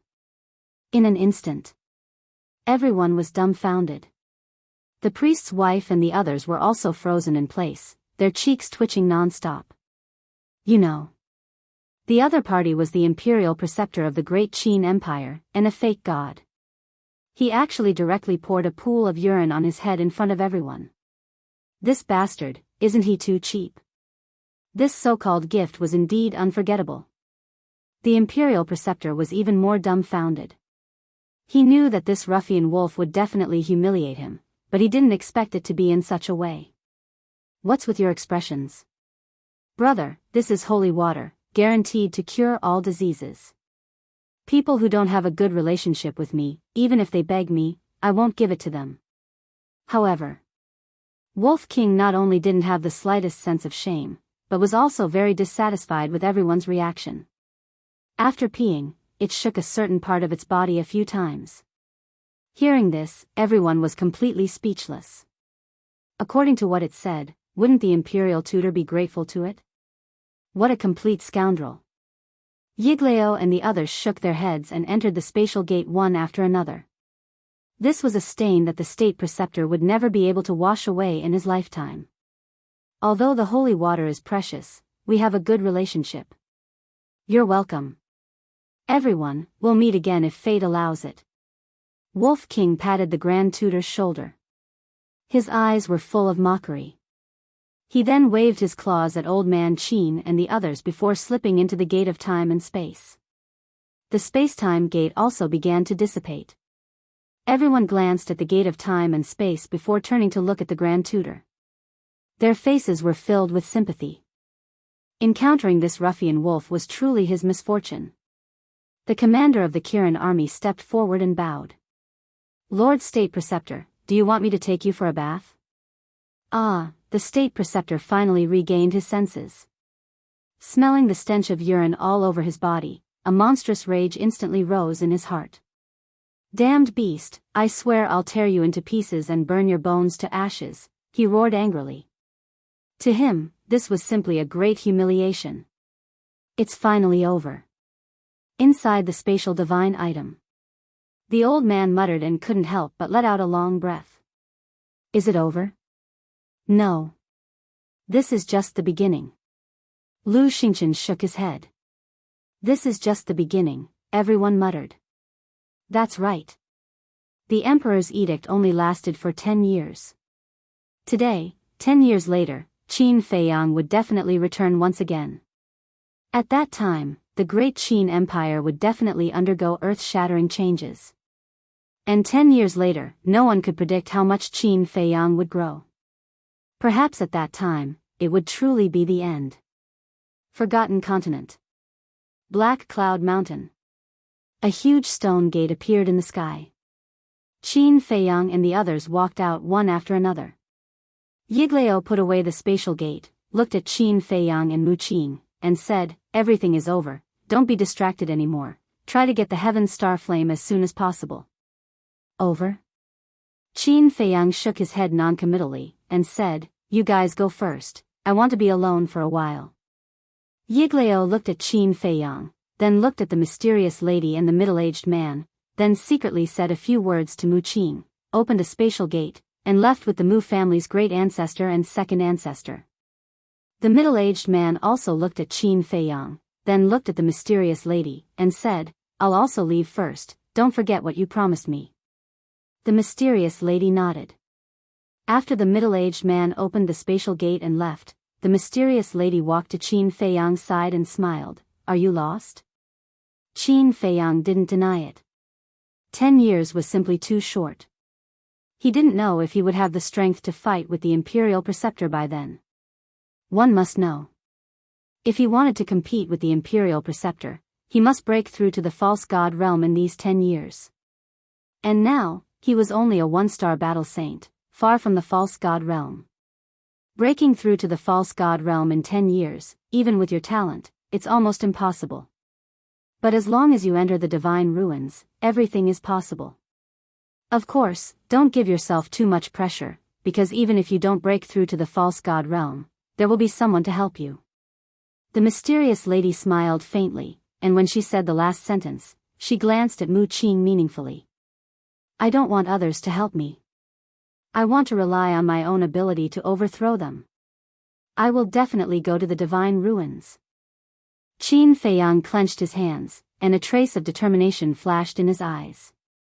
"You can calm down so quickly, I really didn't misjudge you. Work hard. One day, the great Qin Empire will change because of you." The mysterious lady smiled faintly, opened the teleportation door, and left without looking back. At this point, only Qin Feiyang, Wolf King, and Mu Qing were left here. Qin Feiyang glanced at Mu Qing and said, "You go back first." Mu Qing frowned and thought, "There's something I think I need to tell you." "What?" Qin Feiyang asked. Mu Qing said, "When you were unconscious, the masked old man called your mother a little special." "What did he call her?" Qin Feiyang said. Mu Qing said, "He called your mother Lord." "What?" Qin Feiyang's eyes trembled, and he suddenly turned to look at Mu Qing. Wolf King also said, "Brother was in the castle and heard it too." This, Qin Feiyang's face was full of surprise and doubt. Suddenly, he seemed to think of something, and he looked at Wolf King and Mu Qing angrily, saying, "Why didn't you tell me earlier?" Mu Qing said helplessly, "The situation was so chaotic at that time that I completely forgot about it." "Little Qin Zi, do you know who he is?" The Wolf King looked at Su Wen curiously. "Yes." Qin Feiyang nodded, took a deep breath, and said with a smile in his eyes, "In this world, there is only one person who will call my mother Lord, and that is Uncle Yuan." "What? Is it that old man?" Wolf King was dumbfounded. "Yes. He is Uncle Yuan. It turns out that he has never left me and has been secretly watching me," Qin Feiyang said with a smile. This, Mu Qing and Wolf King looked at each other, their eyes full of shock.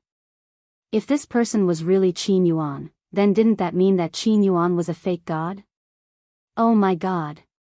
This is too amazing. Brother, why didn't I see that he was so strong before? Wolf King said in surprise. Nonsense, what was your cultivation level at that time? I guess you were not even a martial arts grandmaster. Mu Qing rolled her eyes. As a semi-divinity realm cultivator, it was easy for him to conceal his cultivation. That's true. Wolf King smiled awkwardly. Mu Qing also left, leaving only Qin Feiyang and Wolf King. A man and a wolf landed on the top of a mountain, sitting on the edge of a cliff, looking at the sky. So far, there are 5 fake gods. The foundation of the great Qin Empire is very terrifying. A moment later, Wolf King sighed. Yes. Qin Feiyang nodded. In the past, although he was also under pressure, he could still bear it. But now, after learning about the foundation of the imperial capital, frankly speaking, this pressure made him a little breathless. But it doesn't matter, you still have us. Let's not talk about Fatso and the others. Brother's talent is not worse than yours. When you step into the false god realm, I will definitely step into the false god realm too. When the time comes, we will go back to the imperial capital and turn it upside down. The Wolf King chuckled. Qin Feiyang glanced at it and said with a smile, "Thank you." Time flew by. The next day, early morning. After a night of settling down, Qin Feiyang's heart finally calmed down completely. Phew. He let out a long breath, got up, looked at Wolf King, and said with a smile, "I have already broken through to the Battle Saint realm one step ahead of you. You have to work harder, otherwise the gap between you and me will become bigger and bigger." TSK. Don't be so proud, I am also about to break through. Wolf King's eyes were full of disdain. Don't doubt it. Uncle Yuan personally told me that with the purple gold dragon's blood, my current cultivation speed can be doubled. Do you know what kind of concept this is? Qin Feiyang said. What? Wolf King's eyes widened in anger, and his eyeballs were about to fall out. Are you anxious now? Qin Feiyang looked at it playfully. Nonsense, quickly send me to the castle, I want to go into seclusion until death. Wolf King roared. Qin Feiyang shook his head and laughed. With a wave of his hand, Wolf King suddenly disappeared. Then, Qin Feiyang lowered his head and pondered for a moment before taking out the image crystal. Buzz. Not long after, a shadow appeared. It was Yen Wei. You're back. Looking at Qin Feiyang, Yen Wei was pleasantly surprised. Yes. Qin Feiyang nodded and said with a smile, it's been hard on you to leave you alone in the trading pavilion during this period of time. I've been cultivating in the trading pavilion every day, what's there to be tired about? But you, a few days ago, there was news that you were in trouble, what happened? Yen Wei asked. Qin Feiyang smiled faintly, a small accident happened, but it's already settled. That's good. Yen Wei heaved a sigh of relief. In the past few days, he had been worried about Qin Feiyang. Qin Feiyang smiled and asked, the mysterious person who bought the medicinal herbs hasn't appeared yet? Yes. Yen Wei nodded. When? Who? Chapter 936. On the second day after you left. However, he used the portal to come and go, so I couldn't follow him. Yen Wei said. Qin Feiyang frowned and asked, did you ask about his background? Yes. But he was very tight-lipped. No matter how much I asked, he just wouldn't tell me. Yen Wei said. Qin Feiyang's eyes were filled with disappointment. Yen Wei pondered for a while and said, I think it's very likely that he's from the Mu family. Why do you think so? Qin Feiyang looked at him suspiciously.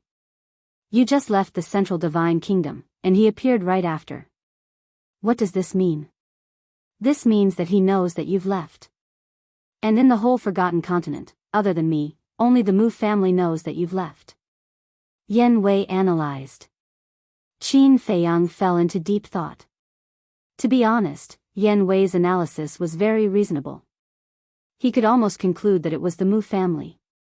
But after thinking about it carefully, he felt that it didn't make sense.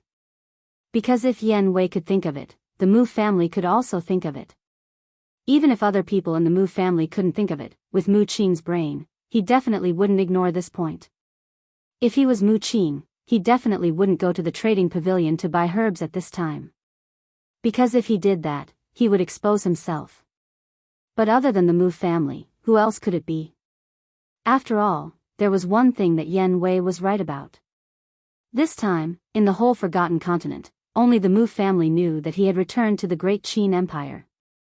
It seems that no matter what, the Mu family is the prime suspect. Qin Feiyang rubbed his forehead, looked up at Yen Wei and asked, have you asked about the Mu family's address? Without your permission, I don't dare to act rashly, so I haven't asked about it yet. Yan Wei said.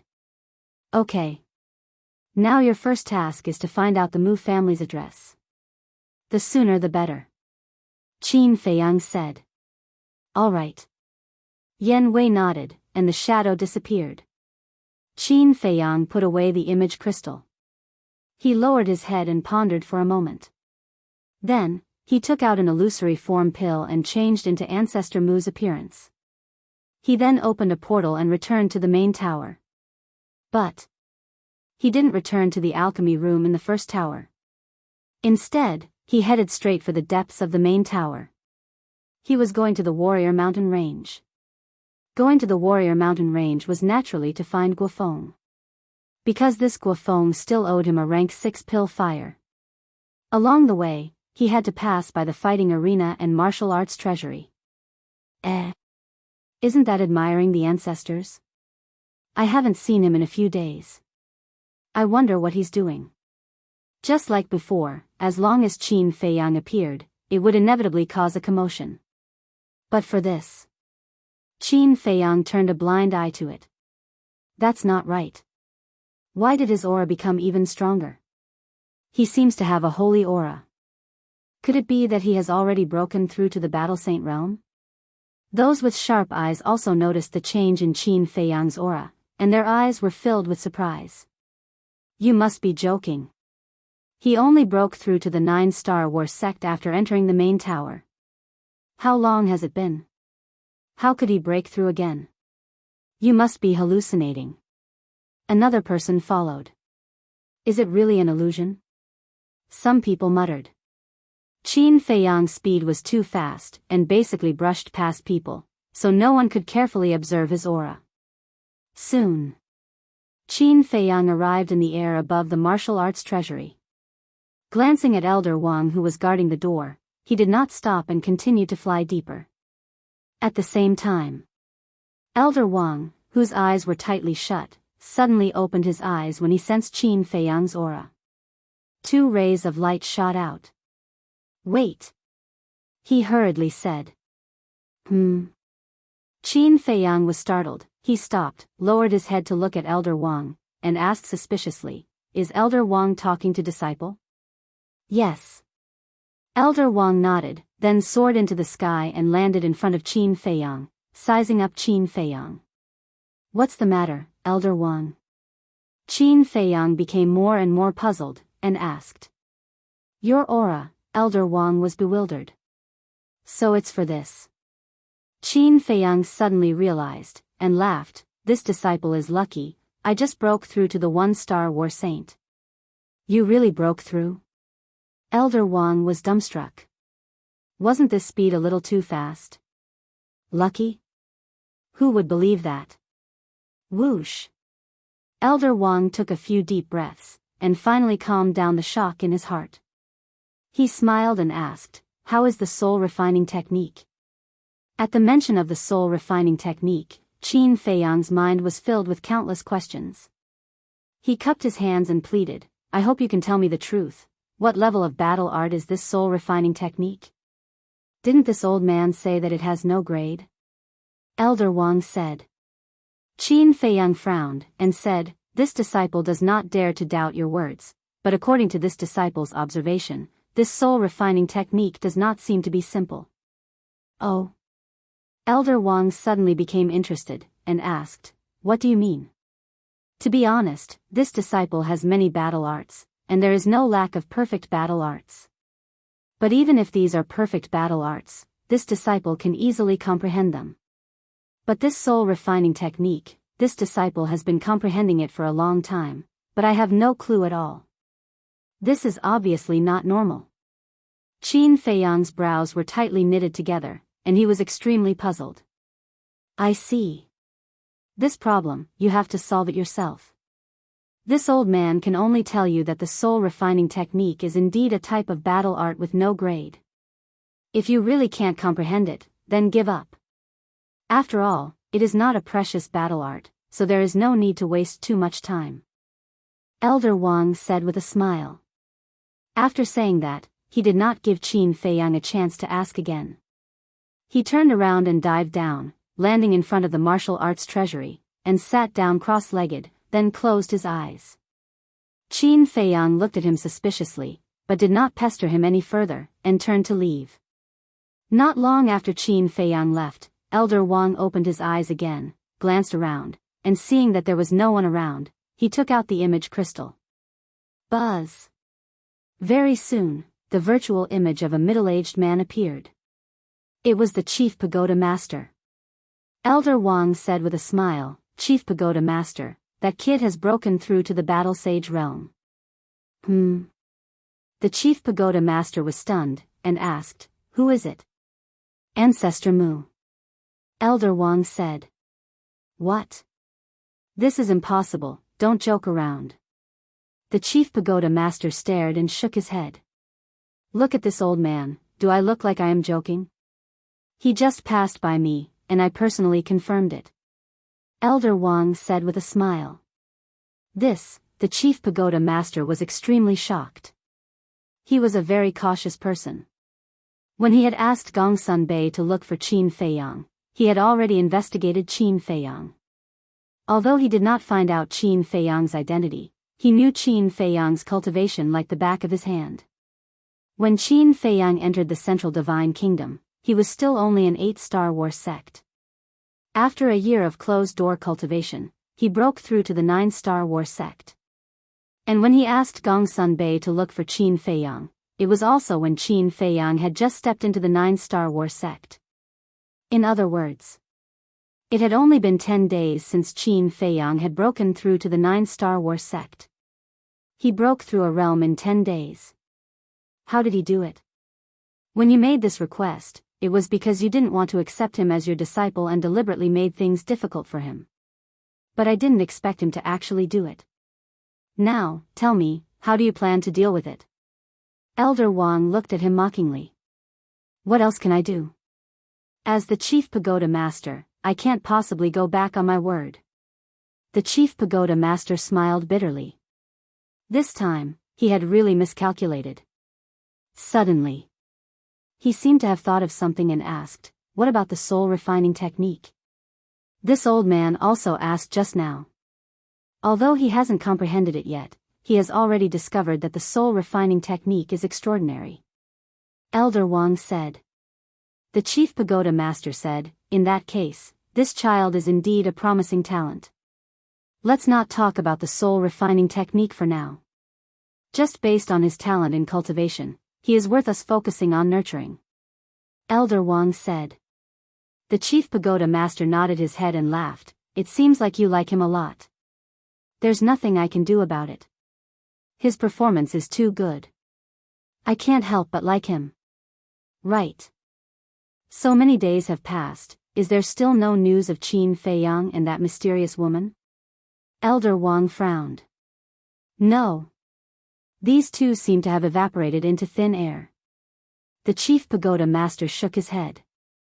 During this period of time, in order to find Qin Feiyang and the mysterious woman, he had put in a lot of effort, but there was still no news. Qin Feiyang, Elder Wang pondered for a while and said, "How about this? Let Gongsun Bei and the others stop the investigation first."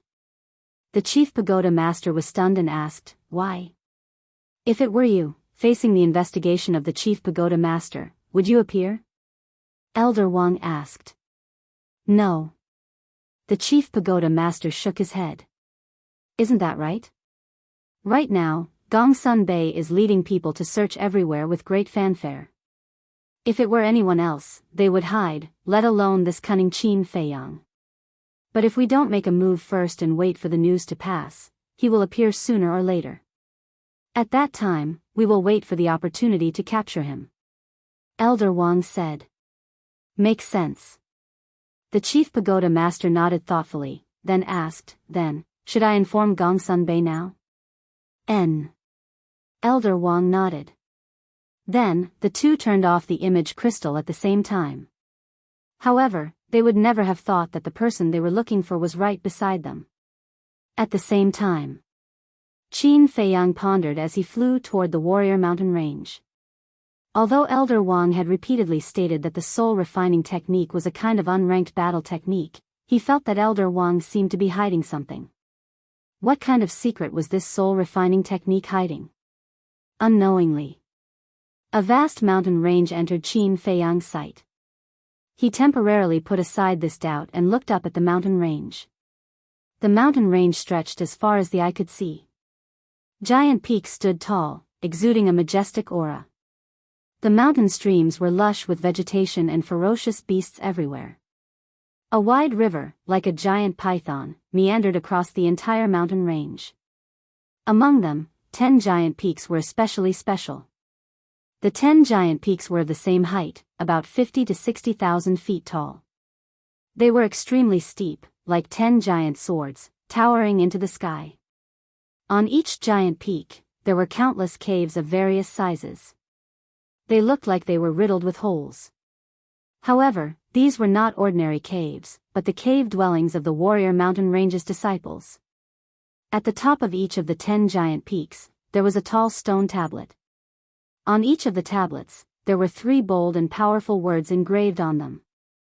First peak, second peak, third peak, and finally, third peak. The 10 giant peaks formed a circle, like 10 kings standing proudly among the mountains, looking down in all directions. Chapter 937.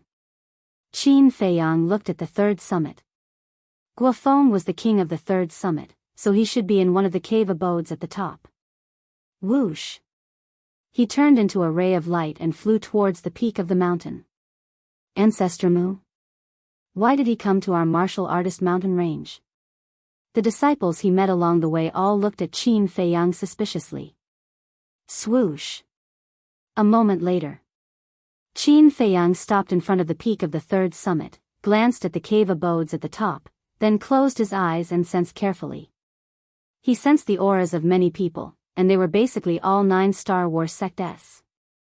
However, he did not sense Guofeng's aura. Not here. Qin Feiyang raised his eyebrows and expanded his search range. Finally, on the other side of the third summit, he sensed a familiar aura and opened his eyes. Following that, he flew around the third summit to the other side and looked at the cave abode in the center. Guofeng's aura was inside. Swoosh! Qin Feiyang landed in front of the cave abode and was about to enter, but at this moment, a familiar figure hurriedly walked out of the cave abode. It was Guofeng. When he saw Qin Feiyang standing in front of the cave abode, Guofeng was stunned. But then, his face darkened. Because he knew the purpose of Qin Feiyang's visit. Long time no see. Qin Feiyang greeted affectionately. What are you doing here? Guofeng frowned. Playing dumb? Qin Feiyang was stunned for a moment, then laughed. I haven't seen you for a long time, so I wanted to come and visit you. He knew how to play dumb too. Visit me? Would you be so kind? Guofeng sneered. Your words make me sad. Although I'm not a good person, I'm still someone who keeps his promises. For example, I've always kept my mouth shut about you harassing Chu Xian. Qin Feiyang laughed. The meaning behind his words was obvious. If he continued to play dumb, then don't blame him for being ruthless. Guofeng's face sank, and a shocking cold light flashed in the depths of his eyes. But he didn't say anything. He took out an iron box and threw it to Qin Feiyang. Qin Feiyang grabbed the iron box and opened the lid. Inside lay a cluster of alchemy fire. Next, he cut his finger and dripped a drop of blood to claim ownership. After the blood contract was completed and he confirmed that it was a grade 6 alchemy fire, he put it away. I've already given you what you want. I hope you can keep your word. Guofeng said solemnly. That depends on my mood. Qin Feiyang chuckled, then turned around and left. Be as arrogant as you want. It won't be long before I take it back with interest. Looking at Qin Feiyang's back, Guofeng's eyes flashed with a cold light. He then turned into a stream of light and headed deeper into the mountain range. Qin Feiyang turned his head and looked at Guofeng in confusion. Then, he flashed into the castle. Fatso and the others were cultivating. Qin Feiyang didn't disturb them. He looked at the Spirit Snake Emperor and said, "You go and monitor Guofeng." "Why?" The Spirit Snake Emperor looked at him suspiciously.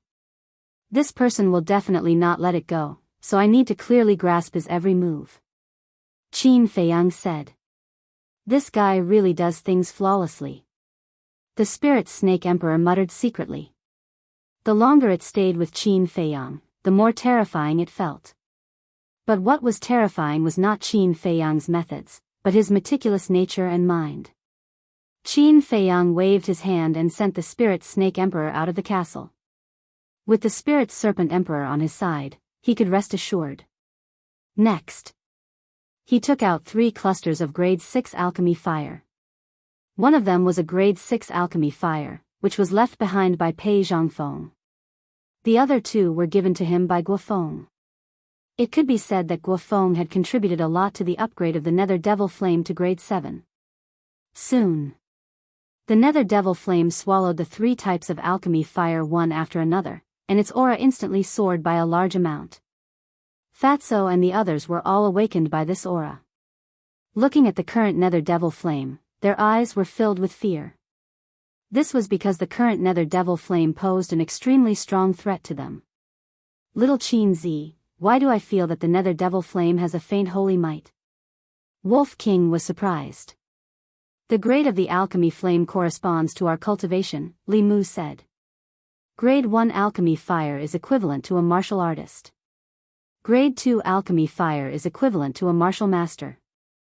And grade 7 alchemy fire is equivalent to a war sage. It is equivalent to a sacred object, so it naturally contains a holy might." Qin Feiyang laughed.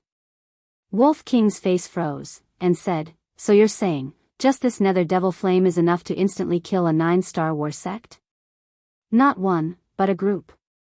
As long as the Nether Devil Flame is revived, no matter how many 9-star war sects come, they will all die," Qin Feiyang said. But just as he finished speaking, a trace of bewilderment suddenly crept up in his eyes. "What is it?"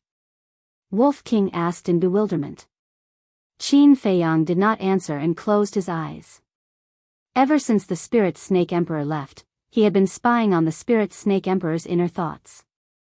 The reason he did this was not to guard against the Spirit Serpent Emperor. Instead, he wanted to know what Guofeng was doing through the Spirit Serpent Emperor. This sounded a bit mysterious, but it was indeed possible. Because, after the Spirit Snake Emperor followed Guofeng, some thoughts would inevitably emerge in his heart. Through the Spirit Serpent Emperor's inner thoughts, he could indirectly see what Guofeng was doing at that moment. In other words, the Spirit Snake Emperor was equivalent to a medium to convey information.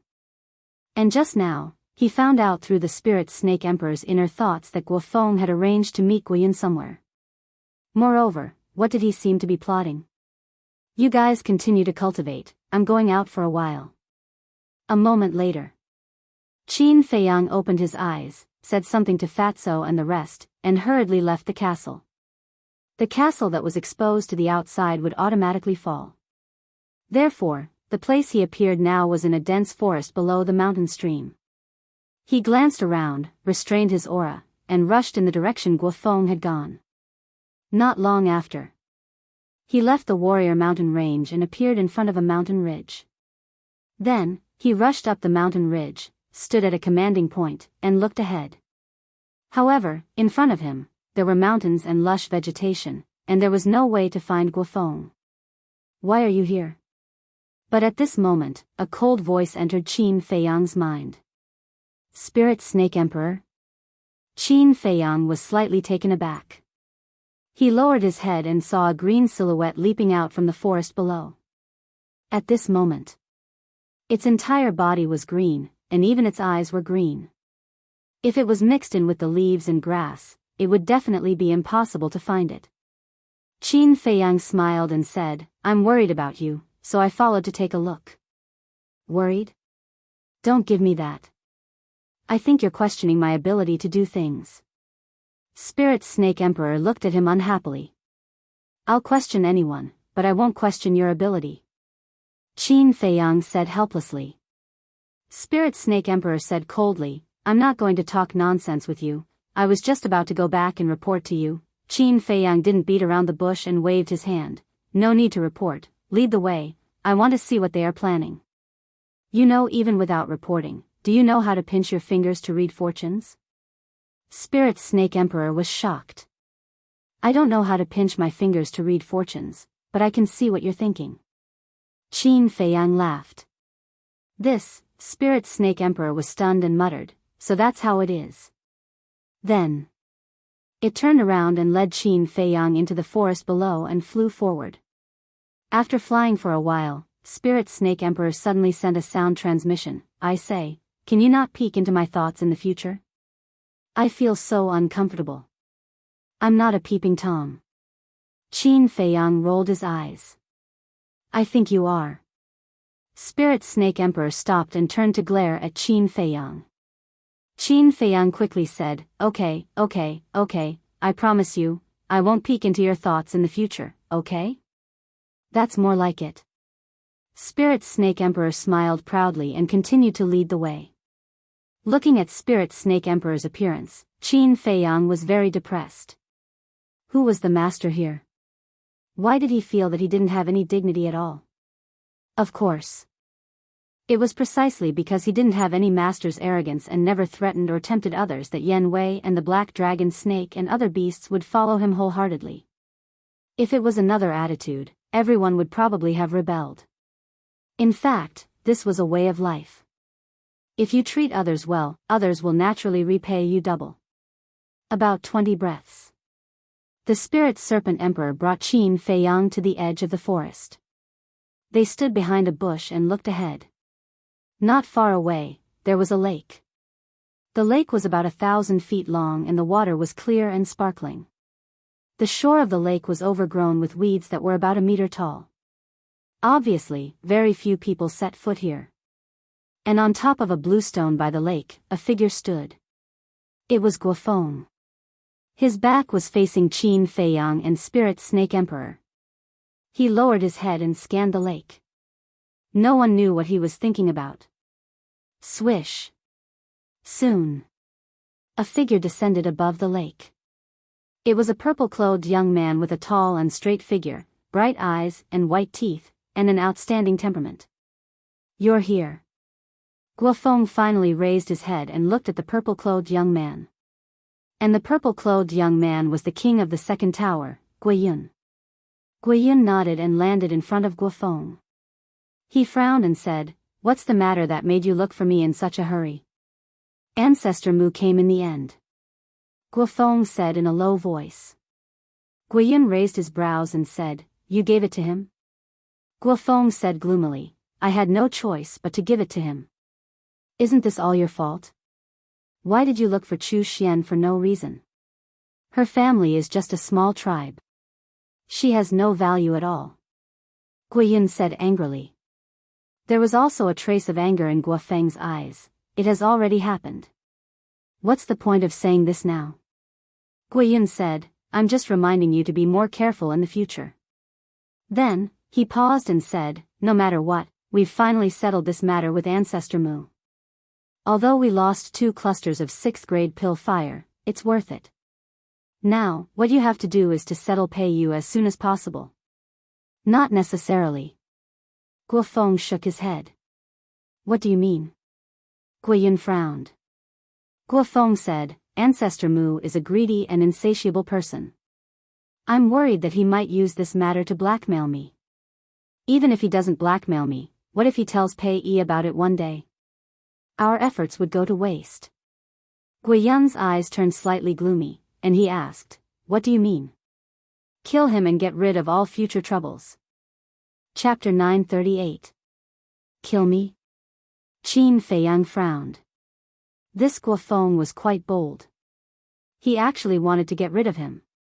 At the same time, Guiyun fell into deep thought when he heard this. A moment later, he looked up at Guofeng and said in a low voice, "According to the members of the First Pagoda, Ancestor Mu is very powerful and Pei Yi values him greatly. I'm afraid it won't be easy to get rid of him." "Of course I know that. But we can use a soft method." Guofeng said. A soft method? Guiyun was doubtful. Guofeng said, in a few days, I'll invite him to a banquet and take the initiative to show my goodwill. Then, I'll take the opportunity to poison him at the table. Poison him? This, Guiyun frowned. Guofeng said, I know this method is a little despicable, but it doesn't matter to someone like him. Are you sure you want to do this? Guiyun looked at him with hesitation in his eyes. I'm sure. And I've already thought about what poison to use. Guofeng nodded. What poison? Guiyun asked. The venom of the bloodthirsty scorpion. Guofeng said word by word with a cold glint in his eyes. Guiyun's pupils constricted. He seemed to be very wary of the venom of the bloodthirsty scorpion. Next.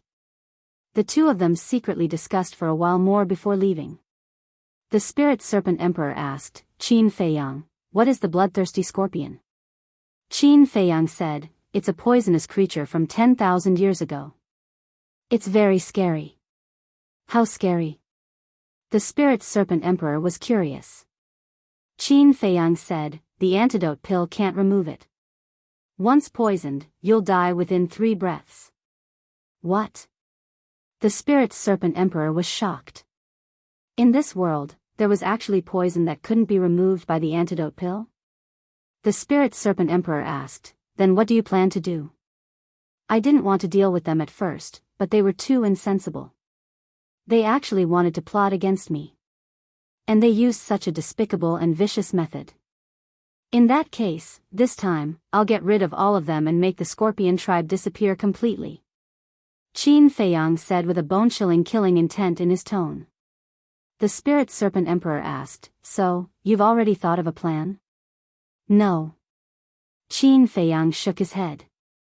Ugh. Spirit serpent emperor was stunned. He hadn't even thought of a way to deal with it, yet he had already said such big words. This was a little ridiculous. Qin Feiyang lowered his head and pondered. The spirit serpent emperor also tactfully fell silent. Time passed by slowly. After a few hundred breaths, Qin Feiyang's eyes suddenly flashed with a bright light. Have you thought of it? Spirit serpent emperor hurriedly asked.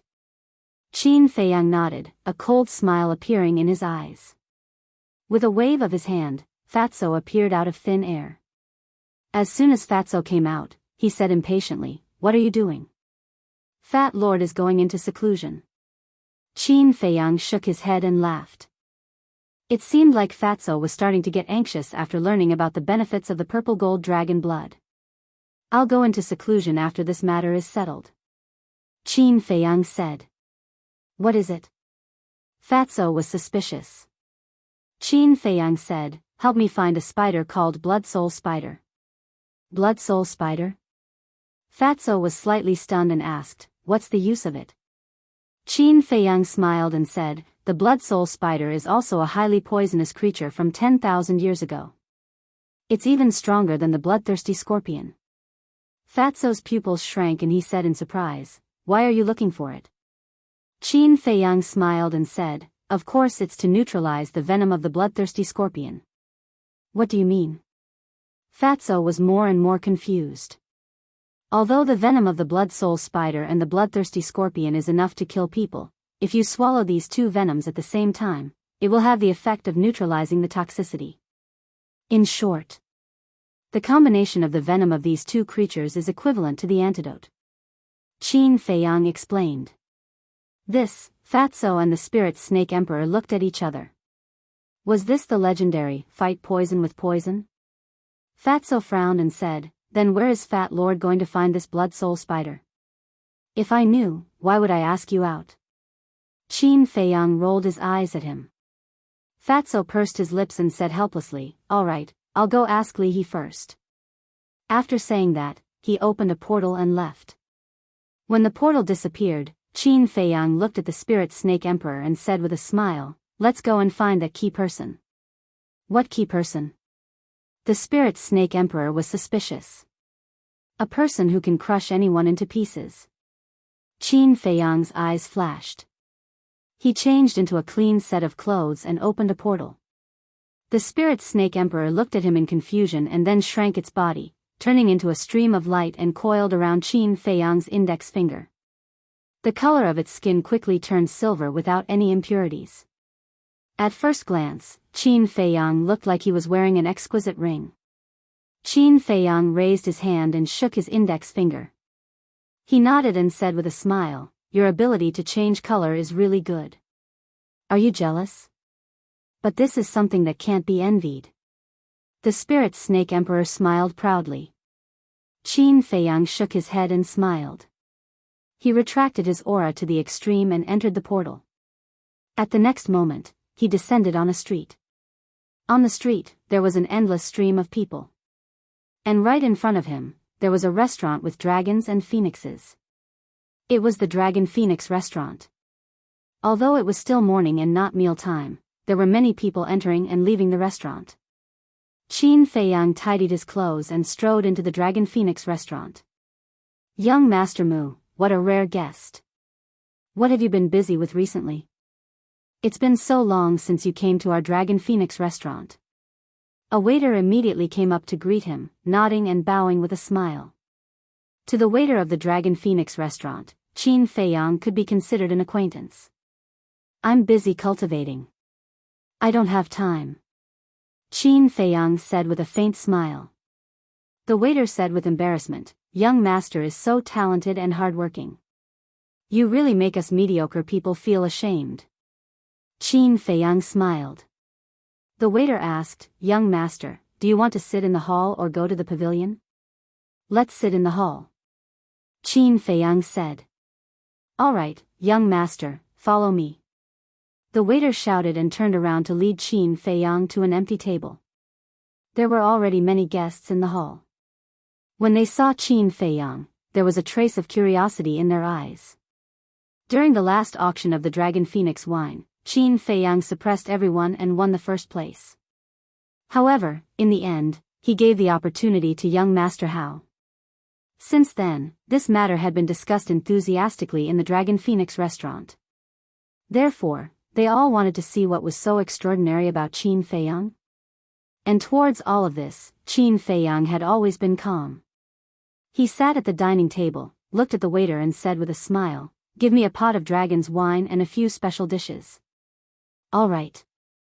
The waiter nodded and immediately went to arrange it. Qin Feiyang raised his head and looked at the top floor. Why wasn't there any sound of the zither today? Not long after, the waiter walked over with a pot of dragon's wine and 3 dishes. Qin Feiyang retracted his gaze and looked at the waiter, asking, "Why isn't your young miss playing the zither today?" The waiter came to a realization and said, "So young master is here for my young miss, but it's not time yet." "Ah." Qin Feiyang was stunned. The waiter had clearly misunderstood, and he had just asked casually, "Young master, please enjoy." After the waiter finished setting up the dishes, he said with a smile and turned to leave. Just as the waiter left, a young man at the next table glanced at Qin Feiyang from the corner of his eyes, then stood up, holding the wine pot and wine cup. He walked to the opposite side of Qin Feiyang and said with a smile, "Brother Mu, can we sit down and chat for a while?" Qin Feiyang looked at him suspiciously, stretched out his hand and said with a smile, "Sure, please take a seat." The young man sat next to Qin Feiyang and poured wine for Qin Feiyang, saying, "Brother Mu, there's something that has been bothering me for a long time." "What is it?" Qin Feiyang asked. The young man poured the wine, then put down the wine pot and asked in a low voice, "What was the answer you gave last time?" Qin Feiyang was stunned, then shook his head and said with a smile, "It's just a trivial answer. Why are you so persistent?" Perhaps in Brother Mu's eyes, this is just a small matter, but in our eyes, this is a very inconceivable thing. The young man smiled bitterly. Yes, the young lady of the Longfeng Pavilion is arrogant and mysterious. Think about it, over the years, I don't know how many people have tried their best to see her, but they have always been rejected. Even young Master Hao couldn't move her. Thus, to be able to obtain her approval is not an easy task. The other guests next to them couldn't help but sigh. Qin Feiyang glanced at these people with a hint of disdain in the depths of his eyes. Wasn't it just a woman? Was there a need to be like this? He couldn't figure out what was in these people's minds all day long. The young man put down the wine cup and sincerely cupped his hands. Brother Mu, I really hope that you can solve the doubts in our hearts. Qin Feiyang smiled faintly and said, it's not a secret, so there's no harm in telling you. The answer I gave is that since ancient times, kings have been fickle, and the most ruthless royal family. Since ancient times, kings have been fickle, and the most ruthless royal family. Everyone immediately fell into deep thought. They remembered that in that painting, there were mountains and rivers, people at dawn, ferocious beasts, and slaughter, and in the sky, there was a 5-clawed golden dragon floating, looking down at all of this coldly. I understand. Since ancient times, the symbol of every king is a 5-clawed golden dragon, so that 5-clawed golden dragon represents the king. And the mountains and rivers, the common people, and the slaughter represent everything in the world. That 5-clawed golden dragon is high up in the sky, looking down at all of this coldly. This reflects one word, ruthless. Since ancient times, kings have been fickle, and the most ruthless royal family. This sentence just so happens to fully explain the true meaning of that painting. Brother Mu is really brilliant to be able to think of this answer. I admire you. The young man cupped his hands and smiled. The others also understood and cast admiring gazes at Qin Feiyang one after another. Qin Feiyang shook his head and smiled. He didn't expect that an answer would actually cause a sensation. He picked up the wine cup and was about to drink it, but at this moment, a hearty laugh came from outside the door. Hee hee. What's going on today? It's so lively so early in the morning. Before he finished speaking, a young man in embroidered clothes entered the Dragon Phoenix house. Behind him, there was a large group of young men and women. Chapter 939. Are you finally here? Qin Feiyang muttered as a bright light flickered in the depths of his eyes. The leader was none other than young Master Hao. And this time, he came to the Dragon Phoenix house precisely to wait for this young Master Hao. But he didn't take the initiative to greet him.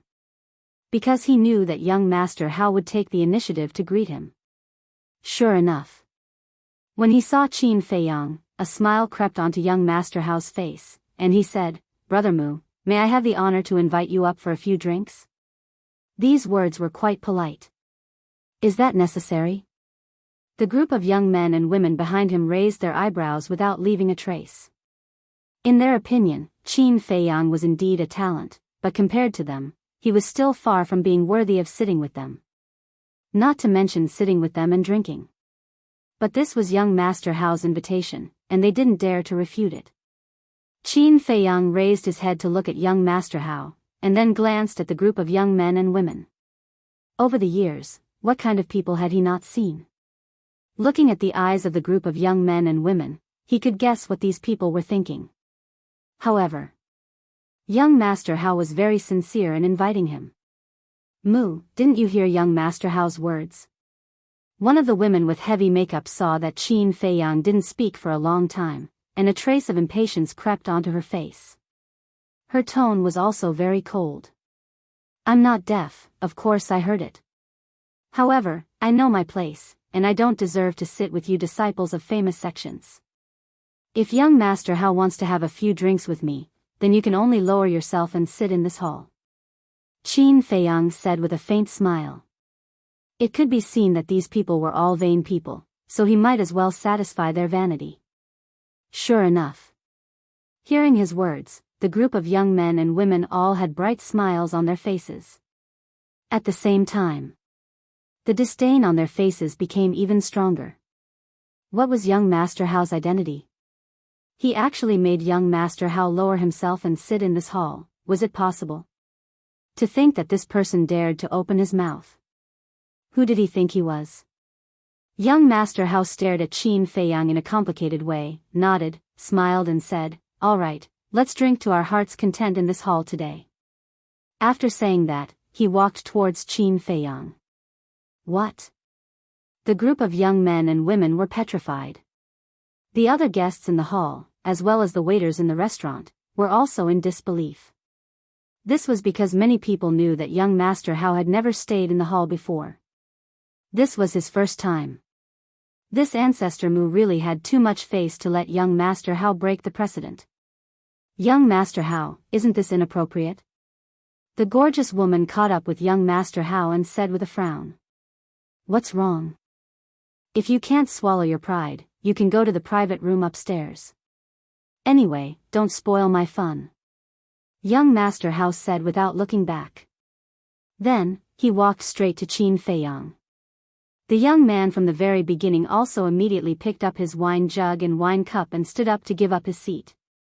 Please have a seat. Qin Feiyang stretched out his hand and said with a smile.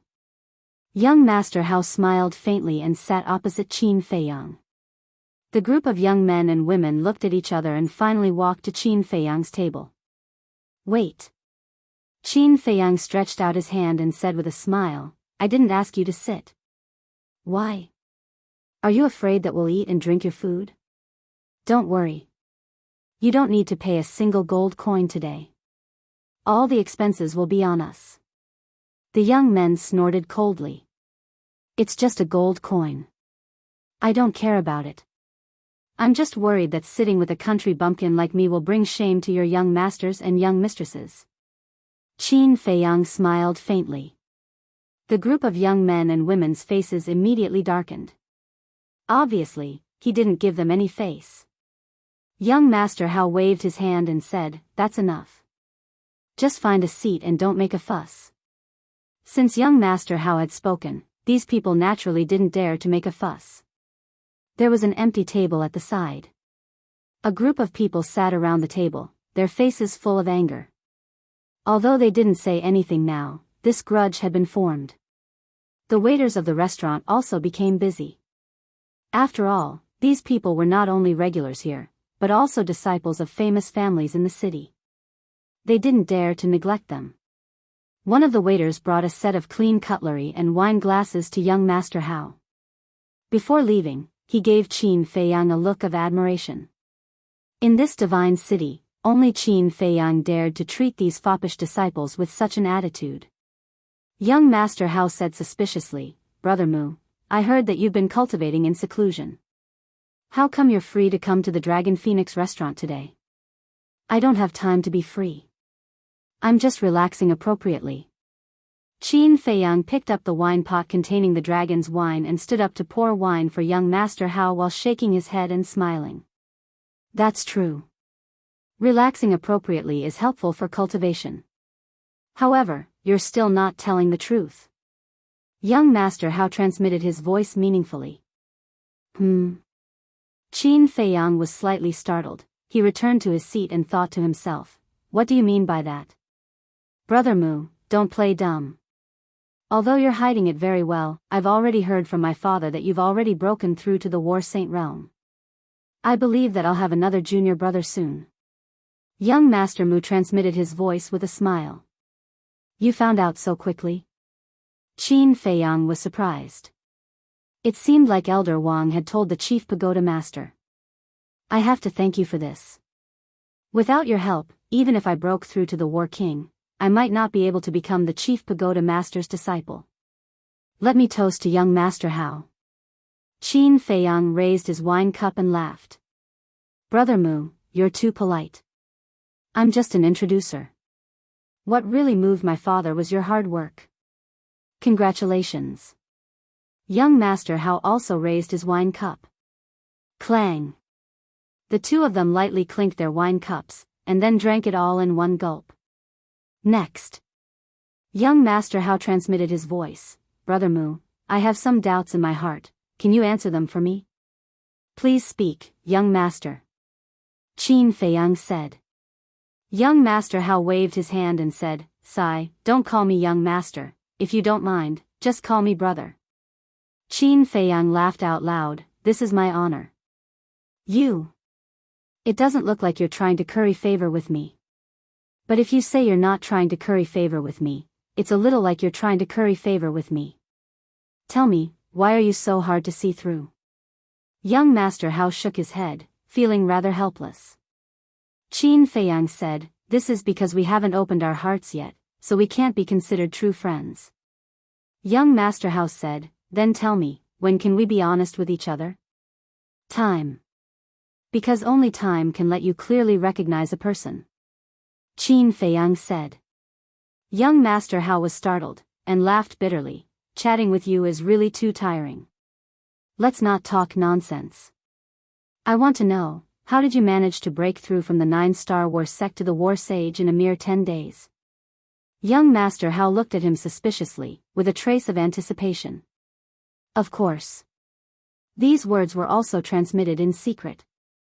This, Qin Feiyang hesitated for a moment, then laughed. I can only say that I was lucky and obtained a good fortune. However, hearing this, young Master Hao's expression immediately became serious, and he said with a sound transmission, Brother Mu, I know it's very impolite to inquire about your privacy like this, but I really hope that you can be honest with me. Qin Feiyang looked at him suspiciously. Sigh. Young Master Hao sighed deeply and asked, can you see through my cultivation? Qin Feiyang seriously observed young Master Hao for a moment, and said, 9-star war sect. Yes. To be honest, my talent isn't bad.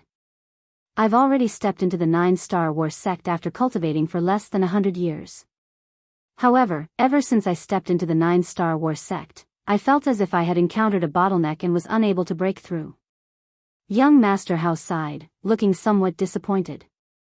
So it's like that. Qin Feiyang was suddenly enlightened, and then asked in confusion, Head Pagoda Master's cultivation is profound, why don't you ask him for help? Is it useful to look for him? Of course. If I was just a martial warrior, martial master, or martial sect, it would definitely be useful to look for him. Because he can help me refine a high-quality scarlet fire glass pill and help me break through. But now that I am a 9-star war sect, I have never heard of any pill that can allow me to break through the shackles of the war sect and directly step into the war saint. To be honest, I've already been trapped in the 9-star war sect for several years. I'm really on the verge of despair. Young Master Hao said dejectedly. Qin Feiyang fell silent. A moment later. A light flashed in his eyes as he sent a sound transmission. I can help you break through to the war saint realm, but you have to promise to do 2 things for me. Really? Young Master Hao's gaze trembled as he looked at him longingly. Qin Feiyang nodded. All right. As long as you can help me break through to the war saint realm, not to mention 2 things, even 200 things won't be a problem. Young Master Hao sent a sound transmission, his breathing somewhat hurried. First, you can't tell anyone that I helped you break through to the war saint realm, including your father. Qin Feiyang said. That's not a problem. Young Master Hao said without hesitation. Qin Feiyang said, Second, I want you to help me eradicate the remnants of the Scorpion tribe. Young Master Hao raised his eyebrows, and thought to himself, why? Do they have a grudge against you? Of course there's a grudge. Otherwise, why would I eradicate them? Qin Feiyang said. This is not a small matter. Let's not talk about the others in the Scorpion tribe, just Guiyun and Guofeng, these 2 are the kings of the main tower. Even if it's me, I can't make a decision on my own. Young Master Hao sent a sound transmission. Qin Feiyang said, I know that, but what if they poisoned you first? Poison me? The more young Master Hao heard, the more puzzled he became. One had to know. He was the son of the chief pagoda master. Even if Guiyun and Guofeng borrowed courage from the heavens, they wouldn't dare to poison him. But what did Qin Feiyang mean by that? Qin Feiyang said, Don't worry about why I asked you that, just answer me. If they poison you first, can you get rid of them? Nonsense. If they dare to harm me, I will make sure that none of them will live to see the sun tomorrow. Young Master Hao's words were very domineering, but he did have the qualifications to do so. That's good. In a few days, Guofeng will invite me to a banquet. At that time, I would like to ask you to do this, next. Qin Feiyang said a lot to young Master Hao, and these words were all secretly transmitted, so only young Master Hao knew about it. In the blink of an eye. 3 days passed. Alchemy Room 10 of the first tower. Qin Feiyang stood in the alchemy room, completely focused on refining the battle chi pill.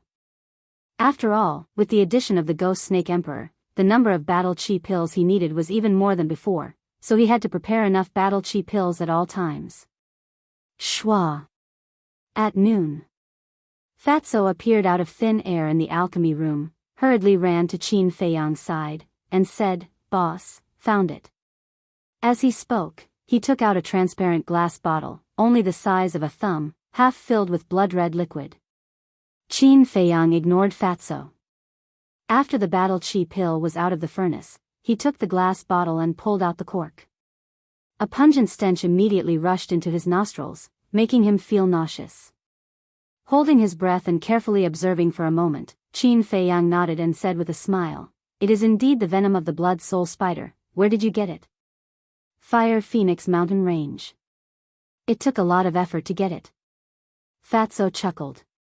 Qin Feiyang looked at Fatso, only to see that Fatso's clothes were ragged, and the blood on his wounds had not even dried. Obviously, he had suffered a lot in the Fire Phoenix Mountain Range. "You've worked hard." Patting Fatso's shoulder, Qin Feiyang put away the jade bottle. "What are you going to do now?" Fatso asked. "Nothing, just wait for Guofeng to come to me." Qin Feiyang's eyes flashed coldly, then he took out an image crystal and sent a message to Yen Wei. Soon, Yen Wei's image appeared. "Have you found out the address of the Mu family?" Qin Feiyang asked. Yen Wei said in a deep voice, "No, there are many people who know the existence of the Mu family, but no one knows where they are." Qin Feiyang's brows suddenly tightened. Fatso glanced at Qin Feiyang, then looked at Yen Wei and said, "Li He also doesn't know?" Yen Wei shook his head and said, "According to Li He, only the Pill Tower's chief pagoda and his confidants know where the Mu family is." "That's troublesome." Fatso muttered. It was much more difficult to pry open the chief pagoda's mouth than prying open Li He's mouth. Suddenly, Fatso seemed to have thought of something, looked at Qin Feiyang and said, "By the way, boss, why don't you ask young master how, maybe he also knows." Qin Feiyang pondered for a while, looked up at Yen Wei and said, "You don't have to investigate this matter anymore, I'll handle it." "Okay." Yen Wei nodded. Dong. At this moment, there was a knock on the door.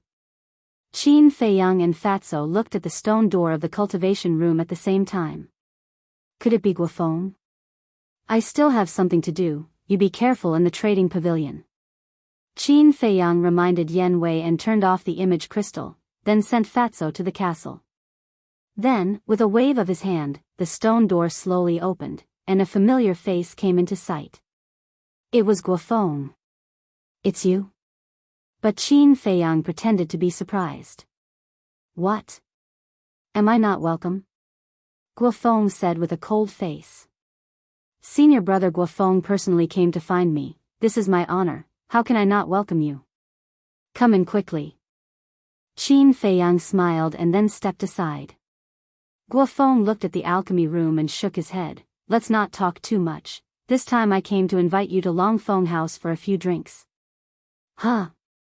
Qin Feiyang was stunned and couldn't recover for a long time. "I know, with our relationship, you will definitely suspect that this may be a trap. But this time, I came to invite you with sincerity. Because there is a good saying, it is better to squash enmity than keep it alive, so I want to be friends with you, I just don't know if you are willing to give me this face." Guofeng cupped his hands and said, his face full of sincerity. If Qin Feiyang didn't know Guofeng's plan in advance, he might have been deceived by this hypocritical face. This, Qin Feiyang sneered in his heart, but his face revealed a hesitant expression. "It seems that I don't have the chance to be friends with you. Sorry to disturb you." Guofeng sighed deeply with a trace of regret on his face.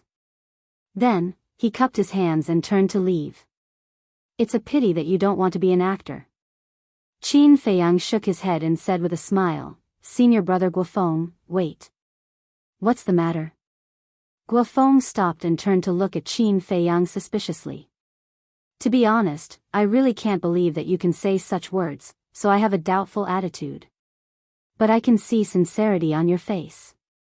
Since you have already let it go, wouldn't it seem that I am not magnanimous if I still haggle over it? So, I will be friends with you.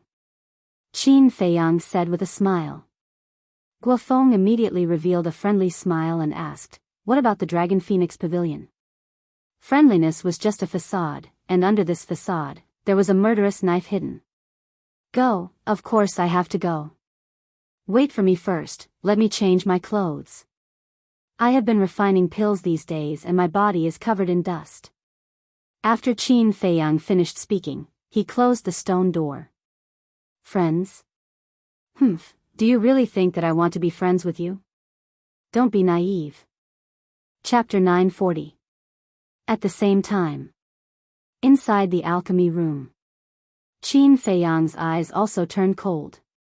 This Guofeng really knew how to pretend. He took out the image crystal and his battle chi surged. Buzz. Soon. A young man in white appeared in the air. It was young Master Hao. 3 days ago. In order to facilitate communication, he and young Master Hao established a contract bridge. Is he here? Young Master Hao asked. Yeah, he invited me to the Dragon Phoenix house. Qin Feiyang laughed. Young Master Hao said, have you found the blood soul spider's venom? Found it. Don't worry, I won't let you be in any danger. Of course, I don't dare to let anything happen to you. After all, I don't want to be hunted down by the chief pagoda master. Qin Feiyang shook his head and laughed. As long as you know. You can go first, send me a message later. Young Master Hao said. Qin Feiyang nodded. The two of them turned off the image crystal at the same time. Qin Feiyang pondered for a moment, killing intent flashed in his eyes, and he changed into a clean set of clothes. Next. He opened the stone door and walked out of the alchemy room. The killing intent in Guofeng's eyes had already been hidden, and he appeared to be extremely friendly, but in reality, he was afraid that Qin Feiyang would change his mind at the last minute. Qin Feiyang smiled and said, let's go. Guofeng opened the teleportation gate to show his politeness and let Qin Feiyang enter first. Qin Feiyang chuckled and walked into the teleportation gate. Dragon Phoenix house. In front of the door. 2 people appeared out of thin air. The 2 waiters standing at the door were surprised to see Qin Feiyang and Guofeng standing together. Why were the 2 of them walking together? But the waiter also knew what to ask and what not to ask. A waiter greeted them with a flattering smile. Young masters, please come in. Guofeng said, take us to the private room. Okay. The waiter immediately turned around and led the way. 4th floor. Private room number 3. The waiter pushed open the door and retreated to the side. Qin Feiyang and the other person entered the private room and carefully scanned the room. Inside the private room, there was an independent tea room, dining room, and bedroom. Although the decorations were not luxurious, it was very clean and tidy. Are the 2 young masters satisfied? The man asked with a smile. Yes. Guofeng nodded. The waiter asked, what would you like to order? Guofeng smiled faintly and said, 2 pots of dragon's wine. As for the rest, you can do as you deem fit. All right. The shop assistant nodded, bowed, and left. Guofeng's eyes flashed as he pointed at the tea house and said with a smile, Junior Brother Mu, shall we go and have some tea first? Sure. Qin Feiyang readily agreed. He didn't seem to be on guard at all. The 2 of them walked into the tea room and sat opposite each other in front of the coffee table. Guofeng personally cleaned the tea set, boiled the water, and brewed the tea. Not long after, the boiling teapot emitted a refreshing tea fragrance. Although Qin Feiyang had a defenseless appearance from beginning to end, he had actually been secretly paying attention to Guofeng's every move. This was because poisoning could not only be done on the dining table, but also in the tea. However, during the entire process of Guofeng making tea, he didn't notice any small movements from Guofeng. Please. Guofeng picked up a teacup and handed it to Qin Feiyang with both hands. Qin Feiyang took it in his hands, put it at the tip of his nose and smelled it. After tasting it, he nodded and smiled, a mellow fragrance, flowing between the teeth, and also carrying a hint of orchids, not bad. Guofeng was stunned for a moment, then laughed. It seems that senior brother Mu likes to drink tea very much. Qin Feiyang laughed. To be honest, I am not interested in wine, but I have a special liking for tea. So it's like that. Guofeng revealed a look of understanding, and then a light flashed in the depths of his eyes. He took out the Qianquan bag, as if he was looking for something. Qin Feiyang looked at him suspiciously. Found it. A moment later. Guofeng raised his head and smiled at Qin Feiyang. He took out a tea set from the Qianquan bag and placed it on the tea table. Qin Feiyang looked down, and there was a trace of surprise in his eyes. This tea set consisted of a teapot and 6 teacups. It was emerald green, like jade, with a hazy luster, without any flaws. This tea set is made of Qinghai nephrite, called Qinghai Jiaojiao. Using this Qinghai Jiaojiao to make tea can completely remove the impurities in the tea leaves and make the tea more fragrant. Since junior brother Qin likes to drink tea so much, I will give this tea set to you. Guofeng laughed. Qinghai nephrite, Qin Feiyang's eyes flashed, and he quickly waved his hand. This is too precious, I can't accept it. This kind of jade could be called the best jade. A fingerdip of it was enough to let an ordinary person live a worry-free life for several lifetimes. And among the royal family and nobles, Qinghai nephrite was also a symbol of status. It was said that the imperial jade seal of the great Qin Empire was made of Qinghai nephrite. One could imagine how valuable this tea set was. No matter how precious something is, it needs to be used by someone to show its extraordinariness. And to tell you the truth, junior brother Qin, I don't like drinking tea very much, so it will only be a pearl covered in dust if I keep it. So, junior brother Qin, don't refuse. Guofeng carefully pushed the teapot and teacups to Qin Feiyang. Qin Feiyang was a little hesitant. To be honest, he was a little tempted. Because as Guofeng said, the tea set made of Qinghai nephrite could indeed remove the impurities and odors in the tea leaves, making the tea more mellow and pure. It was no exaggeration to say that even the inferior tea leaves could be used to make the best tea. It could be said that this set of Qinghai Jiaojiao was something that countless tea drinkers dreamed of. But the problem was that he didn't know whether Guofeng had done anything to this tea set. Seeing this, Guofeng looked dissatisfied and said, if you still think of me as a friend, take it. Okay. Qin Feiyang nodded.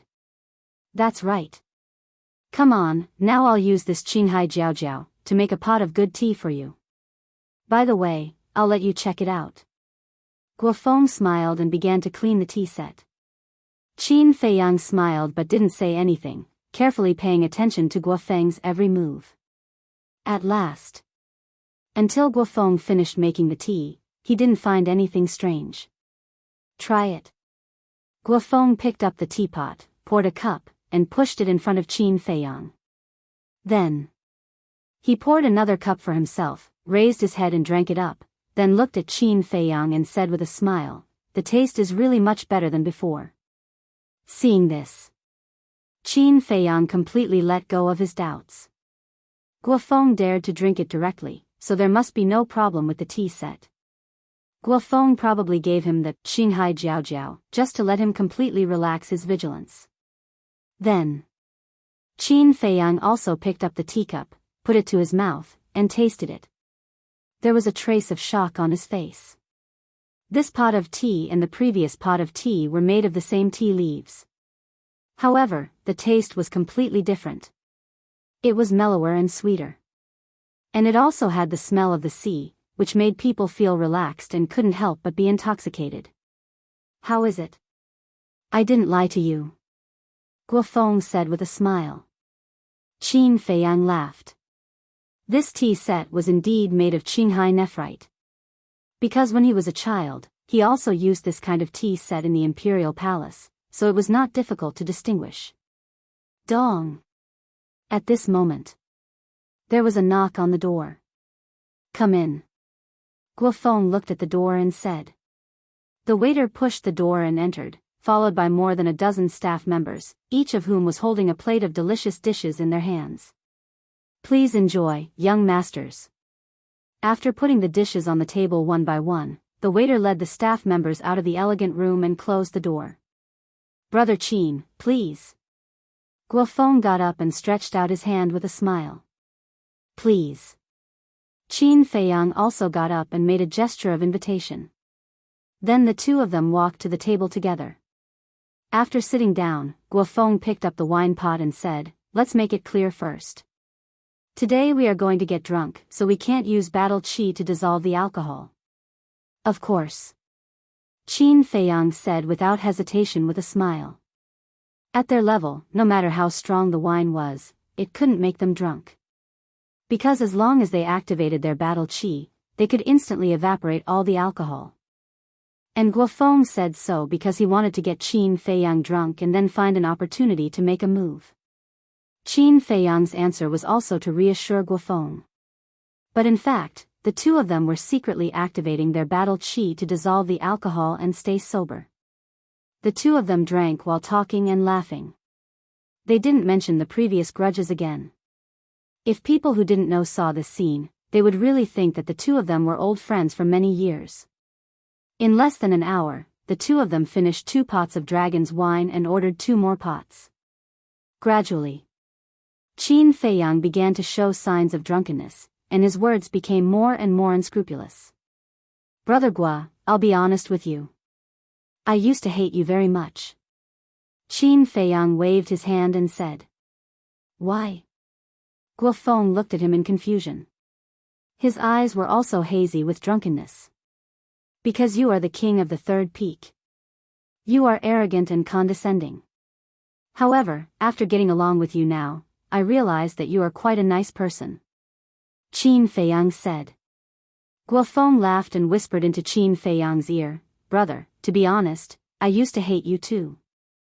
Qin Feiyang was stunned and asked, is it because I threatened you? That's right. Guofeng slammed the table hard, stood up and said angrily, look at you. You are just a small fry. How dare you threaten me, a king? Aren't you courting death? How can I endure this? Sorry, I was wrong. Qin Feiyang also stood up shakily, reached out and hooked his arm around Guofeng's neck, and apologized repeatedly. Sigh, I didn't really blame you. Why are you apologizing? You have to remember that we are friends now, brothers. Let's forget about those unhappy things in the past. In the future, we will love and protect each other, and make a name for ourselves in the Forgotten Continent. Guofeng roared heroically. Yes, make a name for ourselves. Come, let's not go home until we are drunk. Qin Feiyang was also full of pride. Alright, let's not go home until we are drunk. The two of them directly picked up the wine jug, clinked it hard, and began to gulp it down. After drinking, Qin Feiyang sat down on the chair and waved his hand. Brother, I can't take it anymore. You can't take it anymore? Are you still a man? Let me tell you, the two of us have to be carried back today. Waiter, give me 2 more jugs of dragon's wine. Guofeng walked to the door, opened it, and shouted outside. Alright, coming right up. The waiter below shouted. Next. Guofeng staggered back to the table, patted Qin Feiyang's shoulder, and said, Brother, hurry up and pull yourself together, we still have to continue. I really can't take it anymore. Qin Feiyang collapsed on the chair, waving his hands, his entire body reeking of alcohol. A man can't say no, a woman can't say no, understand? Hurry up and wash up, wake up, we'll continue drinking later. Guofeng forcefully pulled Qin Feiyang up, and then pushed Qin Feiyang towards the bedroom. Because in the bedroom, there was a separate washroom. Qin Feiyang said helplessly, I really have to hand it to you, your alcohol tolerance is so good. Alright, I'll go wash up, you have to wait for me, you're not allowed to drink secretly. Who do you think I am? You're still drinking secretly, hurry up and stop talking nonsense. Guofeng waved his hand impatiently. I treat you as a brother, huh? With a loud laugh, Qin Feiyang staggered towards the bedroom. The washroom was on the left side of the bedroom, but he walked towards the right. Brother, the washroom is on the left, you can't even find the direction, can you do it? Seeing this, Guofeng hurriedly said. Left? Qin Feiyang was stunned, looked at the wall on the left, turned his head to look at the right, and suddenly said, yes, yes, yes, right, right, no, no, it's left, left, let me tell you, don't look down on me, even if there are 10 more jars, I can drink it. Qin Feiyang turned around, pointed at Guofeng, shook his head and said, and then walked towards the washroom. All right, you're good. Guofeng nodded and smiled helplessly. Clang. Qin Feiyang finally entered the washroom and closed the door with force. Walala, then. A burst of water came out from the washroom. Young Master Gua, this is the wine you want. The waiter walked into the private room with 2 jugs of wine. Put, on the table, Guofeng pointed at the table, completely drunk. Unexpectedly drunk like this. After the waiter put down the jug, he looked at the drunk Guofeng, shook his head, turned around and walked out, and closed the door. Just as the door closed, Guofeng's drunkenness disappeared in an instant, and his eyes flashed with a shocking cold light. He walked to the bedroom, looked at the washroom door, and quickly returned to the table, taking out a jade bottle from his arms. The jade bottle was only the size of a thumb, and it was half filled with a small bottle of transparent liquid. This was the venom of the bloodthirsty scorpion. Don't blame me for being cruel, you asked for it. Guofeng smiled coldly, pulled out the cork, and poured only 1 drop into Qin Feiyang's wine cup. The venom of the bloodthirsty scorpion was the complete opposite of the venom of the bloodthirsty spider. It was colorless and tasteless, and even if it was not mixed with wine, it was difficult to detect. Just this 1 drop was enough to take Qin Feiyang's life. Then, Guofeng put away the jade bottle, returned to the chair, and pretended to be drunk. At the same time, in the washroom, Qin Feiyang's previous drunkenness had also disappeared.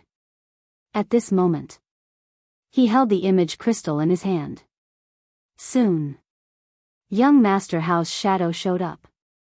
But Qin Feiyang did not say anything, and only nodded to young Master Hao. Young Master Hao also nodded in response, and the shadow dissipated. Then, Qin Feiyang put away the image crystal and stood in front of the sink, his eyes flashing with cold light. Although he did not see Guofeng poisoning with his own eyes, he could imagine that Guofeng asked him to come to the washroom to wash up to create an opportunity to poison.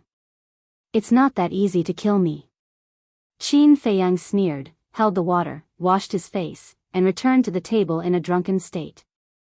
Guofeng glanced at Qin Feiyang and laughed, look at you now, if others see you, they will definitely laugh at you. Aren't you the same? Qin Feiyang rolled his eyes at him. Yes, yes, yes. Come, let's continue. Guofeng picked up the wine pot and filled the wine cup in front of Qin Feiyang. Humph, come on, I'm not afraid of you. Qin Feiyang raised his wine cup and snorted. But in his heart, he was thinking, did Guofeng put the blood-thirsty scorpion's venom in the wine cup or the wine pot? Soon, he had the answer in his heart. Guofeng also poured a cup for himself, and after pouring it, he drank it without hesitation. Obviously, if Guofeng really did poison, it must be in the wine cup in his hand. What are you waiting for? Drink it. Don't tell me you can't drink it. If you really can't drink it, don't force yourself, I won't laugh at you. Seeing Qin Feiyang holding the wine cup but not drinking, Guofeng could not help but make fun of him, but he was actually very nervous. He had done so much for this moment. If Qin Feiyang did not drink it this time, then all his previous efforts would be wasted. But he did not dare to show too much urgency. Can't drink it? How dare you look down on me? Let me tell you, although I don't usually drink, I can still drink. Today, I must make you drunk. Qin Feiyang snorted coldly, holding the wine cup and putting it to his mouth. At this moment, Guofeng's eyes were firmly fixed on Qin Feiyang, and his hands could not help but clench. As long as Qin Feiyang drank this cup of wine, then the humiliation he had suffered before could be doubled back. However, when Qin Feiyang was about to drink, at this moment, there was a knock on the door. "Is he here?"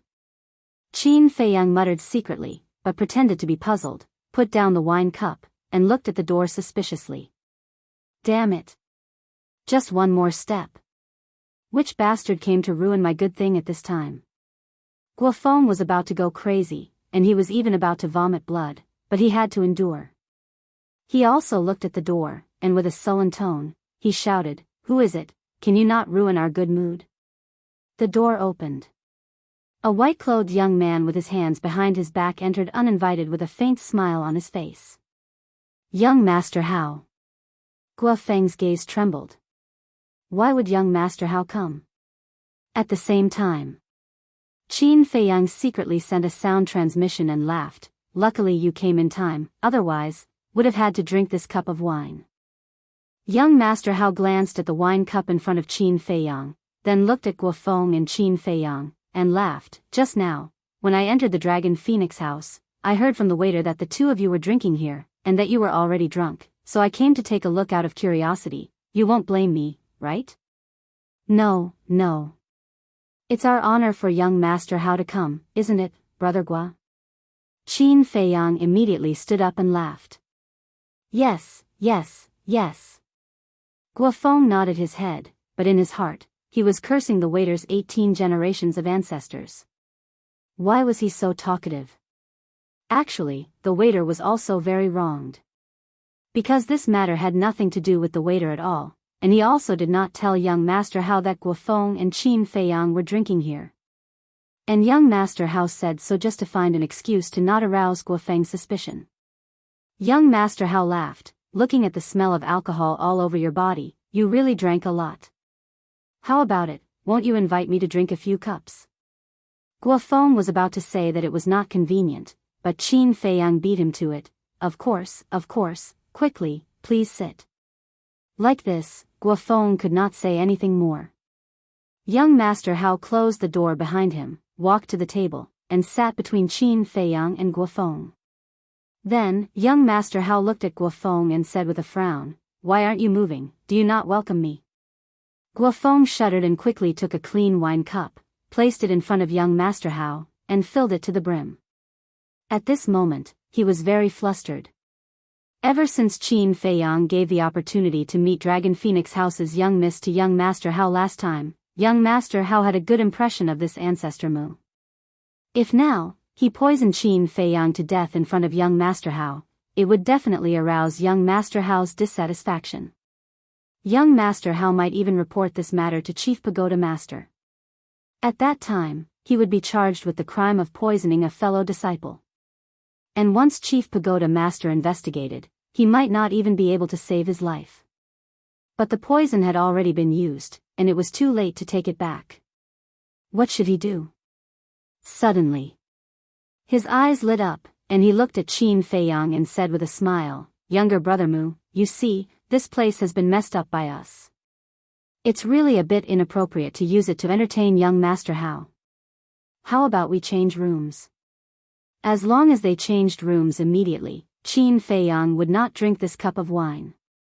Although this also meant that his plan to poison Qin Feiyang to death had failed, there was still plenty of time in the future. Qin Feiyang looked at young Master Hao and asked for young Master Hao's opinion. Young Master Hao waved his hand and said with a smile, "It doesn't matter. I'm not particular about it.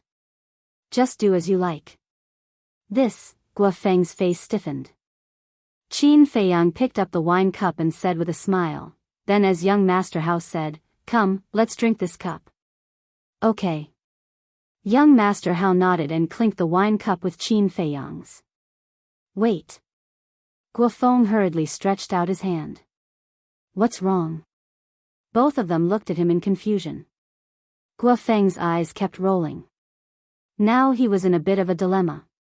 Suddenly, he grabbed a new wine cup, handed it to Qin Feiyang, and said with a smile, "Younger brother Mu, your wine cup looks a bit dirty. Use this clean one." "Dirty?" Qin Feiyang glanced at the wine cup suspiciously, then looked up at Guo Feng and said, "It's okay, Brother Guo, what's wrong with you? Why have you become strange since young Master Hao came in?" Of course, he knew what Guo Feng was hesitating about. He said that on purpose, in order to see Guo Feng make a fool of himself. Needless to say, seeing Guo Feng like this, he was quite happy in his heart. "Is there?" Guo Feng laughed embarrassedly. Bang! Young Master Hao slammed the wine cup on the table. The wine cup didn't break, but some wine spilled out. But whether young Master Hao did it on purpose or not, he just happened to touch the chopsticks next to him, and the chopsticks immediately flew out and fell to the ground. Then, young Master Hao glared at Guo Feng and said, "What do you mean? If you don't welcome me, just say it." "No, no." Guo Feng hurriedly waved his hand. "Really?" Young Master Hao raised his eyebrows. "Really?" Guo Feng shook his head. Young Master Hao snorted coldly, "I don't think you have the guts. Go and pick up the chopsticks." Okay. Guo Feng nodded and quickly turned around and ran over. Just as Guo Feng turned around, Qin Feiyang and young Master Hao quickly exchanged wine cups.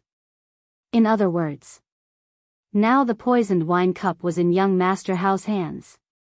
Chapter 941. At the same time, Guo Feng, who went to pick up the chopsticks, had a trace of madness in his eyes. Because he knew that there was no way out now. He couldn't care so much. Get rid of Qin Feiyang first. If he really caused young Master Hao's dissatisfaction, he would slowly find a way to persuade him. After all, Qin Feiyang would be a dead man by then. Maybe young Master Hao would be merciful and let him go. Thinking of this, he bent down to pick up the chopsticks, returned to the table, and handed the chopsticks to young Master Hao. Young Master Hao raised his eyebrows and said angrily, "Are you sleepwalking? It's dirty on the ground. How can I use it?" Yes. Guo Feng suddenly patted his head, quickly took a pair of clean chopsticks, and respectfully handed it up. Young Master Hao nodded in satisfaction, then raised his glass and said with a smile, "Come on, let me toast you too." After that, without the slightest hesitation, he drank the cup of poisoned wine. Qin Feiyang shot a glance at Guo Feng. Then, he also raised his wine cup and drained it in one gulp. Guo Feng also drank. At the same time, he also smiled. He knew the poison of the bloodthirsty scorpion better than anyone else. Now, even if a god descended to the mortal world, Qin Feiyang would not be able to escape death. He put down the glass and let out a long breath. Although there were some twists and turns in the process, his goal had been achieved. Then Guo Feng leaned on the chair and looked at Qin Feiyang coldly, waiting for Qin Feiyang to die of the poison.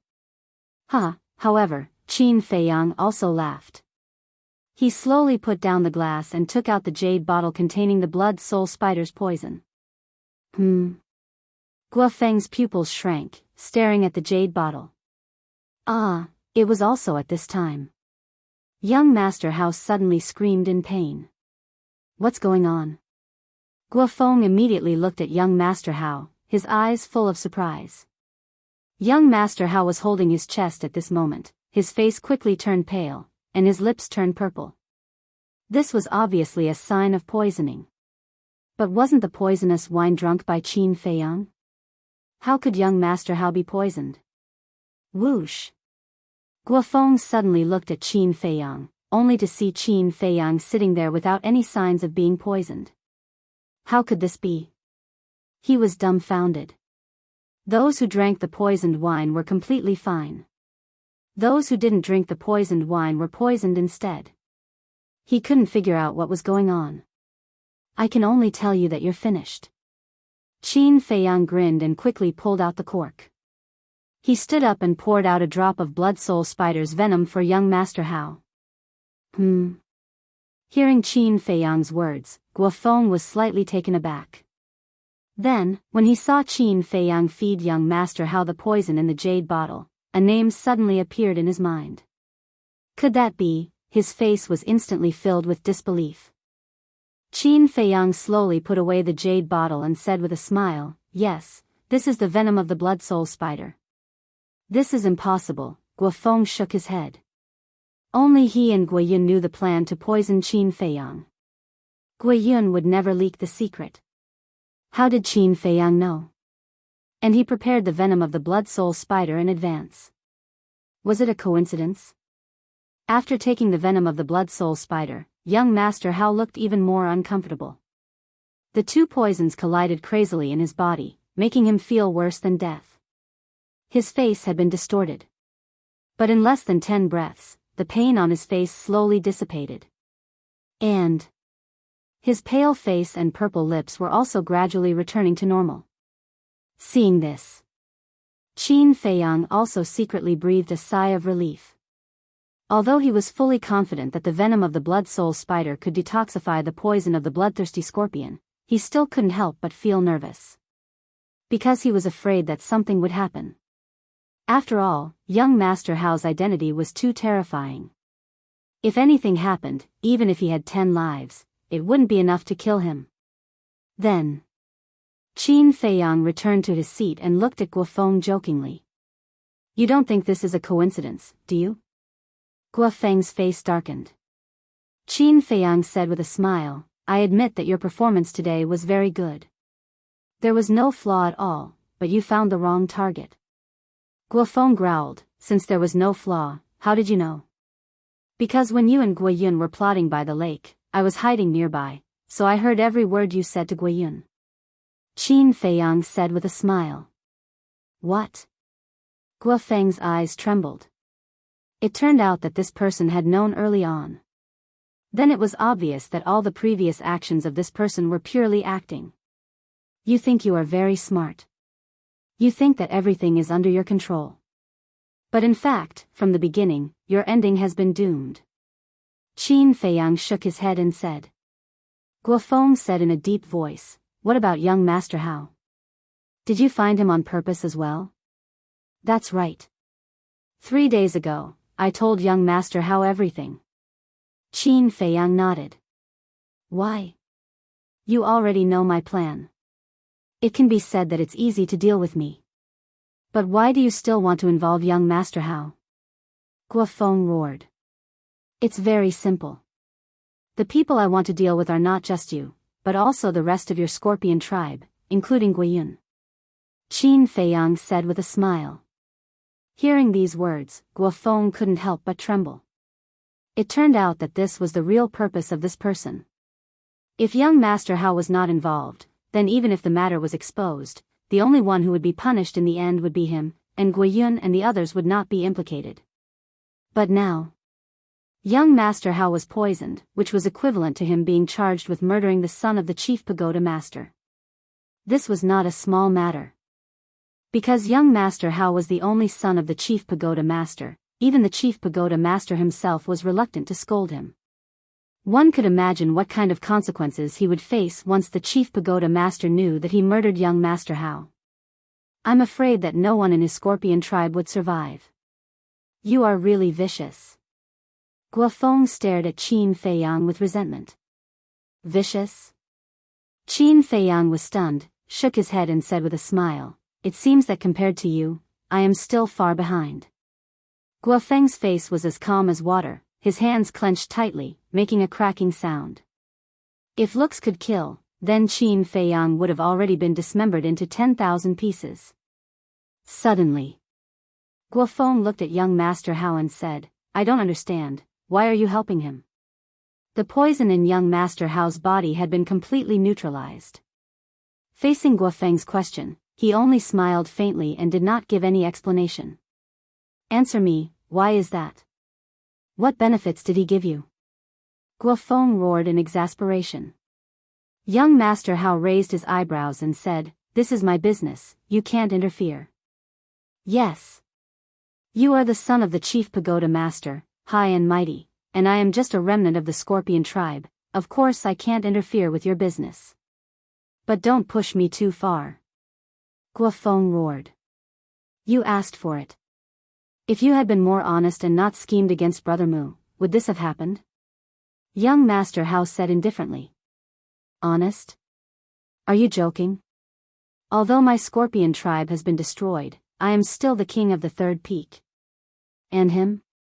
He is just a piece of trash from the 9 great regions. What right does he have to threaten me? So, I have to make him pay the price. Guofeng pointed at Qin Feiyang angrily, his eyes flashing with shocking killing intent. Trash? Young Master Hao shook his head and laughed.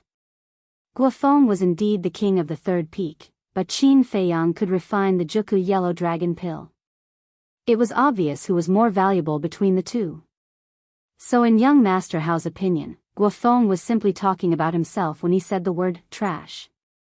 At the same time, Qin Feiyang looked at Guofeng contemptuously, turned to look at young Master Hao and said with a smile, Brother Hao, don't talk nonsense with him, send a message to your father and let him settle this matter. Okay. Young Master Hao nodded and immediately took out the image crystal. No. Guofeng's eyes trembled, and he quickly knelt in front of young Master Hao and begged, Young Master, I know I was wrong, please forgive me this time, I swear, I will be honest in the future. But young Master Hao turned a deaf ear to him, and his battle chi surged toward the image crystal. Seeing this, Guofeng's eyes suddenly flashed with a ruthless light. If you don't let me live well, I won't let you live well either, go to hell.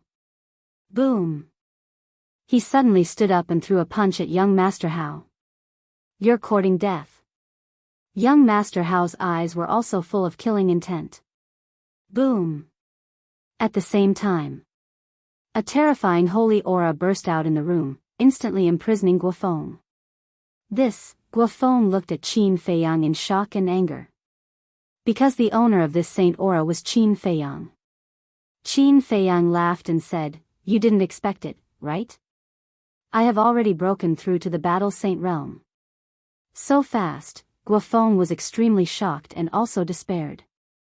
Although he was a 9-star war master and was only a small realm away from Qin Feiyang, he had not opened the gate of potential and was simply unable to break through the shackles of Qin Feiyang's pressure. At the same time, Qin Feiyang's Saint Aura also alarmed everyone in the Dragon Phoenix Pavilion. Bang! Almost in the next moment, the door was forcefully pushed open.